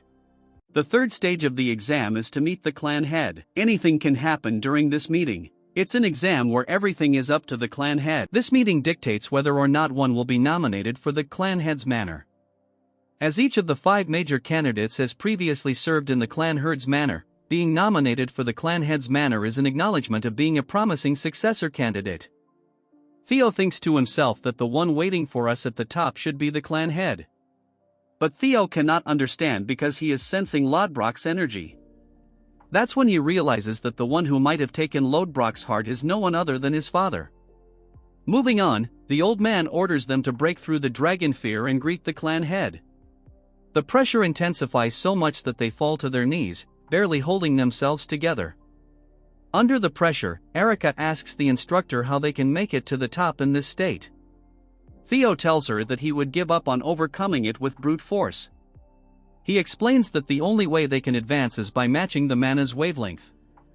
Erica is confused since she is a pea-brain. Remington intervenes, explaining to Theo that what he meant is creating an antiphase wave to interfere with and neutralize the pressure. Theo compliments Remington for understanding it so quickly, while Erica remains dumbfounded, unable to grasp what they are saying. Theo elaborates that it's their way of culling people. Someone who can't properly control their magic power has no right to meet the clan head. Remington understood it right away. Erica, however, still doesn't understand and asks if they're both speaking a foreign language. Remington sighs and begins to explain it to her. He says that magic power is a type of wave with vibrational properties. Naturally, the clan head's aura is also composed of waves. To get through it, they need to create an opposing magic power wave to cancel it out. Hearing all this, Erica remains in shock because she didn't understand a single word. She simplifies it, saying it just means they have to make magic power that's the opposite of this pressure. They agree it's something like that. She calls Theo a goody two-shoes and asks why he didn't explain it that easily from the beginning. While they bicker, Ray focuses on their words, trying to make sense of them. Calling him a goody two-shoes and asking if he's really 17 because he talks like a boomer. Theo, on the other hand, concentrates, releasing a blue aura so powerful that everyone present is stunned. Theo balances his mana, and the massive amount of energy cancels out the pressure. With a cold and sharp tone, he tells everyone that it's only natural since he is the next clan head. Hearing this, Remington is shocked, the old man stands stiff, and Erica grows serious. Theo spun on his heel and marched forward, his steps echoing purposefully. "I'll go ahead," he declared with confidence, as if the outcome was already set. Behind him, the remaining participants shouted after him, their voices filled with frustration and desperation. The Zenith Dragon observed the 3 remaining participants with an amused glint in its eyes. Its deep, booming voice carried an unusually cheerful tone as it spoke. "Don't dawdle, little ones. The points depend on the order you arrive." The revelation struck like a thunderclap. The 3 remaining participants exchanged startled looks, the stakes climbing higher yet again. Erica exclaimed, her irritation transforming into determination. Without wasting another moment, all 3 pushed themselves to the limit, breaking through the heavy aura and sprinting toward the next stage. As their hurried footsteps faded, the Zenith Dragon stood alone, laughing softly. "To think I'd start wanting a disciple in my old age. What a time to be alive," it mused. The scene shifted to Camellia Palace, its grand halls bustling with activity. A voice rang out, calling, "My precious daughter, where are you hiding?" The palace staff exchanged knowing looks as they followed the source of the voice. One maid whispered, "Oh no, the demon craftsman is at it again." The other maid chuckled. "Ever since young Master Theo became famous, she's been unstoppable." Inside one of the palace rooms, Cecilia sat talking with a guest. The atmosphere was calm until the door burst open with a loud bang. Grinning widely, Curson strode in. "So, here you are, my dear Cecilia." Cecilia turned to her mother, her voice sharp but composed.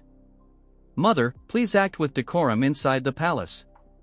But Curson, too excited to care, pulled Cecilia into an enthusiastic hug. "Cecilia, who cares? I'm about to become ridiculously rich." Cecilia raised an eyebrow. "Weren't you already rich?" Curson leaned back, her eyes gleaming. "Yes, but not this rich. Ever since Theo became a star, my workshop has been buried in orders. Weapons, armor, everything's in demand." A soft smile crossed Cecilia's face as she watched her mother's excitement. She thought to herself, "I always believed Theo would succeed. But now that I see him in action, I can't help but worry." Her smile faded, replaced by a worried frown as she clenched her fists. What if he gets hurt? What if the pressure is too much for him, and all I can do is sit here, helpless?" While Cecilia wrestled with her thoughts, Curson continued rambling, her energy nearly boundless. "The days of just making weapons are over. I'm branching out bracelets, necklaces, maybe even an entire jewelry line. Can you imagine?"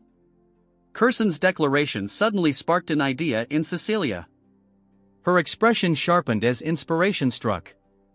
"Mother, listen," she said. "Have you ever made a prosthetic arm?" The scene shifted again, this time to a quiet, windswept field.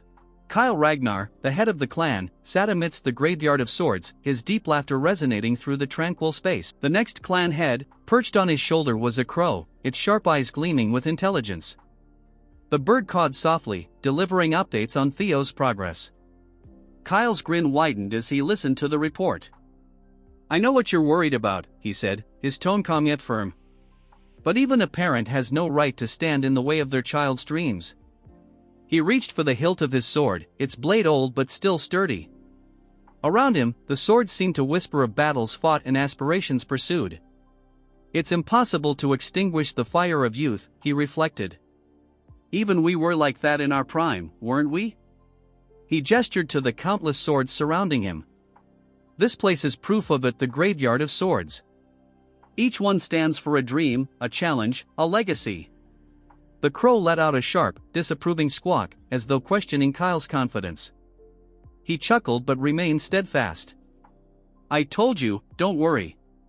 All I want is the prosperity of the Ragnar clan. Anything that threatens that, I'll handle it." The crow tilted its head, still unconvinced. Kyle's grin faded, replaced by a steely, unyielding expression. "Even if my damn son is a regressor." The words hung heavy in the air. They missed a few things from the novel. There are 6 primary elemental attributes in the world: Therma, the thunder attribute; Vatten, the water attribute; Fror, the frost attribute, and last but not least Elder, the fire attribute. The world was a blur of red. "You're finally here, my son," the clan head rasped, his voice a deep growl. The words felt heavy, more like a declaration than a greeting. He stood there, an imposing figure, with a massive sword at his side. This was the beginning of it all. The air seemed to challenge Theo, thick and suffocating. He struggled for breath, each inhale ragged. The climb had drained him, and every gasp reminded him of his exhaustion. A dizzying storm of red energy swirled around him, a chaotic tempest that pressed down on his trembling body. "It should have taken me just an hour," Theo thought, "but it took 4. His legs shook under the oppressive weight. "What a suffocating pressure," he murmured. The world pulsed with a sinister energy. The ground was scattered with swords, grim reminders of those who had come before. Blades jutted out like fallen tombstones, surrounded by a crimson haze. "Do you know what this place is?" Kyle's voice broke the silence, echoing through the empty space. Theo had heard stories, but seeing it was entirely different. "This is the graveyard of broken swords," he said, his voice heavy with realization. "I've been told these are the swords of those you've defeated, my lord." He tried to steady his voice, but a tremor betrayed him as he faced the enormity of the scene.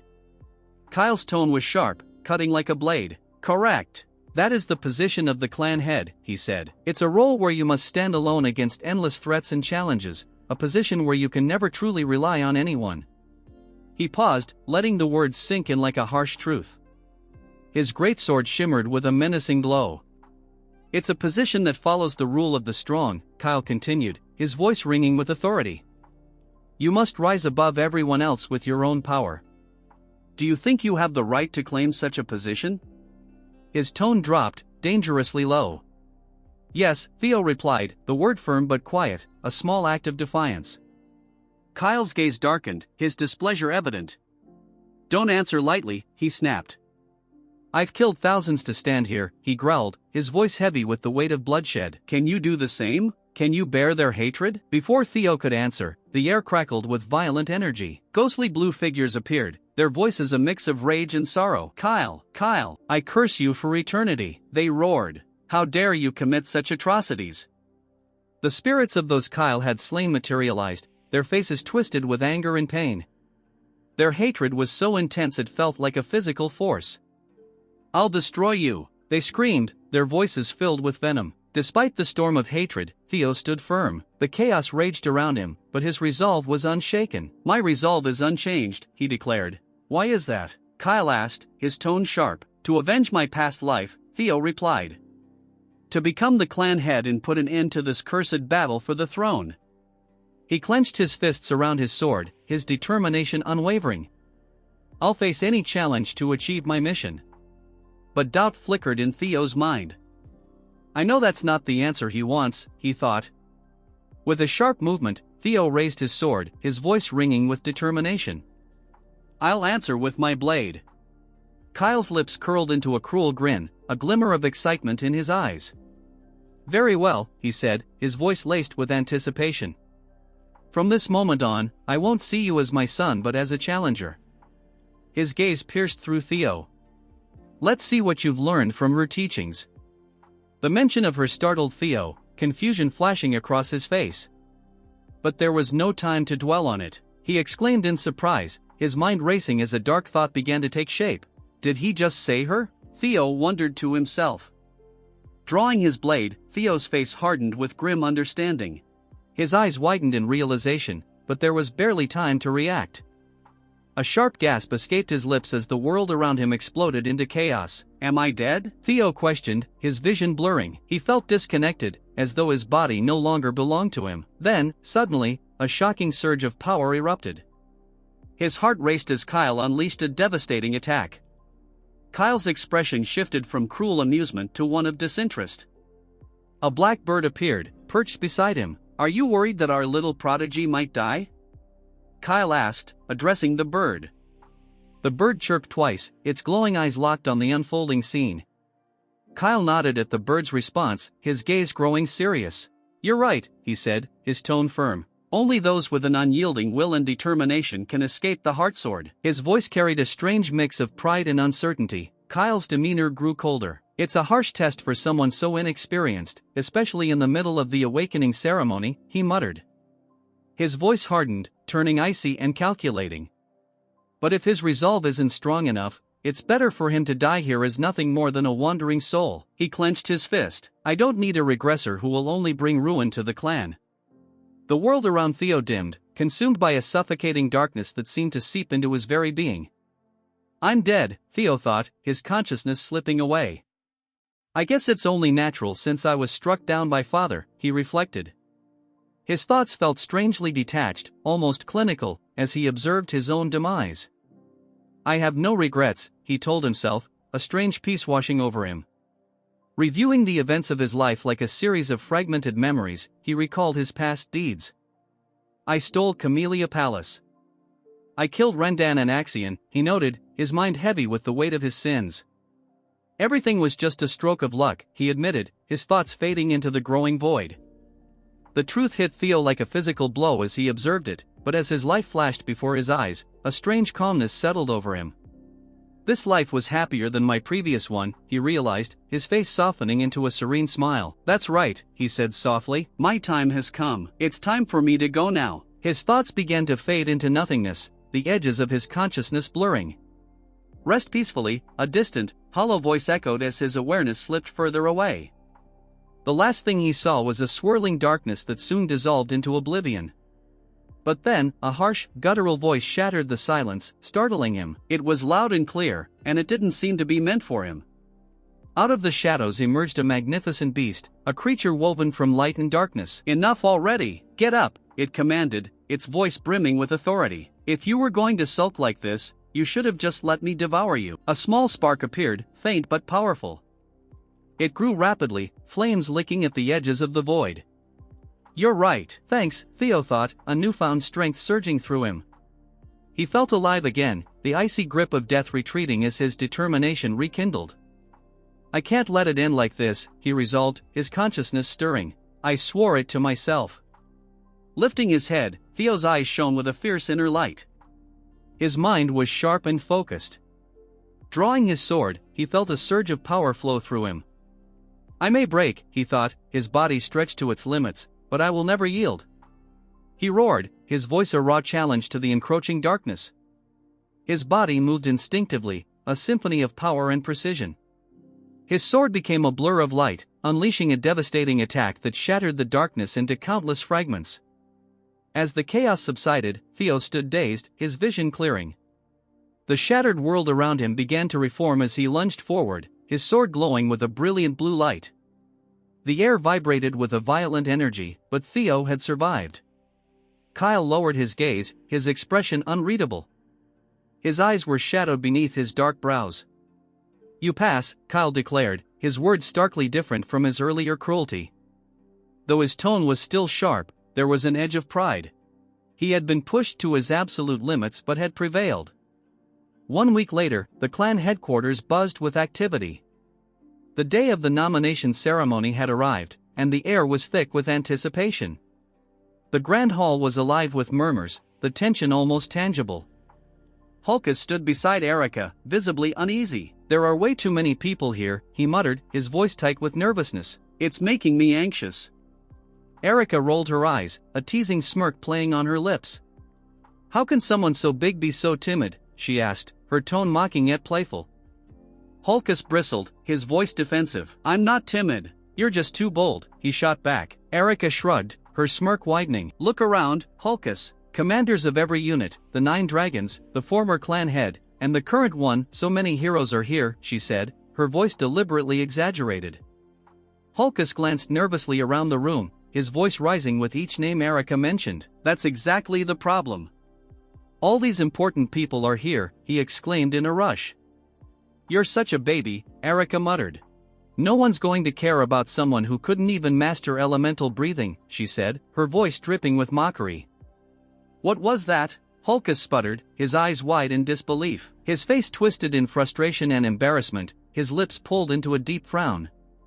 A sudden jolt ran through Hulkus as he began to shake. "Can you just tell me already?" he demanded, his voice growing louder. "What did you get from the clan head during the 3rd stage?" "It's a secret," Erica replied coolly. Hulkus's face twisted into a mask of outrage. "You're so stingy, sis," he yelled. "My Theo would have been cool about it and shared it already." Erica raised an eyebrow, her expression a mix of skepticism and amusement. "My Theo?" she repeated, her tone questioning. "What are you talking about?" Hulkus turned away, his expression hardening. "You know the life of a Lank is to serve as the sword of Ragnar," he declared. "We have to stake our lives for a Ragnar."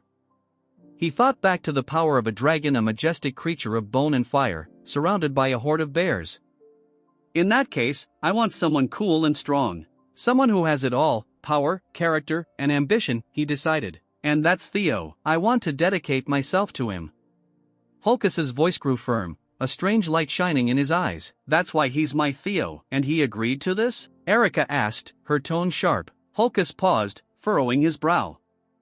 "Does he have to?" he asked. "I was just planning to join the same unit as him." He looked away, his fists tightening, his face clouded with uncertainty.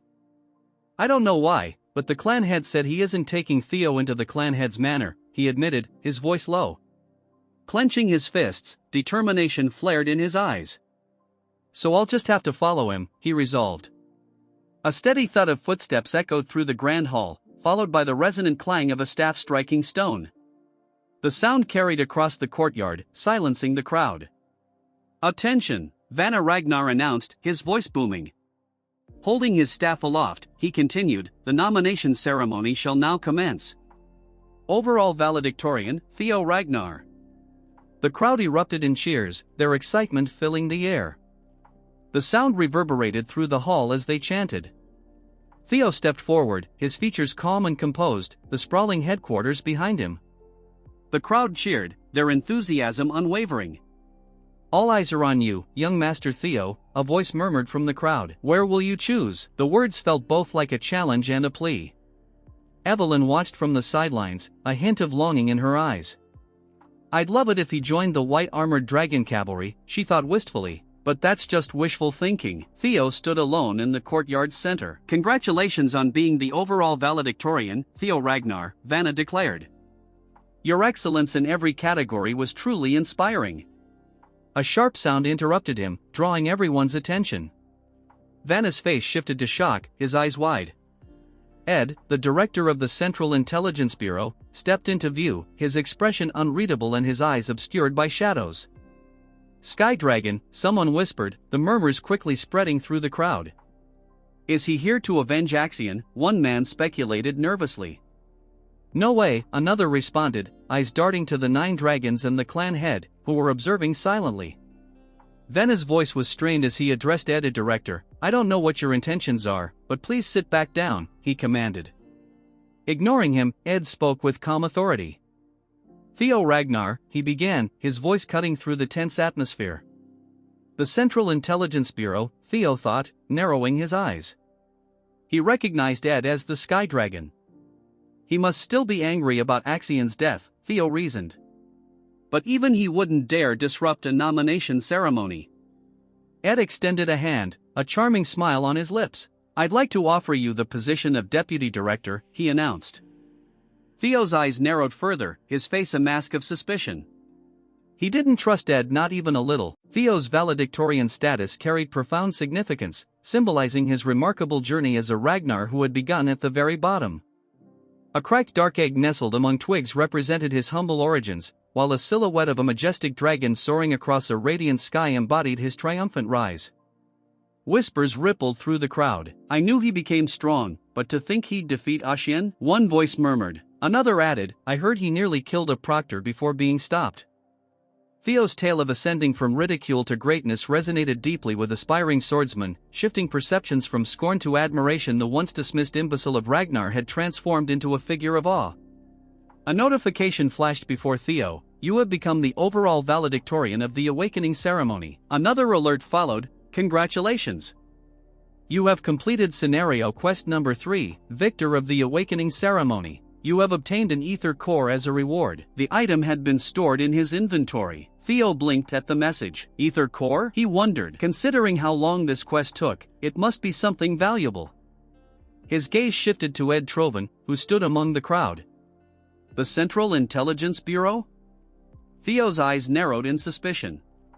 Ed smiled warmly, extending a hand. "I'd like to offer you the position of deputy director," he proposed. Theo remained silent, his sharp eyes fixed on the man. Activating his skill, he assessed Ed, age 46, title, Skydrag, talent, wolf in sheep's clothing, status, aims to recruit Theo Ragnar as a pawn to uncover the secrets of the primordial dragon's relics. Theo's lips curled slightly. "So that's his aim. He probably knows I already have one," he mused grimly. "But nothing will ever go your way again, Trovans. I'll crush you myself," he vowed, his hand tightening into a fist. "What is the meaning of this?" demanded Julius Ragnar, the central director, his face tense. Ed responded smoothly, "I'm simply following procedure by offering a role to a promising individual." "Is there a problem?" "Don't insult our intelligence," Julius retorted fiercely. "This is clearly a poorly concealed attempt at revenge for your nephew." Ed chuckled softly. "I can see why you'd think that, but you're mistaken," he claimed with a sly smile. "While I may harbor personal anger, as central director, my only objective is to recruit top talent." A snake, he thought bitterly.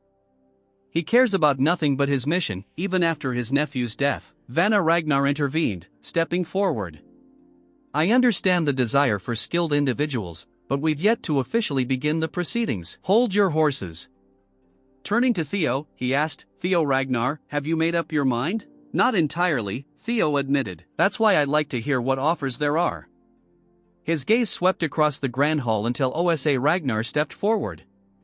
"I offer not only to take Theo Ragnar as my disciple," she declared, her voice clear and bold, "but to appoint him as junior lord of the Plum Blossom Palace." The crowd erupted in whispers. "Did she say junior lord?" someone exclaimed in shock. "Lady Plum Blossom doesn't have any children of her own," another murmured in disbelief. "This is like promising to accept him as an adopted son," a third voice added, filled with astonishment. Theo observed Osa Ragnar calmly, aware of the weight of her offer. "He'll become the successor of the Sword Dragon," someone noted, casting an impressed glance at Theo. "2 of the 9 dragons have already made their offers," Remington remarked with enthusiasm. "You truly are remarkable, young Master Theo." Hulkus exclaimed. "Most commanders and directors won't be able to rival these offers," Erica pointed out. Suddenly, a lone figure stood amidst the swirling clouds, a bird flying nearby. "I'd like to throw my hat in the ring as well," a powerful voice announced.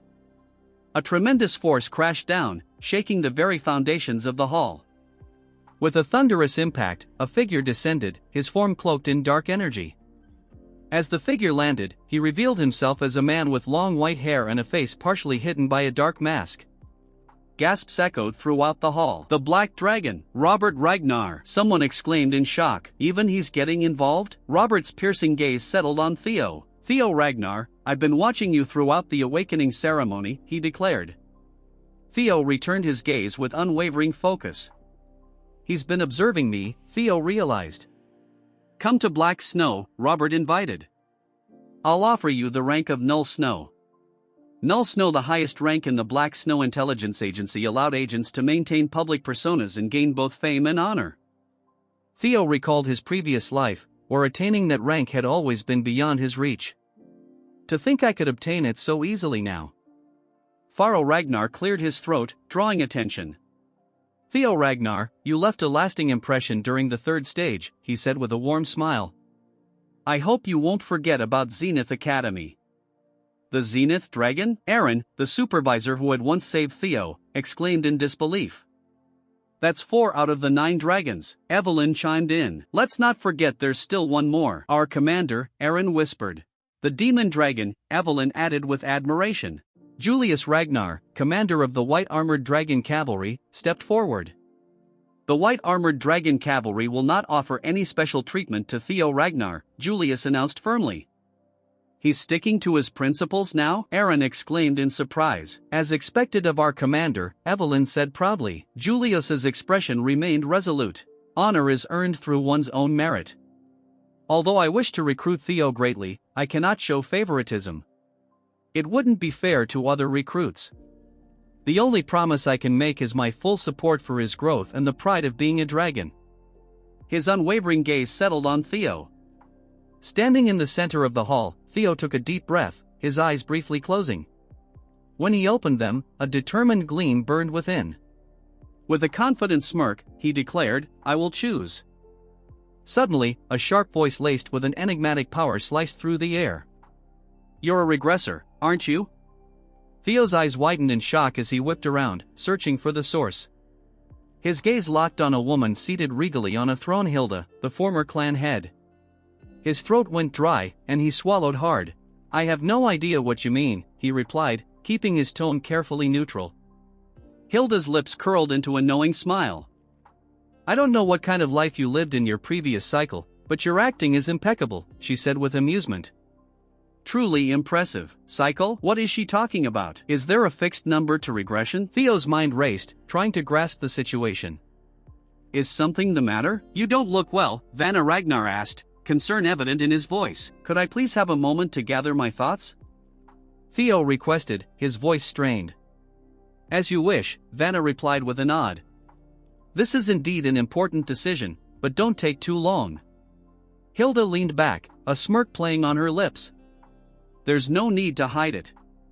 After all, I'm also a regressor, she revealed. Though the cycles permitted to me have now ended.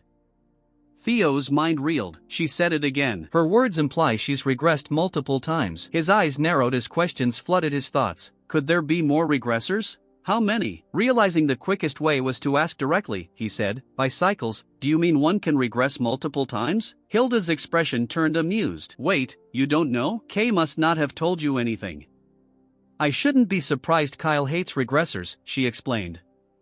I found it strange that he let you live. Theo's voice trembled with confusion. Is that why he gave me such a brutal challenge? Hilda chuckled softly, a glint of understanding in her eyes. You have many questions, but sadly, we don't have time. If you wish to learn the secrets of this world and our clan, come find me. Let's finish this conversation later. Theo stared at her, his thoughts in turmoil. During the third stage of the awakening ceremony, Father gave me no answers, only the heartsword. His gaze lowered as he recalled the ceremony. So Father hates regressors. But that energy Lob Brock's essence I sensed from him back then.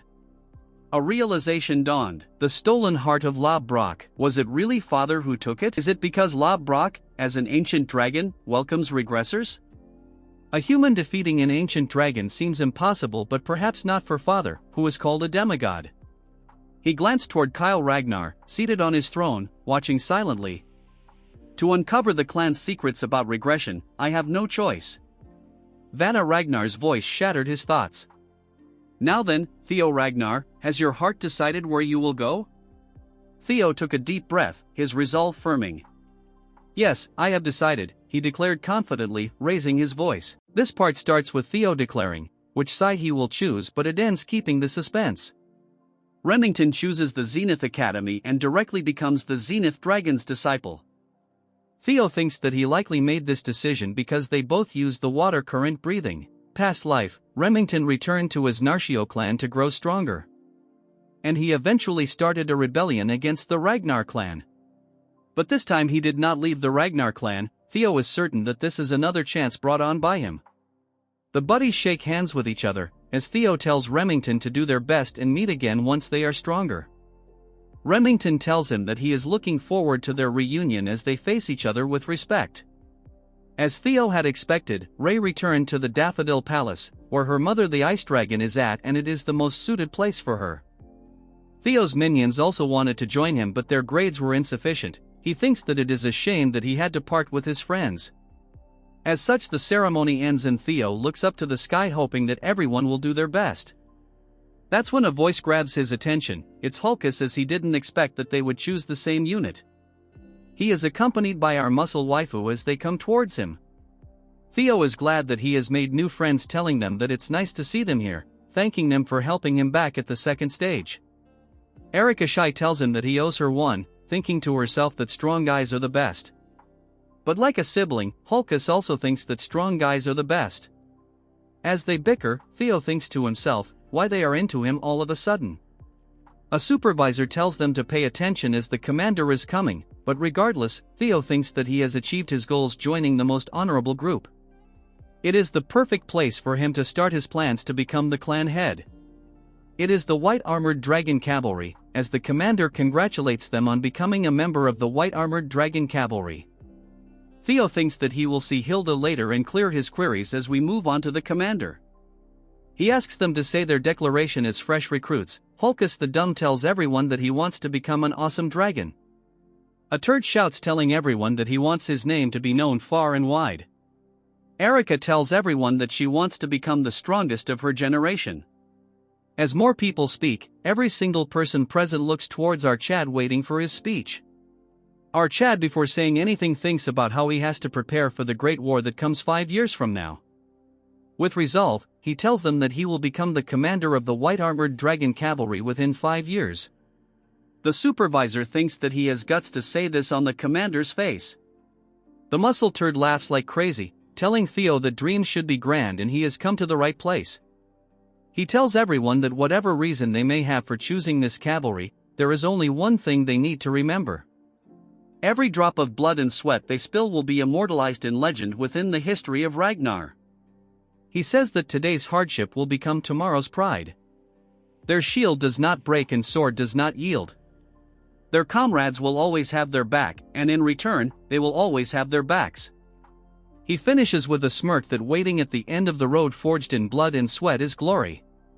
He congratulates them on becoming part of the White Armored Dragon family. As his speech ends, a huge dragon lands behind him, destroying the field in an instant. This is a flying dragon and the commander's partner. Muscle Turd tells them that this is his partner, Gullah. And he is a flying dragon, the symbol of us dragoons. From the sky, multiple dragons fall from the sky, as an old man tells them to get on their senior dragons. He gets on his dragon, telling them that he will start the admittance test. And it's time for them to obtain their own partner, but Theo already has Ladbrok. Looking at the flying dragons, he thinks that it is amazing and wonders if he will have one of his own. Then a voice grabs his attention and he gets surprised.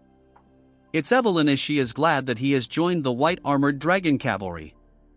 Theo, surprised, asks her if she is on active duty again. Hearing this, she smiles, telling him that it sort of happened. But the surprise on his face is clear as Evelyn smiles towards him with admiration and a new arm. Guess now he can wife her up, which is a must as she continues to smile towards him. This part starts with a flashback. Mommy, accompanied by her mother, visits Evelyn, thanking her. Seeing her, she gets shocked and greets her. She elaborates that if it isn't about Theo, even if he didn't take help from her, he would have blossomed because of his immense talent. Mommy tells her that it might be the case, but she is someone who trusts her Chad and cares for him, and one who will want to help him without any return, clearly stating that she is one of the most important people to our Chad.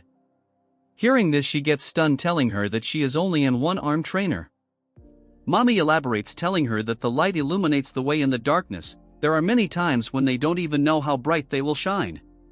She says that Evelyn is that kind of light and she will guide it. Hearing all this, she gets shocked. The scene beautifully shifts to the present where she is seen riding the dragon. She thanks Theo's mom and him because he wrote all this to her, and thanks to that, he was able to take reins again and return to her squad. Theo thinks to herself that this is something he should have done earlier, but it looks like his mother took care of it for her, thanking her in his mind. As for Evelyn, she thanks our Chad again and pledges her loyalty as his sword, more like waifu, but that a different story. As they fly through the vast area, Theo laughs, enjoying the beautiful scenery. They stop at a certain place and tells him that this is the White Dragon's nest, where the flying dragon wyverns live. She explains that the White Dragon unit carries out operation using wyverns. The introduction ceremony is being held here. She tells him that he has to find a partner or else he cannot join. He asks her if he cannot find, can he join? She tells him that it is possible but very rare. He wonders her if his friends are okay, but imagines that it would not be a good fit for them. Evelyn tells our Chad to roam around. Usually one can tell right away which wyvern will be her partner. The first dragon is the Opteryx, a huge predatorial monster with a massive body that has massive body and can get as big as 15 meters. Next is the poison dragon Avalon. It has a snake-like body and a stringer attached to its body. Then comes the blade dragon Shijika. It's a calm herbivore, but if it senses danger it will retaliate severely. Finally there are the velociraptors. They are agile and smart, usually hunting in group, and have the ability to breathe fire. Just visiting them, our Chad turns into a deformed Lego. Evelyn says that the wyverns managed by the White Dragon Corps are usually divided into 4 types. She asks him if he is feeling anything. Thinking like a retard, he thinks to himself that he has an eye for a guy, but he cannot see it. 6 years after the Great War, a wyvern suddenly raided the White Dragon unit. It annihilated over 100 wyverns by itself, which were carefully raised by the Corps. It got the name the Shadow Evil Dragon. This Chad wyvern burned down 8 villages and killed dozens of inspectors. In the end it was finished, but the Demon Dragon and the Sword Dragon to stop this. The nickname Lurker was given to it because of its ability to hide in the shadows. He thinks that this is the ideal type for his partner, but he then tries finding the guy he was in his last life. That's when he finds it surrounded by multiple wyverns. As the muscle head was resting, a voice grabs his attention, telling him that he looks happy. He tells her that it would be dumb to be happy because a dragon has joined his group. She tells him that it is great, and curiously asks him he is thinking of making Theo the next captain of his unit. She finds it impressive that he is careful with his word. Like a Chad, he tells her that because the mouth is the source of all trouble. She thinks he is drawing a bigger picture than she has thought, but he is confused. He tells her that Theo has joined the unit, and cannot just give him to her. Because she tells him that she is here to provide a suggestion, she tells him to give Theo a double enrollment. Hearing this, he gets shocked. Moving on to our duo Evelyn, and scared as Theo asks her if she knows the blue and white wyvern. She elaborates that it is something that has been bullied for a long time. They tried to prevent it, but nothing seems to work. It is likely because this is not a wyvern, that is why it is being criticized. He is confused, asking her if it is not a wyvern. She says that it was born from a male wyvern, that is why it is a beeper. Theo is confused because a beeper is a first-class monster that lives in the deepest parts of the forest. Evelyn tells him that is the mystery, because originally it was impossible for it to be born. Usually first-class monsters are considered natural disaster because they could cause enormous damage and can even destroy the Great Wall. Among them, the beeper is one of the strongest that lives in the deepest parts of the forest. He thinks if its ability is because of it being a beeper. As Theo laughs thinking about it, Evelyn says that when the child was born it was a big issue in the unit. At first she decided to observe its nest, but realizes that it was not getting accepted. She has a lot of concern because completely isolating them is not a good thing. Theo thinks that this is one more reason to choose this because it resembles his life. He tells Evelyn that this is going to be his partner. Before she can finish, he jumps from the wyvern, thinking that he will make it his as. A huge collision of thunders lights the entire area. Theo launched himself into the air with a powerful burst, catching Evelyn completely off guard. "Cried out!" she exclaimed as young Master Theo soared gracefully through the sky, his expression a blend of exhilaration and determination. A blue-bordered system notification window materialized before him, indicating that Theo was now harnessing his newly acquired telekinetic abilities. With a mere thought, he summoned several swords to his side. Their blades shimmered with an otherworldly azure glow, matching the eerie luminescence emanating from his eyes. Hatchlings could also employ telekinesis to manipulate specific targets. He landed softly, the conjured swords circling him protectively. Using controlled bursts of energy, Theo propelled himself upward, his motions rapid and exact. Goodness gracious! When did he learn telekinesis, let alone how to wield it so skillfully? Evelyn murmured, her voice tinged with both astonishment and admiration. Wow, his progress is simply astounding. The wyverns in the nest reacted to Theo's display of might. Their cries were a blend of dread and unease. One particular wyvern, Umbra, bellowed, its eyes blazing with a fierce white light. Undaunted, Theo continued his climb, his focus unwavering on Umbra, recalling the similar treatment he had endured in the past. Imbecile, others had once jeered, questioning Theo's heritage. Is he truly a Ragnar? He's far too inept, even for a bastard child, another sneered. Theo's eyes narrowed, a flicker of ire crossing his features, causing sparks of blue energy to sizzle around him. He unleashed a surge of power, activating his Thunder Dragon breathing technique. The atmosphere crackled with energy, and a visible emblem, the dragon mark, ignited to life upon his skin, enveloped by a cobalt-electric aura. The wyverns, sensing Theo's formidable strength, shrank back in terror, their shrieks growing louder. A few tried to escape, their actions frantic and disjointed. Fleeing at the first sign of intimidation, Theo commented, his tone dripping with disapproval. Bullies are nothing more than cowards hiding behind masks, he added, his gaze locked onto the retreating wyvern. Theo, noticing Umbra's distress, called out, "Are you all right?" Umbra responded with a low growl, its voice laced with a mix of fear and defiance. "Key," Umbra cried out as it began to take flight. Sensing the wyvern's apprehension, Theo shouted after him, "I'll wait." Evelyn, observing the scene, cautioned Theo. "He's on edge, so approaching him won't be easy.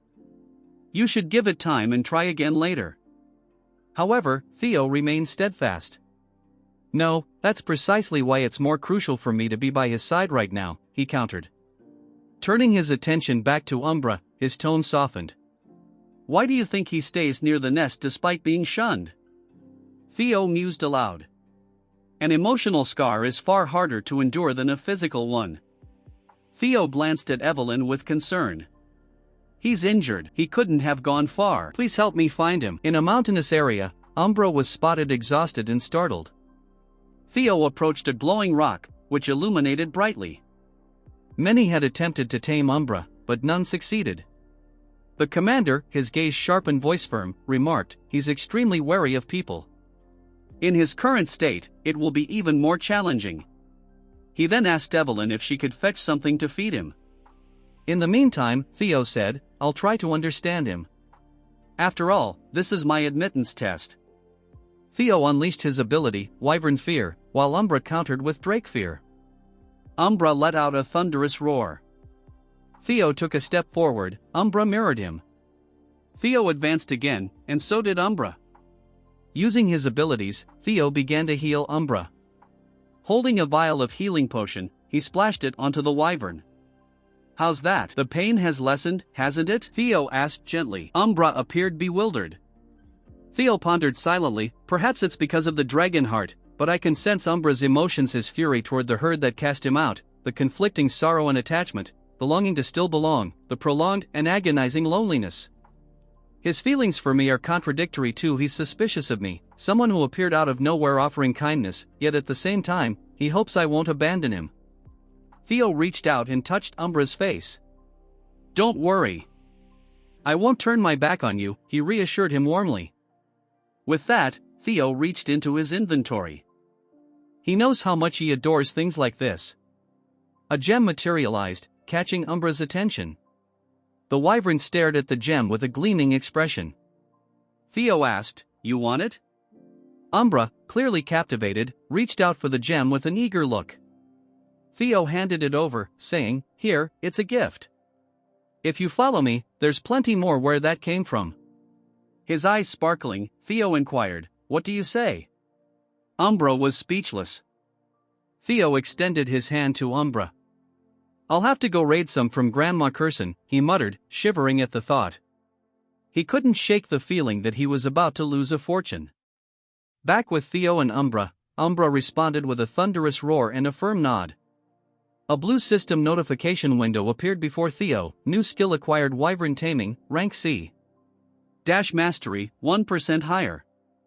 Mastery increases a tamed dragon's trust when mounted and grants a 10% power boost to both rider and mount. With that, Theo soared into the sky on Umbra's back. Evelyn, who had been watching, stood bewildered, dragging a couple of bulls behind her. Confused, she questioned, "Huh? How did you do that? It's never opened up to anyone before." A smirking Theo and a content Umbra returned. Evelyn remarked, "It's nice seeing him eat so well," as Umbra devoured the food she had brought. Theo thanked her, saying, "Thanks for the meal, Evelyn." Flustered, Evelyn pressed further, "Seriously, how did you manage it?" Theo replied casually, "He simply tended to the wound in his heart." Once his emotions were wavering, the gift sealed the deal. Evelyn was left speechless. Jokingly, Theo teased, "Haha, you want him to eat that?" Evelyn, still puzzled by the unfamiliar food served to her, thought to herself, "That's so like young Master Theo.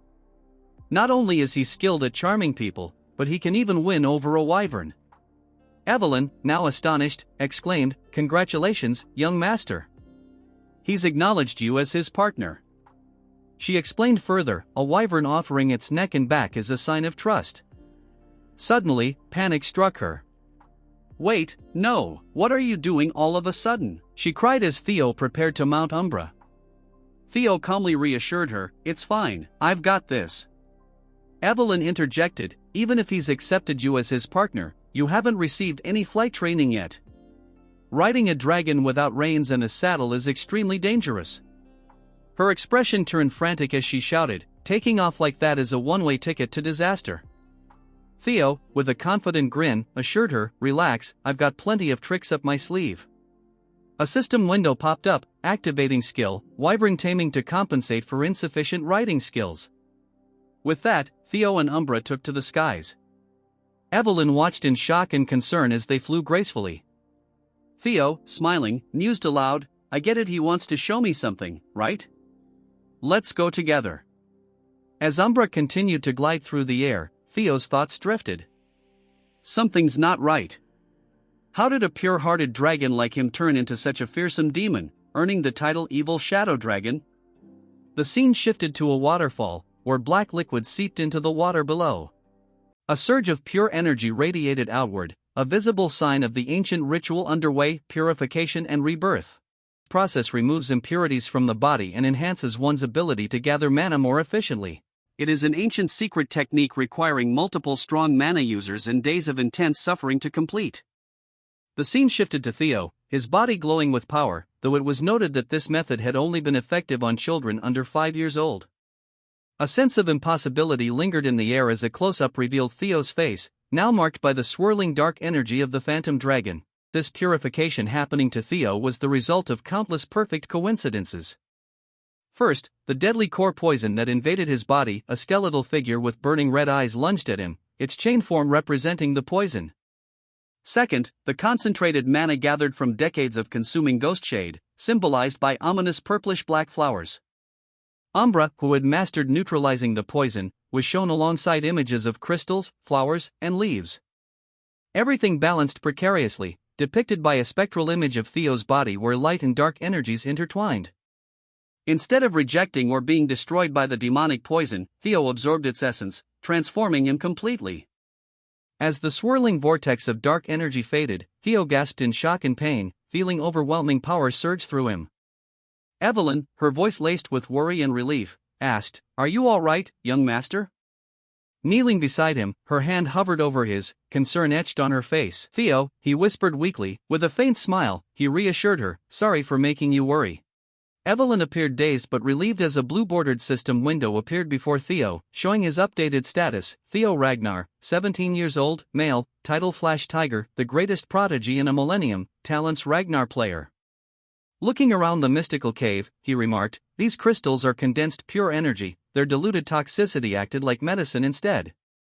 Glancing at Umbra, he expressed gratitude for trusting him before stating, "Ragnar's already perfected physique has gained both purification, rebirth, and phantom dragon traits." He raised his fist, declaring his growth speed would now be unimaginable.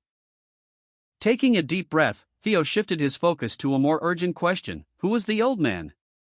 His attention turned to the skeletal figure hanging from chains nearby. Theo and Evelyn approached the wall behind the corpse, where faint inscriptions were carved into the stone. "What is it?" Theo asked. Evelyn replied, "There's something written here, a journal." Theo squinted at the faded markings, noting that only a master craftsman could have engraved such fine lettering. The words painted a chilling picture of a life consumed by vengeance, mentioning Kyle and Robert, who had defeated the writer. Shocked, Theo and Evelyn read on as the entries described the writer's rapid physical decline, possibly due to Robert damaging his mana core. Consuming a ghost shade to survive seemed to be killing him, causing frequent blackouts as his demonic nature took over. Desperation and despair filled the fading words as he admitted there was no hope left. He decided to melt his cherished jade serpent blade to bind himself, hoping someone would find this place and fulfill his wish for revenge. Theo and Evelyn exchanged disbelieving looks when they discovered references to phantom sword art and storm thunder god techniques, realizing this man was the legendary wind-controlling figure and tragic hero who, 40 years ago, had competed against Lord Hector Ragnar. Theo was stunned. He had been told Wind Lord was dead, yet here he was. Evelyn, overcome with grief, fell to her knees, her voice trembling with emotion. "What are you doing?"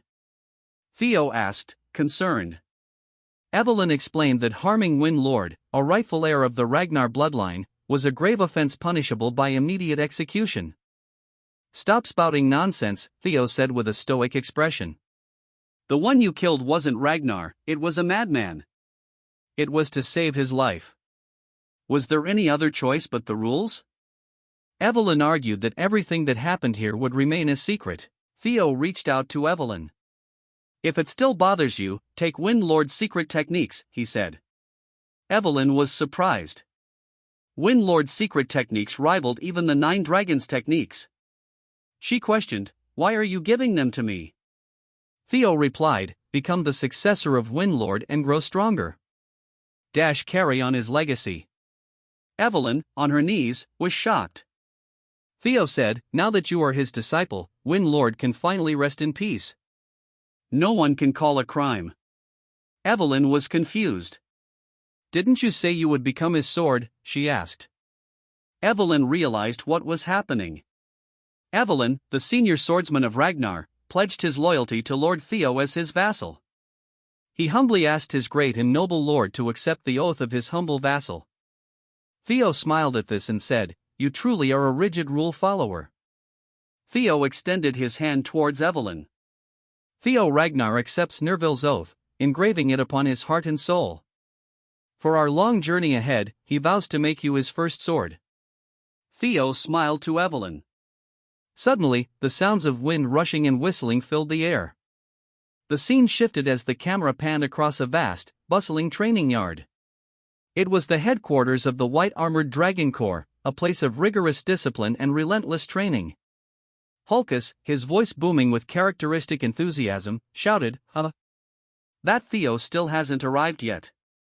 Maybe he is actually the most talented in the White Armored Dragon Corps." He grinned and flexed his considerable muscles. Suddenly, he froze. His eyes widened in disbelief as he spotted a familiar figure approaching, accompanied by an even more familiar and terrifying dragon. He stammered, his bravado instantly vanishing. "Theo grounds, and he tells our Chad what he brought with him." Evelyn walked by his side, and the other recruits were equally stunned, exchanging bewildered glances. One exclaimed, "Don't tell me, is that Umbra? How did he manage to make that unruly beast his partner?" "So, this is what makes him the greatest prodigy in 1,000 years. Wow, even this is talent. What the hell, senior swordsman, Evelyn, and junior swordsman, Theo Ragnar? We have completed the aptitude test and returned. But where's the captain, Theo? I noticed the absence of our commanding officer. I received an urgent message just now and returned to my office." A young recruit replied, his voice laced with a hint of nervousness. Evelyn's expression darkened, and a sense of foreboding washed over her. "An urgent message," she muttered. Her eyes narrowed, and a sound of something moving echoed through the room. A rush of wind and sparks of energy crackled as if something was moving at incredible speeds. Julius stated, he knows you just completed the initiation, but he's sorry, everyone here. You will all be deployed to 2 Blanky Fortress. Theo, Evelyn, and others reacted with shock to this announcement. Actual combat deployment. So, it does finally come, he said. The series Merchant Guild hostage crisis at Blanky Fortress. An image appeared on the screen. It showed the dragon-slaying sword Galong, its blade embedded in the jaws of a monstrous, fiery dragon. The incident involved an attempt to steal the dragon-slaying sword Galong for rebellion. A scheme orchestrated by A wave of murmurs spread as the recruits exchanged uneasy glances. One of them, his voice filled with disbelief, asked, "Commander, what's happening? What mission is so urgent that we're being deployed without proper training?" Julius clenched his fist, his voice tight with restrained emotion. Platoon 5, led by Captain Trainer Istvan and his 14 subordinates, has disappeared.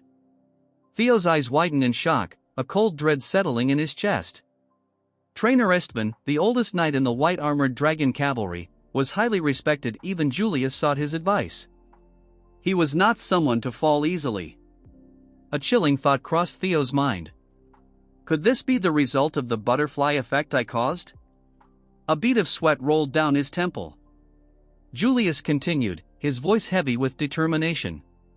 According to a report from the Black Snow, there is an 89% chance they are dead. Even if they survived, they would be in no condition to continue their mission. The available troops will form a new temporary Platoon 5 and take over their task. He scanned the recruits before delivering the final order. Evelyn will be the captain of the temporary Platoon 5. Deployment is in 3 days. Complete all basic training by then. Julius tightened his fists. I refuse to believe they are gone. The next day, gazing at the distant horizon, he declared, but we must still avenge them, before leaving the arena with practiced confidence. The narrator then revealed the hidden truth. The Black Skull Bandits' attack on the Sirius Merchant Guild had seemed like a tragic but straightforward incident. Thanks to the white-armored dragon cavalry's efforts, there had been no casualties, or so people believed. But beneath the surface, a darker scheme had been at play. The true goal was not the attack itself but the theft and transportation of the legendary Dragon Slayer sword, Bomung. A mysterious, masked figure had orchestrated the chaos, while Ed Troan had used a smuggled bomb to stage his coup. Theo, his expression troubled, reflected on the unfolding events. Things are happening differently from my previous life. A chilling thought gripped him as a single drop of sweat ran down his face. If this is my fault, I need to witness it myself. Suddenly, a blue, translucent system window appeared before him, displaying an ominous message: hidden quest obtained, the Dragon Slayer sword, Bomung. 3 days later, the recruits, wrapped in thick furs against the biting cold, stood before the towering walls of Fort Blanky. It's freezing. I can't get used to this weather, one of them complained, their breath misting in the frigid air. Why does the moon look so strange? Another muttered, staring at the oddly distorted celestial body. Suddenly, a chorus of shouts rang out. It's the white-armored dragon cavalry. A sentry perched high atop the fortress walls shouted a warning, sound the alarms. It's the white, but before he could finish, a barrage of dark, magic-infused projectiles struck the tower, silencing him in a violent explosion. Evelyn, her voice sharp with command, cried out, "Bombs away!" The recruits, their expressions set with determination, unleashed a relentless volley of explosive attacks as the air roared with the cries of their dragons and the deafening blasts of impact. The ground trembled under the onslaught, a chaotic symphony of destruction. Take cover inside the castle. Don't waste your life. A desperate voice urged amidst the chaos, while warriors clashed in a deadly storm of steel and fury, blood splattering onto the snow, painting a gruesome scene. Theo and his comrades moved with precision, cutting through enemy forces with lethal intent. Kill them all. Show them the price of crossing the white-armored dragon cavalry. Evelyn shouted, her rage fueling every strike. The once mighty fortress, a beacon of strength and security, was now engulfed in flames, its walls collapsing under the merciless attack. Amid the destruction, a soldier, his face grim yet satisfied, muttered, "I would have been dead if I left even a minute later." Wiping the sweat from his brow, a smug grin spread across his face. Whatever. As long as I deliver this, my mission's done. All that's left is to sit back and enjoy. His words were cut short as a dark, cloaked figure suddenly materialized before him, crimson eyes glowing ominously in the dim light. The figure asked, his voice a chilling growl. The soldier stammered, handing over a long, carefully wrapped package. Good.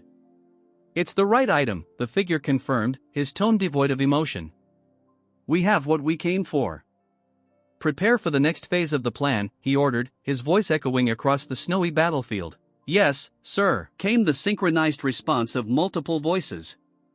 The figure surveyed the battlefield with grim satisfaction as his subordinates obeyed without hesitation. All that's left, he muttered, his gaze shifting to a group of individuals operating strange mechanical devices with precise coordination. Subjugation complete, Theo remarked, grinning. Ah, that was easy, he laughed confidently. Evelyn, however, responded with a hint of doubt. You're right, it was too easy. Theo frowned, deep in thought. How could the original Platoon 5 be wiped out so easily? Activating hatchling synchro, he accessed the memories of fallen enemies. This guy knows they stole Bomon, but he hasn't actually seen it, he muttered, brows furrowed. That's expected from low-rank soldiers, but even their top officers don't know its location. Am I missing something? Theo, is something wrong? She asked. No, just lost in thought, he replied, shaking his head. Nearby, Sword smirked.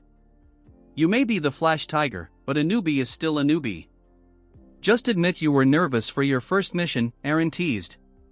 We've rescued the hostages, so let's regroup with the platoon. Theo sighed. Yeah, as you wish, I just want to go home. As Sword walked past, Theo suddenly wrinkled his nose. Gunpowder, he muttered, eyes darkening. Without hesitation, he leaped into action, his movements fluid and precise, his sword flashing in the dim light. What's up with him? Amused. Maybe he just hates how you smell, Aaron joked. Theo sprang forward again, throwing projectiles that struck with deadly accuracy. I knew it, he muttered, unease creeping into his voice. What's wrong, Theo? Aaron demanded, her eyes widening in horror as she spotted barrels filled with volatile explosives. Those turds were planning to take us down with them. She gasped. We need to get out now. Theo ordered, his tone sharp with urgency. Understood. His allies responded. Suddenly, a swirling vortex of darkness appeared. Theo's eyes widened in alarm. He shouted, frustration and despair surging through him as the fortress exploded, the shockwaves tearing through the air. Reload, a cold, emotionless voice commanded. The figure, unfazed by the destruction, extended his hand into the dark void. Another wave of explosions rocked the fortress, its foundations shaking under the relentless assault. Exterminate them all. Leave no survivors, the figure ordered, his tone merciless. The scene shifted to a grand, lavishly decorated chamber where Amelia, her face pale and drawn, cradled a swaddled infant in her arms. There, Axion, my baby, she whispered soothingly against the backdrop of chaos. Her eyes, once filled with sorrow, gleamed with a terrifying, unholy light. Did it hurt a lot? She murmured, grief twisting into fury. Mom will bring you the head of that filthy vermin, she vowed, her voice venomous with hatred. A swarm of shadowy figures descended upon the fortress.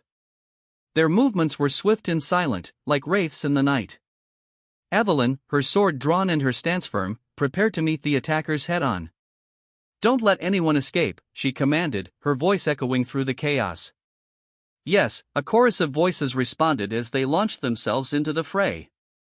Evelyn, her face set in determination, faced her foe head-on. So a mask of disbelief stared at the attackers as the entire 5th team, led by the trainer, was wiped out by these people. She muttered, her voice, barely a whisper, no, there's no way. Her eyes narrowed, and a flicker of suspicion crossed her features. A chilling premonition washed over her, and her gaze filled with dread. Suddenly, a devastating barrage of fiery projectiles rained down upon them. The force of the explosion sent shock waves through the air. Team leader, a voice cried out, desperate and filled with panic. Evelyn's movements were swift and precise as she deflected the incoming attacks. She cursed under her breath and scanned the battlefield for the source of the assault. It was an ambush. She shouted, her voice ringing with urgency. Everyone, take cover. A soldier caught in the blast screamed in agony as he was thrown through the air, his body engulfed in flames, her face contorted with pain and desperation. She reached out towards the falling soldier, her hand outstretched as if to grasp him from the jaws of death. The soldier's screams were cut short as he crashed to the ground, his body broken and lifeless. Theo and the others dashed to get cover. Team leader shouted, "Everyone's here. It's an ambush. We must leave this place quickly." Theo looked at the situation. "All right, let's head to the opposite direction of the ambush." A blue system window popped out. Mind gate opened, and the cognitive limits had been lifted. Theo's eyes glowed. His thinking speed and sensory abilities were enhanced. Theo proceeded to calculate and find the best route. He returned to normal. Evelyn shouted, "Why are you just standing there? You must leave here right now, so, get a hold of yourself." Theo grabbed Evelyn's hand. Evelyn panicked. "What are you doing there? There's no time. We must get inside the fortress." Evelyn stared at Theo. Theo continued to pull Evelyn as the castle began to crumble. "I can't believe we have to go back to that place that was almost fried. The lives of 21 people depend on you." Theo continued, "If we run outside, we'll only be attacked with bombs or ambushed. It's a trap." He explained that they must think we won't survive inside the castle. With shining eyes, he used his hatchling synchronization ability to read the layout. He continued, "They must believe we won't be able to survive here."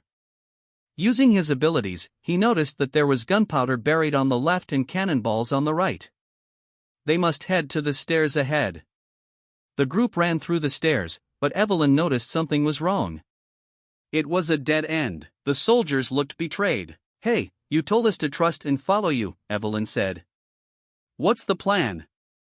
We can't even turn back now." As the fortress started to collapse, the group looked frightened as they fell with the rubble. Theo looked at the falling rock with Umbra and Hulkus. He landed on solid ground, surrounded by the falling debris. The fires spread, and all the cannonballs were used. A soldier said, "Keep in mind, this is our revenge for young Master Axion. I don't care if he's all crushed, just bring back his head." After the explosion, Theo thought they were going to die. The group was tired as expected.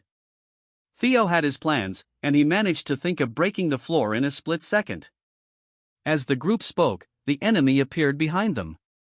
"What's this? Why are you guys here? Black Skull? Why are they here?" Theo questioned. "I only came here because the ground layer is particularly hard," Theo said. Theo was shocked. He looked through the holes in the walls and saw soldiers. He looked down and saw a chained-up man. It was the 5th team leader, Trainer Ison. He continued to look at him. Evelyn was relieved. "Thank goodness, you're alive, Trainer," Evelyn said. Evelyn looked at Trainer, but this was shocking. "I can't believe the one who this was." Ragnar's Intelligence Bureau trainer's chains fell to the ground.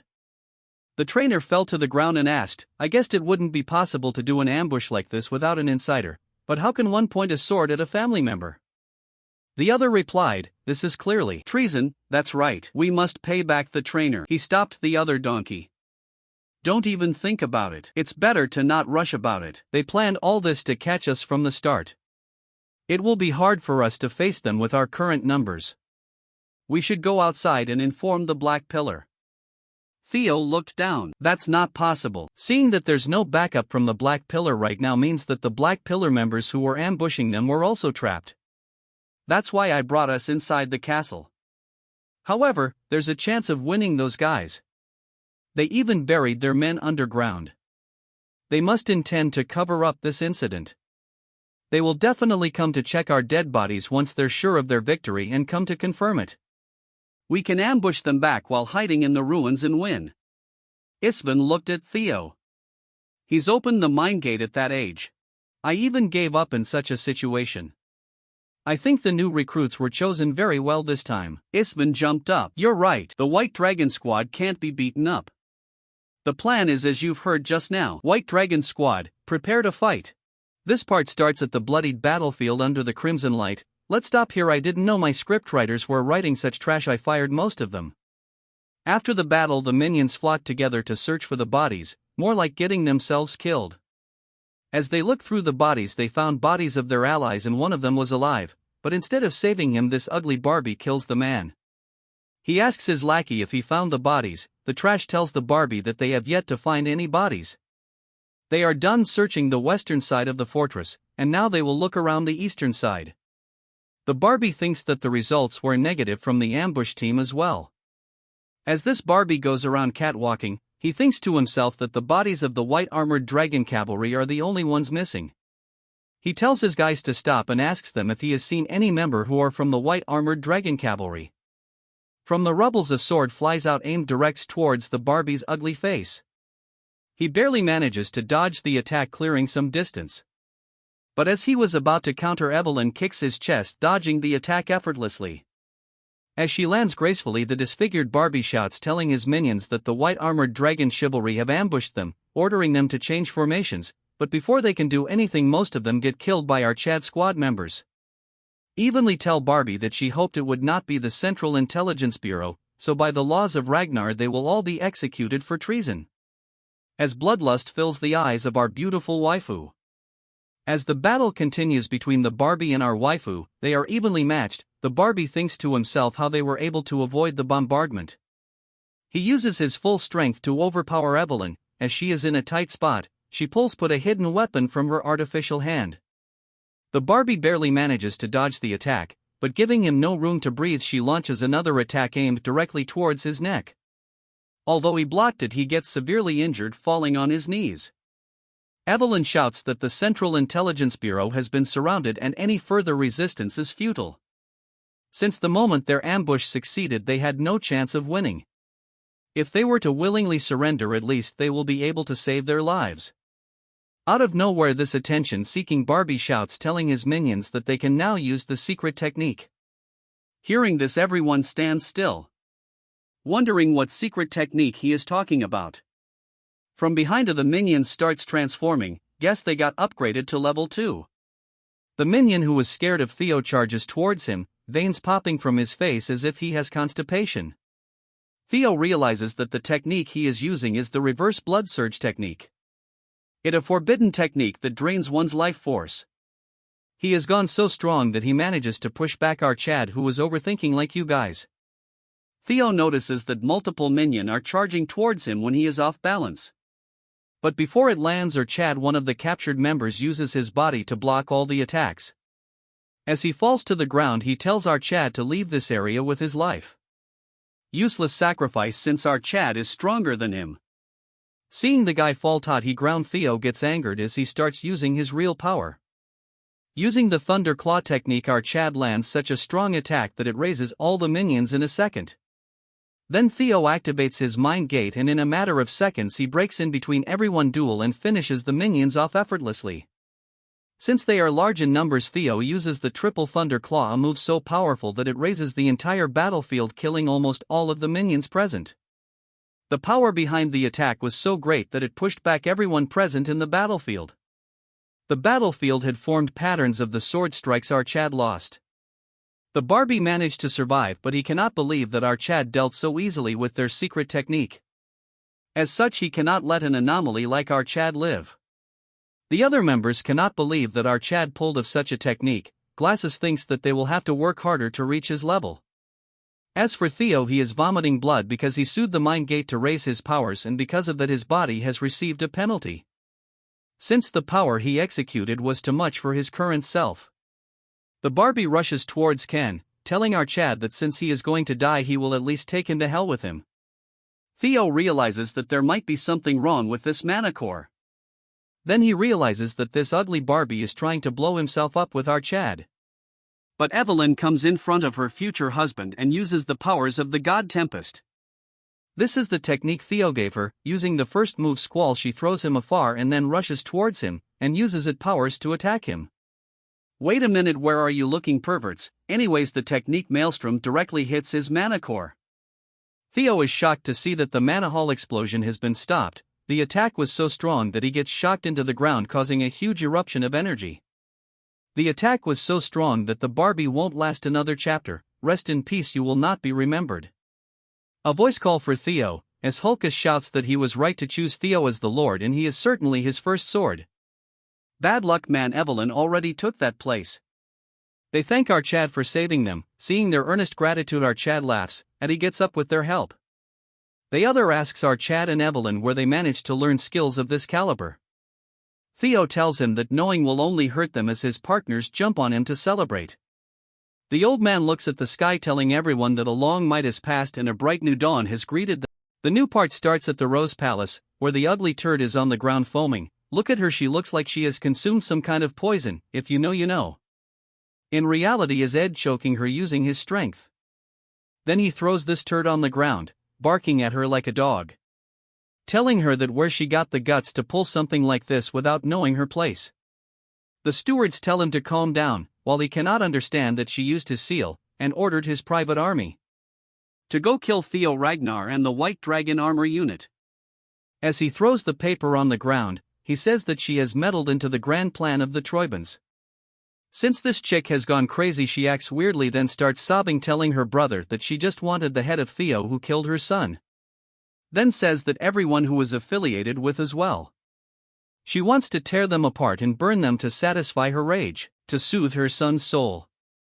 Hearing all this rubbish, he clenches his fists, telling her that she forgot her role just because a trash like him died. All while punching the dead body of Axion. As blood splatters on her face, he tells her that she has lost the Dragon Slayer sword, the key to their entire plan. From this moment onwards she is expelled from the family. She gets all scared because the look in his eyes right now is the one that his father has. As he tells his men to lock her away where no one can see her, to get rid of any worms connected to her so information leaks out. Realizing that she has messed up, she tells him to reconsider it once and spare her. He leaves the room unable to hold back his anger. Thinking to himself that the rebellion plan he has worked so hard has gone up in smokes. All of this because of one person, that is Theo Ragnar.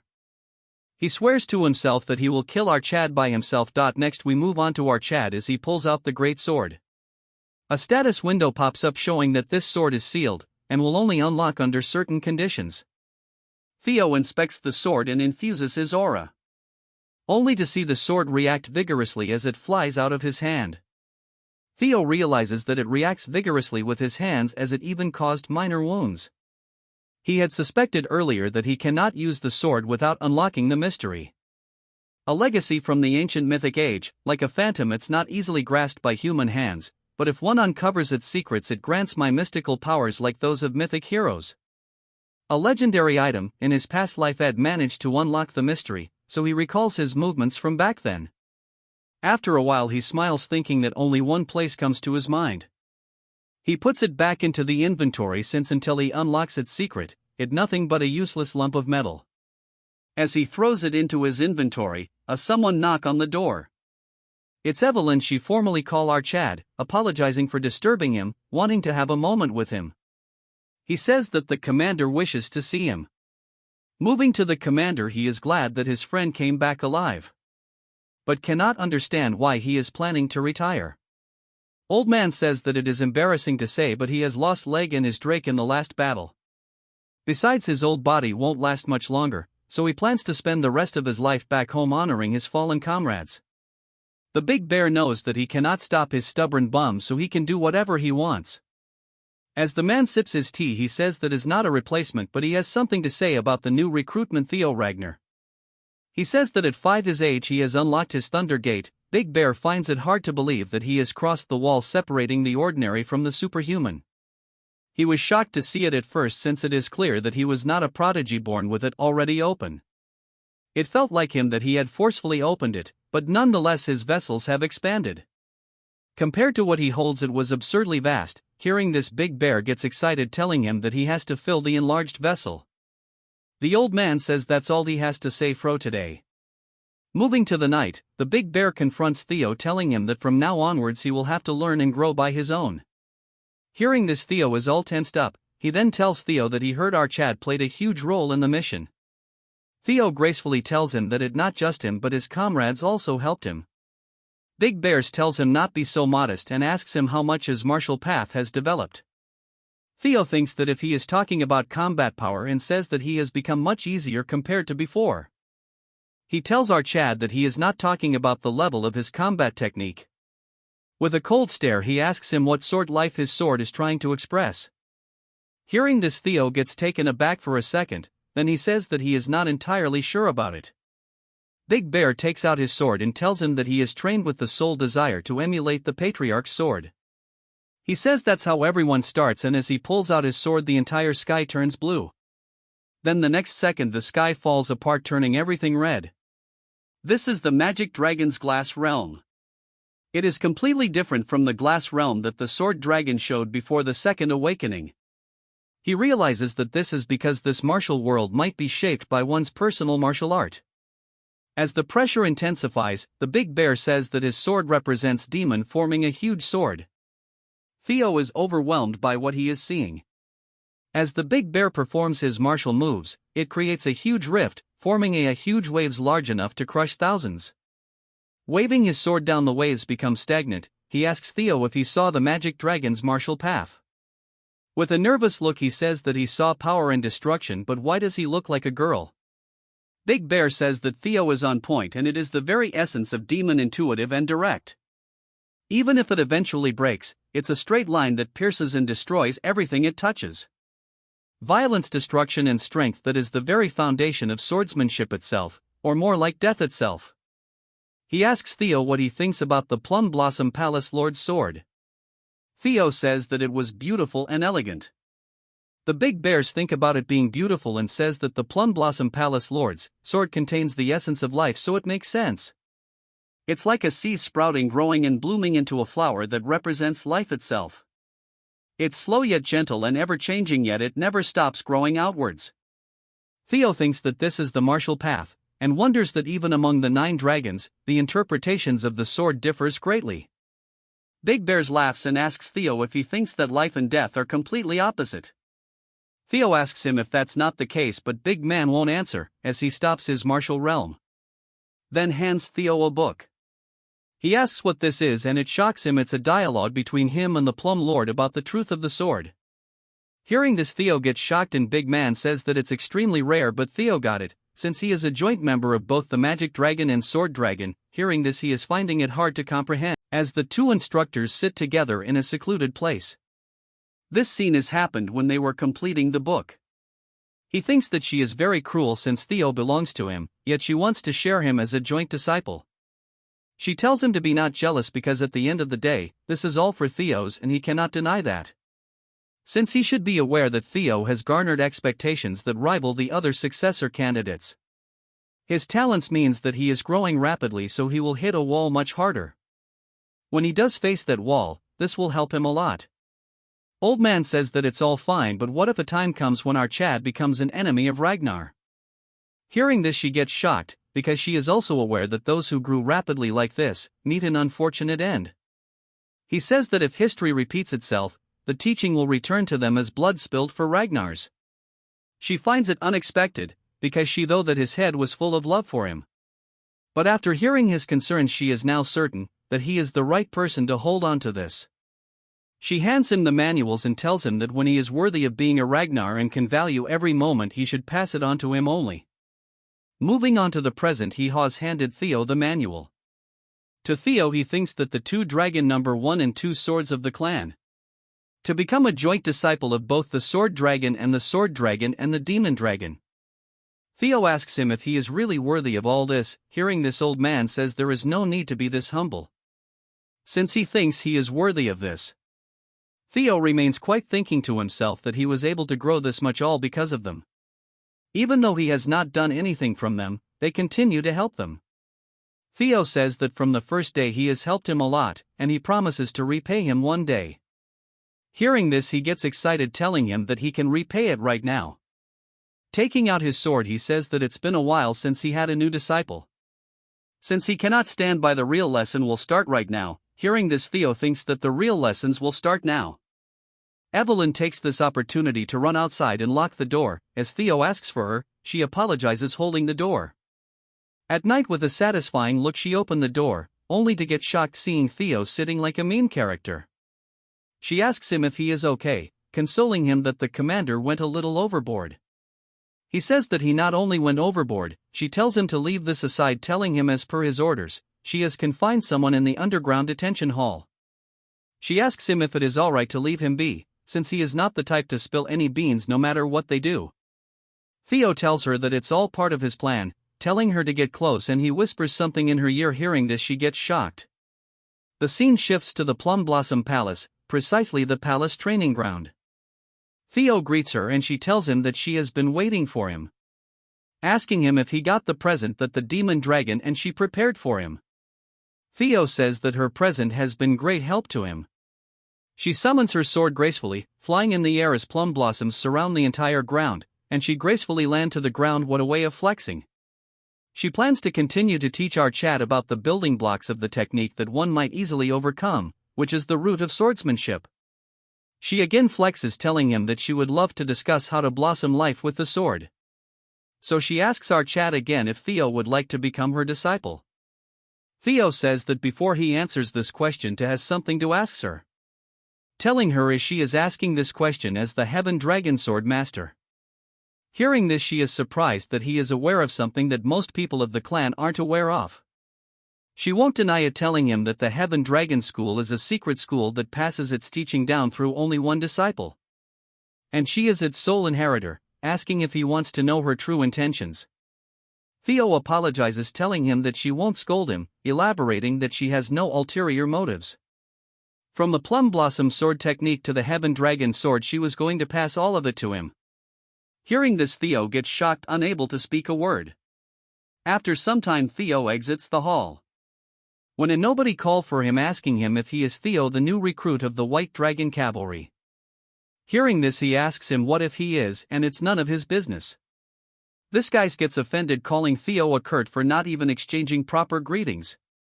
This busybody says that, since he has now become a member of the Plum Blossom Palace as a disciple of Lady Plum Blossom, he should be showing the bare minimum of respect towards his seniors. Since Theo is a type to get bullied, he says that he was wondering what this was about, but it was just an immature attempt at protecting his fragile egos. He asks him to bust his ass since he is not even his direct senior, so their ranks don't matter. Hearing this, their fragile egos get hurt. This turd shouts, telling him that what is he then, since he is not a disciple of the Plum Blossom Palace.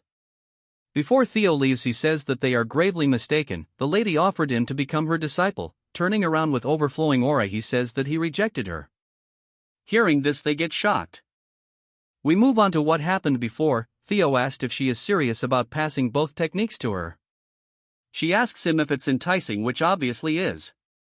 Theo cannot understand why she cherishes him so much since he hasn't done anything for her yet. Hearing this, she tells him to stand up and tells him there is no big reason, but it's because it's just him, telling him that he reminds him of the clan head, her husband Kyle. She says that he is exactly like him in his youth. Now that she thinks about this, it's not just the appearance, but even he used to chase after dreams and ideals when he was young, or maybe he is still thinking of it. This is why he could not despair and worked hard to break through any trials and challenges. Every day was an unending hardship, despite that not even for once did he yield or bend his principles.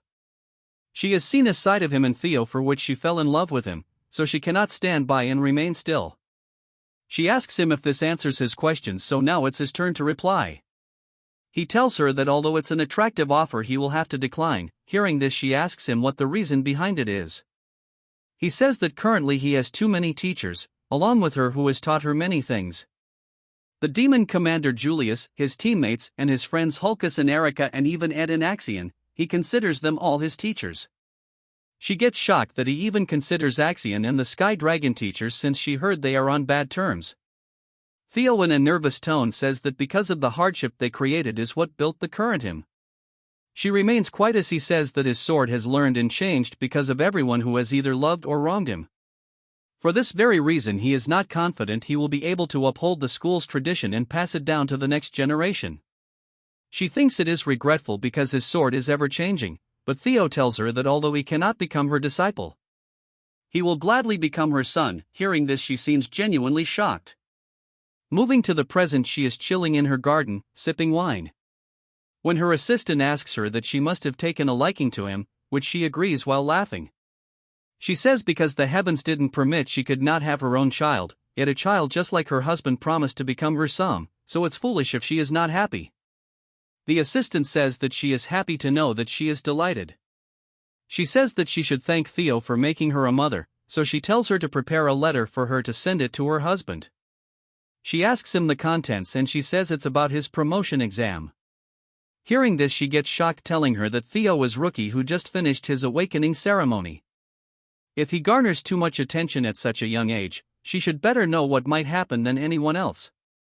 She says that's why she must hurry, before dangers befall the Ragnar clan. She wants to give Theo the entirety of the clan. Moving to the prison, there is the cripple who acted cocky. He tells a mysterious figure that he is finally here. This clown tells him to not resent him since this is all going according to his will. This loyal turd says he never doubts it, telling him to finish him off. As he throws the daggers, before they hit his neck, a mysterious power blocks them. Seeing this, the clown gets shocked. Evelyn breaks through the ceiling. Seeing her, this clown realizes that he has entered a trap. Evelyn instantly starts attacking him, easily overpowering him. Seeing her attacks, he cannot believe that she was this skilled. He thinks it's unfortunate that he cannot take him out. It would be better for him to escape than get caught. She says that she won't just stand by as she uses the Wind God's technique, instantly subduing him. He thinks getting caught won't do, so he tries to erase evidence. Fortunately, Evelyn gets close, attacking his gut, instantly knocking him out. Moving to the White Dragon headquarters. They are discussing that Evelyn managed to catch an assassin alive. This assassin has been confirmed to be from Serpent Season. Serpent Season is a sub-organization of the Eastern Elite Clan, the Trovian clan. This shows they are connected to the Sky Dragon. Julius says that this pretty much confirms their suspicion of having a mole in their midst. They are holding this meeting in this remote place to avoid information getting leaked. According to their information, the Serpent Season is currently based out of an ancient castle in the Calhelm region. Within 3 hours from now, they will consider the mission a failure, burn any evidence, and run away. They need to ambush their base before they round up all their members and extract information that is the crux of this joint mission. This baddie says that her name is Null Snow, and this concludes her report. Theo is wondering why he personally getting to meet an agent with the rank of Null Snow. Julius says there is one more thing to add. This mission will serve as a promotion exam for Theo Ragnar. Theo, getting shocked, asks him if he has been qualified for a promotion. Big Man says that that's the case, but it's not roses and daisies. Since the difficulty of the test has gone up, as one rises through the ranks, it's normal for the difficulty of the exam to escalate. However, what is not normal is assigning a mission that can lead to a civil war for a mid-rank swordsman promotion exam. He heard that Theo ordered Evelyn to stake out the cells because he knew an assassin would come. Since he started this, he must see through it. Theo apologizes as he says that even if he is an heir, it is disrespectful of him to plan things without discussing it with the higher-ups. Since it has come to this, he must complete his mission flawlessly. He bumps heads with Archad, telling him to get promoted to a mid-rank swordsman and earn solo mission privileges. A status window pops up telling him that it's his chance to clean up the dark ties of his previous life. Even Theo is curious what it is that tied him and them together to cause all this.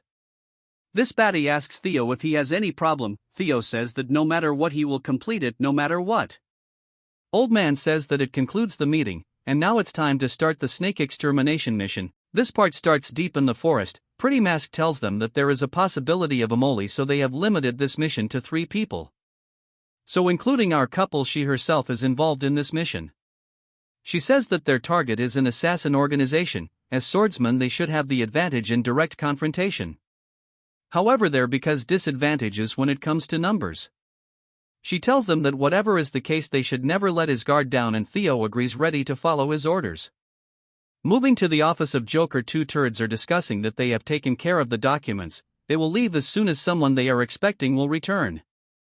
One of them asks them how long this person has been out for. He says that it's been over 2 hours, so he should be back by now. A small ball enters the room and releases an immense amount of smoke. Due to this, the entire area is filled with smoke, blinding their visibility. Before they could even react, these turds get instantly killed. Just look at their faces for once. As they throws them around like ragdolls, she says that Evelyn and her will take care of them and Theo should take them to the basement. Theo is amazed that in an instant she took care of 3 people. Theo rushes towards the basement. all while thinking to himself that the blueprints they got during the mission briefing are accurate. Then according to it right up ahead will be the stairs to the basement. That's when Theo notices that he has stepped into a trap. Instantly an arrow is aimed towards his head, which our Chad barely manages to dodge. Then he uses his sword to stop multiple strikes in a matter of a second. Afterwards he uses his skill to read the area's information. Getting to see a detailed outline, Theo sees that not only are there traps, but there are men lying in wait for an ambush. Theo uses a dark white energy to levitate sword. The technique he uses is the thunder dragon breathing. As he launches the attack, the blades fly through the traps at blazing speed, cutting through all the traps. Moreover, it finishes the turds who were waiting for an ambush. As Theo gets down, he thinks to himself that if the security is this tight, there must be something in the basement. As he reaches the basement, he gets shocked. In front is someone who says that the stench of an impurity is reaching him all the way here. He says that to interrupt sacred prayer with slaughter, our Chad is an impatient follower. If I let the roasting go to the other side, this looks sick. Seeing this figure, he gets shocked because this turd is from the Holy Demon Church. These twisted turds believe that with a doctrine that says that the apocalypse is soon coming to the world, and that a savior will descend from the heaven. These people are a cult that have captured the ignorant masses. They are also the culprit behind the great war that will collapse the empire. The bald Barbie tells Theo that he seems to know exactly who he is. Theo uses hatchling synchronization to read the surrounding flow of mana. Looking at his mana flow, our Chad is shocked because he cannot believe a mysterious mana that doesn't follow the basic rules of mana is flowing from his broken open mind gate. Theo wonders if this is the grace referred to by the blood priests. This turd says that it seems that he is still a non-believer, which is alright, because this delusional Barbie is giving him the honor of becoming a sacrifice for the one and only God. As he rushes towards our Chad, he says that he should not reject the grace of their God. Although Theo managed to block his attack, it's as unbelievable that his hand is this hard. As the exchange moves, Theo gets pushed back. So he uses his dark aura to land a strong attack, but to his surprise this turd blocks sword using his bare hands. Theo cannot believe that he blocked a full-powered strike this easily. This Mortal Kombat character uses a fatality move and our Chad blasts through a wall. Theo is finding it hard to believe that he is a blood priest, who is part of the bottom ring of the demon church, yet he is this powerful. And inside here he cannot use his ultimate move unless he wants to get buried down here alive with him. But the problem is that simple mana attacks don't work on him. So he wonders what he can do with his sword now. That when Theo remembers the essence of death and the life he was taught, since they are polar opposites, it would be hard to combine them. As for the turd, he is ready to strike our Chad, calling for his lord, saying that the sheep is spilling precious blood. And as he tries to use a finishing move, giving our Chad as a sacrifice. The impact was so strong that it shattered the ground, but looking at his side he sees Theo rushing from the side. As their eyes meet, this TikToker says that he is a persistent young sheep. Theo has realized that the two swords were not opposites. Life and death are a natural cycle. Death always waits the end of life, and using death as a nutrient, life blossoms. They are not two powers but one. If he apples that principle on the four that's wasted by being applied too widely, and gather all of the power in one strike, the turd tries to act as if he can block it. As Theo lands his new move Dragon Flash, the impact was colossal, but the turd blocks, saying that although it's louder, it's not any different from before, but blood spills from his hands, which shocked him. He realizes that the attack feels alive. In an instant he gets thrown to the wall, severely injured. The injured Barbie says that to attain knowledge during slaughter he is a seed of evil. But he cannot allow him to sully the Lord's world any longer. Theo grabs onto his head using the system to read his memories. Theo thinks that he needs to use this chance to figure it out, because he needs to know the source of this strange power that the Holy Demon Church uses. By some reason the space distorts and Theo is in some place. Theo thinks that this is a completely different from all the other times he has read memories. It's as if he has been transferred to another place. That's when Theo realizes that this system is malfunctioning. It says that he has encountered an enemy who is at a far higher level, so he should run away. Theo cannot believe what is happening. That's when a voice asks him who he is. asking him what he is. A huge ice surrounds the entire void. A huge creature the size of a planet asks our Chad why he is breaking his sweet slumber. Theo is nervous, thinking if this is the being that the holy demon church worships. The ugly trash orders him to answer his question.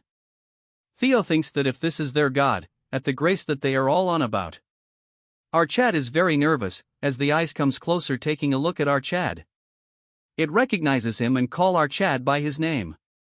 Theo cannot understand how he know him, as the minster says that he has been searching for him all this time. As he calls Theo the blight of this world, he devours our Chad. As the eye turns into a weird liquid devouring him. From the huge moldy yellow light is released. The cheap copy of venom gets blasted when a dragon breaks through. It's none other than Lodbrok. Seeing her, our Chad gets shocked. She tells Theo that the overweight venom is not something he can face yet. It's a being so strong that even if he reaches the ancestors' level will not be suffice to get a certain victory. She tells him to leave this place to her as she pushes his out. The next second he wakes up from his slumber. As Theo is vomiting blood, he cannot believe that Lodbrok has been standing up against a thing like that all by herself.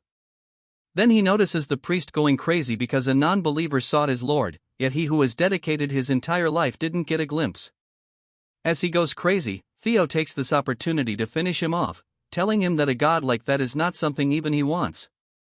But Theo is surprised to know that the god the demonic church worship is the nameless sovereign that Lodbrok spoke about.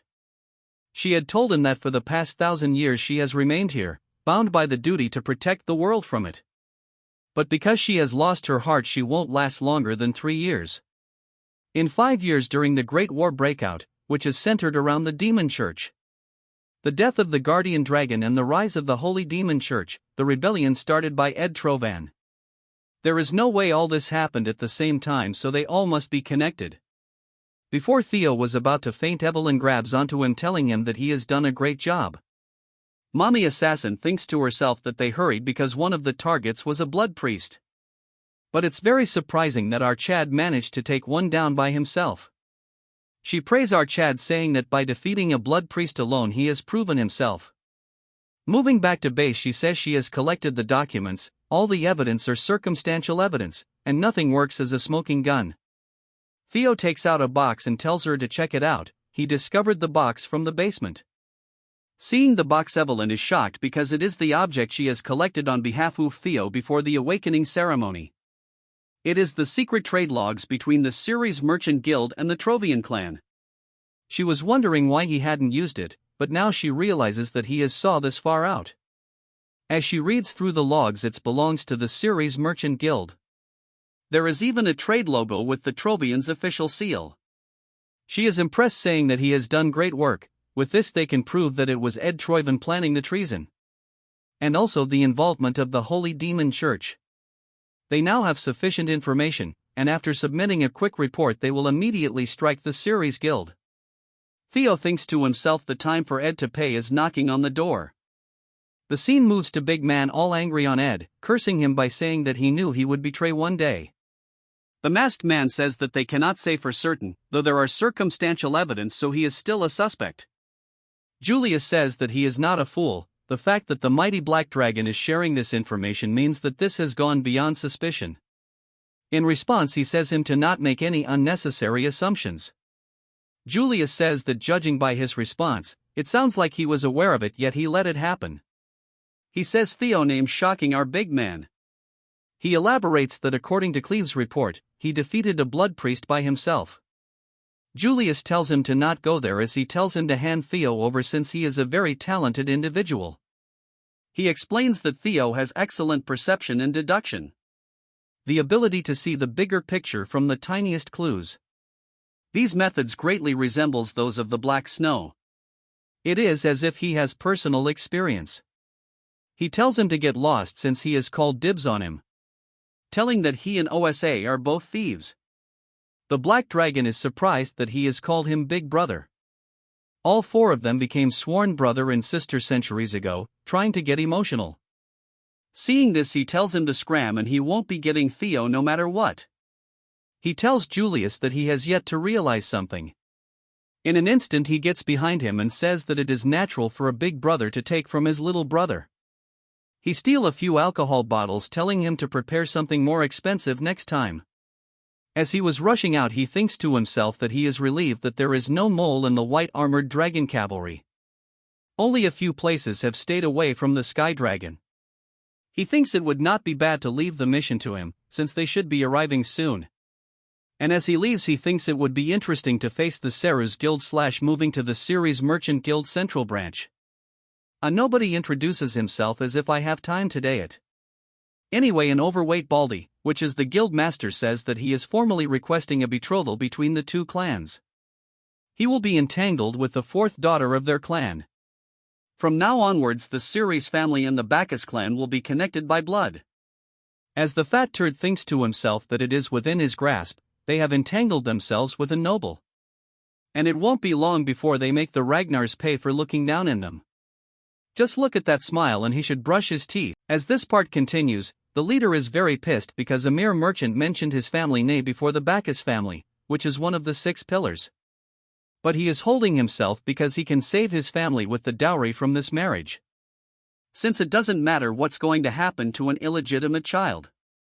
Moving to this Naven dude, he says that he can easily tell his thoughts. As he looks at the fat turd, he wonders if this merchants have any intention of truly helping them. But they are not aware that their store is used as collateral, so they won't live for long anyway. Because he must see his cursed family go down as he kneels greeting his bride.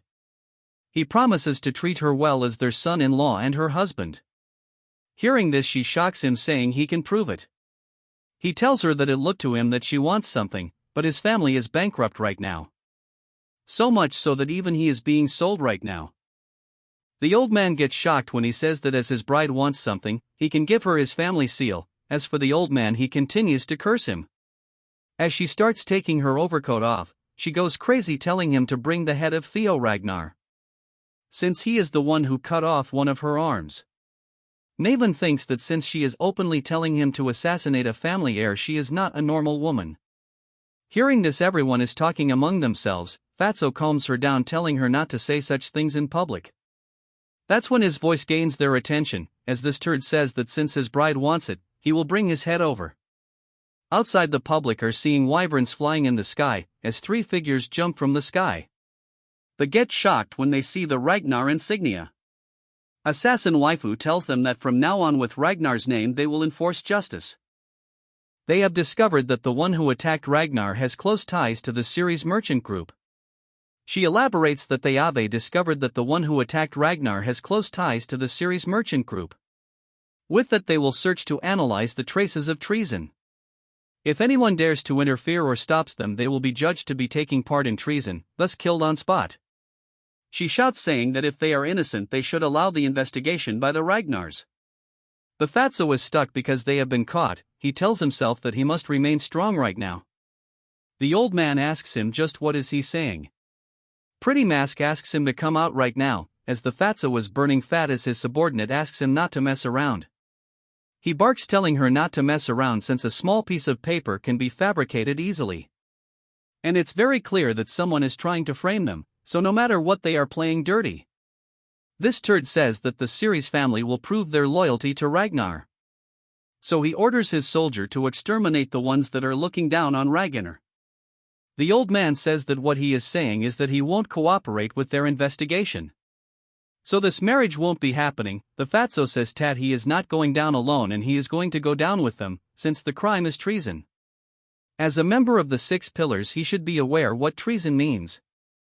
If they really had concrete evidence, not just them but an entire army would cover the sky. This concludes that they are not sure about the evidence, so if they stop them this once, they can pass through this. Naven interrupts him, saying that it's useless telling it to a man who struggles to go to the washroom alone. He mocks the old man, then proceeds to say that this is a better way since he got a chance to bring a wedding present to his bride. The old man gets shocked when he realizes that he stole his sword without him noticing. As this turd jumps around towards our Chad, the old man curses his since the moment they picked up the sword they have become accomplices. Since they are stuck, he orders his people to help the Ceres family. As they point their blades towards our Chad, she tells them that this is their last warning. If they don't move, they will kill him on spot for treason. As the soldier are in a tough situation, a mysterious figure gets in between them. It's that Naven dude, as he tells them that people from the Ragnar people really like executing people. Theo and Evelyn couldn't detect him, but I am pretty sure assassin waifu detected him. A single attack from him pushes them away. He greets them saying, especially Theo, since he never thought he would be saying this on their first meeting. As for Theo, he cannot believe that he is meeting this dude here. During the Great War, this guy, along with the series Merchant and Trovian, caused great damages. The ghost sword Naven, as he points his sword, he launches multiple attacks pushing our Chad. If he were to use the information from the past, this can become a chance for him to get tremendous power. Theo tells them that he will handle him alone. Hearing this, Evelyn says that he is way too strong. Masked waifu tells her to have trust on him, since the others are destroying evidence, so they cannot wait for him to finish. As they continue to battle, he says that it's good for him if they don't interfere. Asking Theo if he will be alright, elaborating that although he looks like this, he is pretty strong. Theo says he feels similar, saying if he can ask him something. With a straight tone, he says that pointing a sword towards Ragnar is an act of treason, making him one. So he is doing this to ruin his family as a revenge for his mother. Hearing this, he says that our Chad is bringing up one annoying memory. Because of this, he has gotten one more reason to take his head. Theo tells him to wait and let him finish, as he will help him with the Bacchus family. As a hidden quest pops up telling him to recruit the ghost sword Naven as his ally. Naven Bacchus is the family's unofficial strongest sword, the reason why he didn't receive recognition from his family. Despite having abilities comparable to Thorkel, is because he's an illegitimate child born from the brothel. Because of this exceptional talent, his mother was killed as he cried in deep agony. Because of that, he must also have the intention of taking his revenge against the Bacchus family. If he can make use of this information, he can come to his side. Theo says he will help him with his revenge and the downfall of the Bacchus family. He holds his head, telling Theo that he is not aware where he got this information about his mom. But one thing is certain, that, in that instant, he launches an extremely strong attack which Theo blocks. As Naven says that he has no reason to accept his offer, even without working with Theo, the Bacchus family is going to fall because of treason. Theo says that he is right, that without his help the Bacchus family is going to disappear together with him, that is. This lazy-ass sighs, telling him that there is no need to worry since he doesn't have any regrets in life anyways. So he doesn't mind disappearing with that useless family. He remains quite the second. Theo says that it is because of the ether fever. An illness he got because his young body couldn't bear his talent. If he received intensive treatment in the early stages, it's curable. But if one misses the time, it becomes an incurable disease and dramatically shortens his lifespan. The Bacchus family didn't treat his illness on time, so his remaining life expectancy. Naven says that he has 5 years at max and elaborates that, as expected from a young master of a noble clan, he must have done a dirty investigation on his background. As he gets ready to attack our Chad, saying that nothing is going to change anyway since the Bacchus clan will disappear today and he will meet his demise. Theo blocks his sword, smirking and telling him that he can cure his disease, but Naven cannot accept. Theo pushes him back, thinking to himself that in his past life the cure was found just after his death. So now only he knows the cure for the disease. Theo assures him that the cure can be cured 100%, hearing this he instantly loses his composure. Theo says, just like he said, that the Bacchus family will disappear even without him working with our boy. But if he takes his side even after the Bacchus family disappears, he can live as a hero that helped the Ragnar family. Telling him to trust our Chad this once. Moving to the series guild main building, they are throwing cannons at our pretty waifus, but they are easily deflecting them. Evelyn thinks they are very annoying. Cleve agrees but wonders if Theo is done. Looking at them from far, they are rather having a conversation. Cleve throws aside the spear and thinks it too much for her and wonders if she should kill everyone. In a flashback, we see the Black Dragon ordering her to not act up, since their priority is to analyze his potential and they should recruit him soon. She asks him if what he means is for her observe him. He agrees, saying that although he caught the priest, she didn't witness it directly. She agrees and he says that is why they will have to confirm it. The mission of the Black Pillar is to accurately analyze the individuals who will lead the future of Ragnar's. She should keep that in mind. Securing additional evidence is Theo's mission in this operation. So she should focus on assessing in Theo's capabilities. She says that she will keep that in mind, but what is the limit beyond which she can intervene? He thinks for a second, and since it is related to the demonic sect, he will let him interfere for the level of bishop and above. Moving to the present, she thinks that the leader is going to nag him a lot if she interferes at only in this level. But if the mission is delayed, her time off time will also be delayed. That's when a figure rushes forward at blazing speeds, it none other than Naven Bacchus. Evelyn is worried if our Chad lost to him, but her future husband is rushing behind him. Seeing all this, she gets shocked, as he blazes through all arrows, telling the ladies that if they will forgive him for the discourtesy with this. Since now they are on the same side, the hidden quest of making the ghost sword Naven an ally succeeds. The three of them charge towards the minions, with Naven being overexcited. As he leaps in the air, one of the turds say that they can shoot him down, since he won't be able to avoid the arrows mid-air. But he is no ordinary fighter, as he jumps over them and lands on top of one of the weapons. Then he proceeds to destroy the weapons along with the people operating them. The clan leader curses him, saying that he dares to betray the family that raised him, telling him how he could point his sword towards his family. Hearing the word family, Naven charges towards him. With cold-blooded eyes, he says that for an illegitimate child there is no family. Then in an heartbeat he splits him in half. In a matter of seconds he finishes them off. Seeing the display of power, she is surprised that he lives up to his reputation of being able to fight equally with young Lord Thorkel. She wonders how he managed to convince him. Hearing this, our Chad says that he just promised him what he wanted, telling them to not stay still and follow him. As Theo leads the group, he tells them to capture Quadrax Ceres. Moving to the Fatso, one of his minions informs him that they are getting pushed back. The Fatso is aware of all this, so he tells them that they must destroy all documents. At first, they must burn documents related to the Trovian clan. He tells the minions that they cannot burn those documents.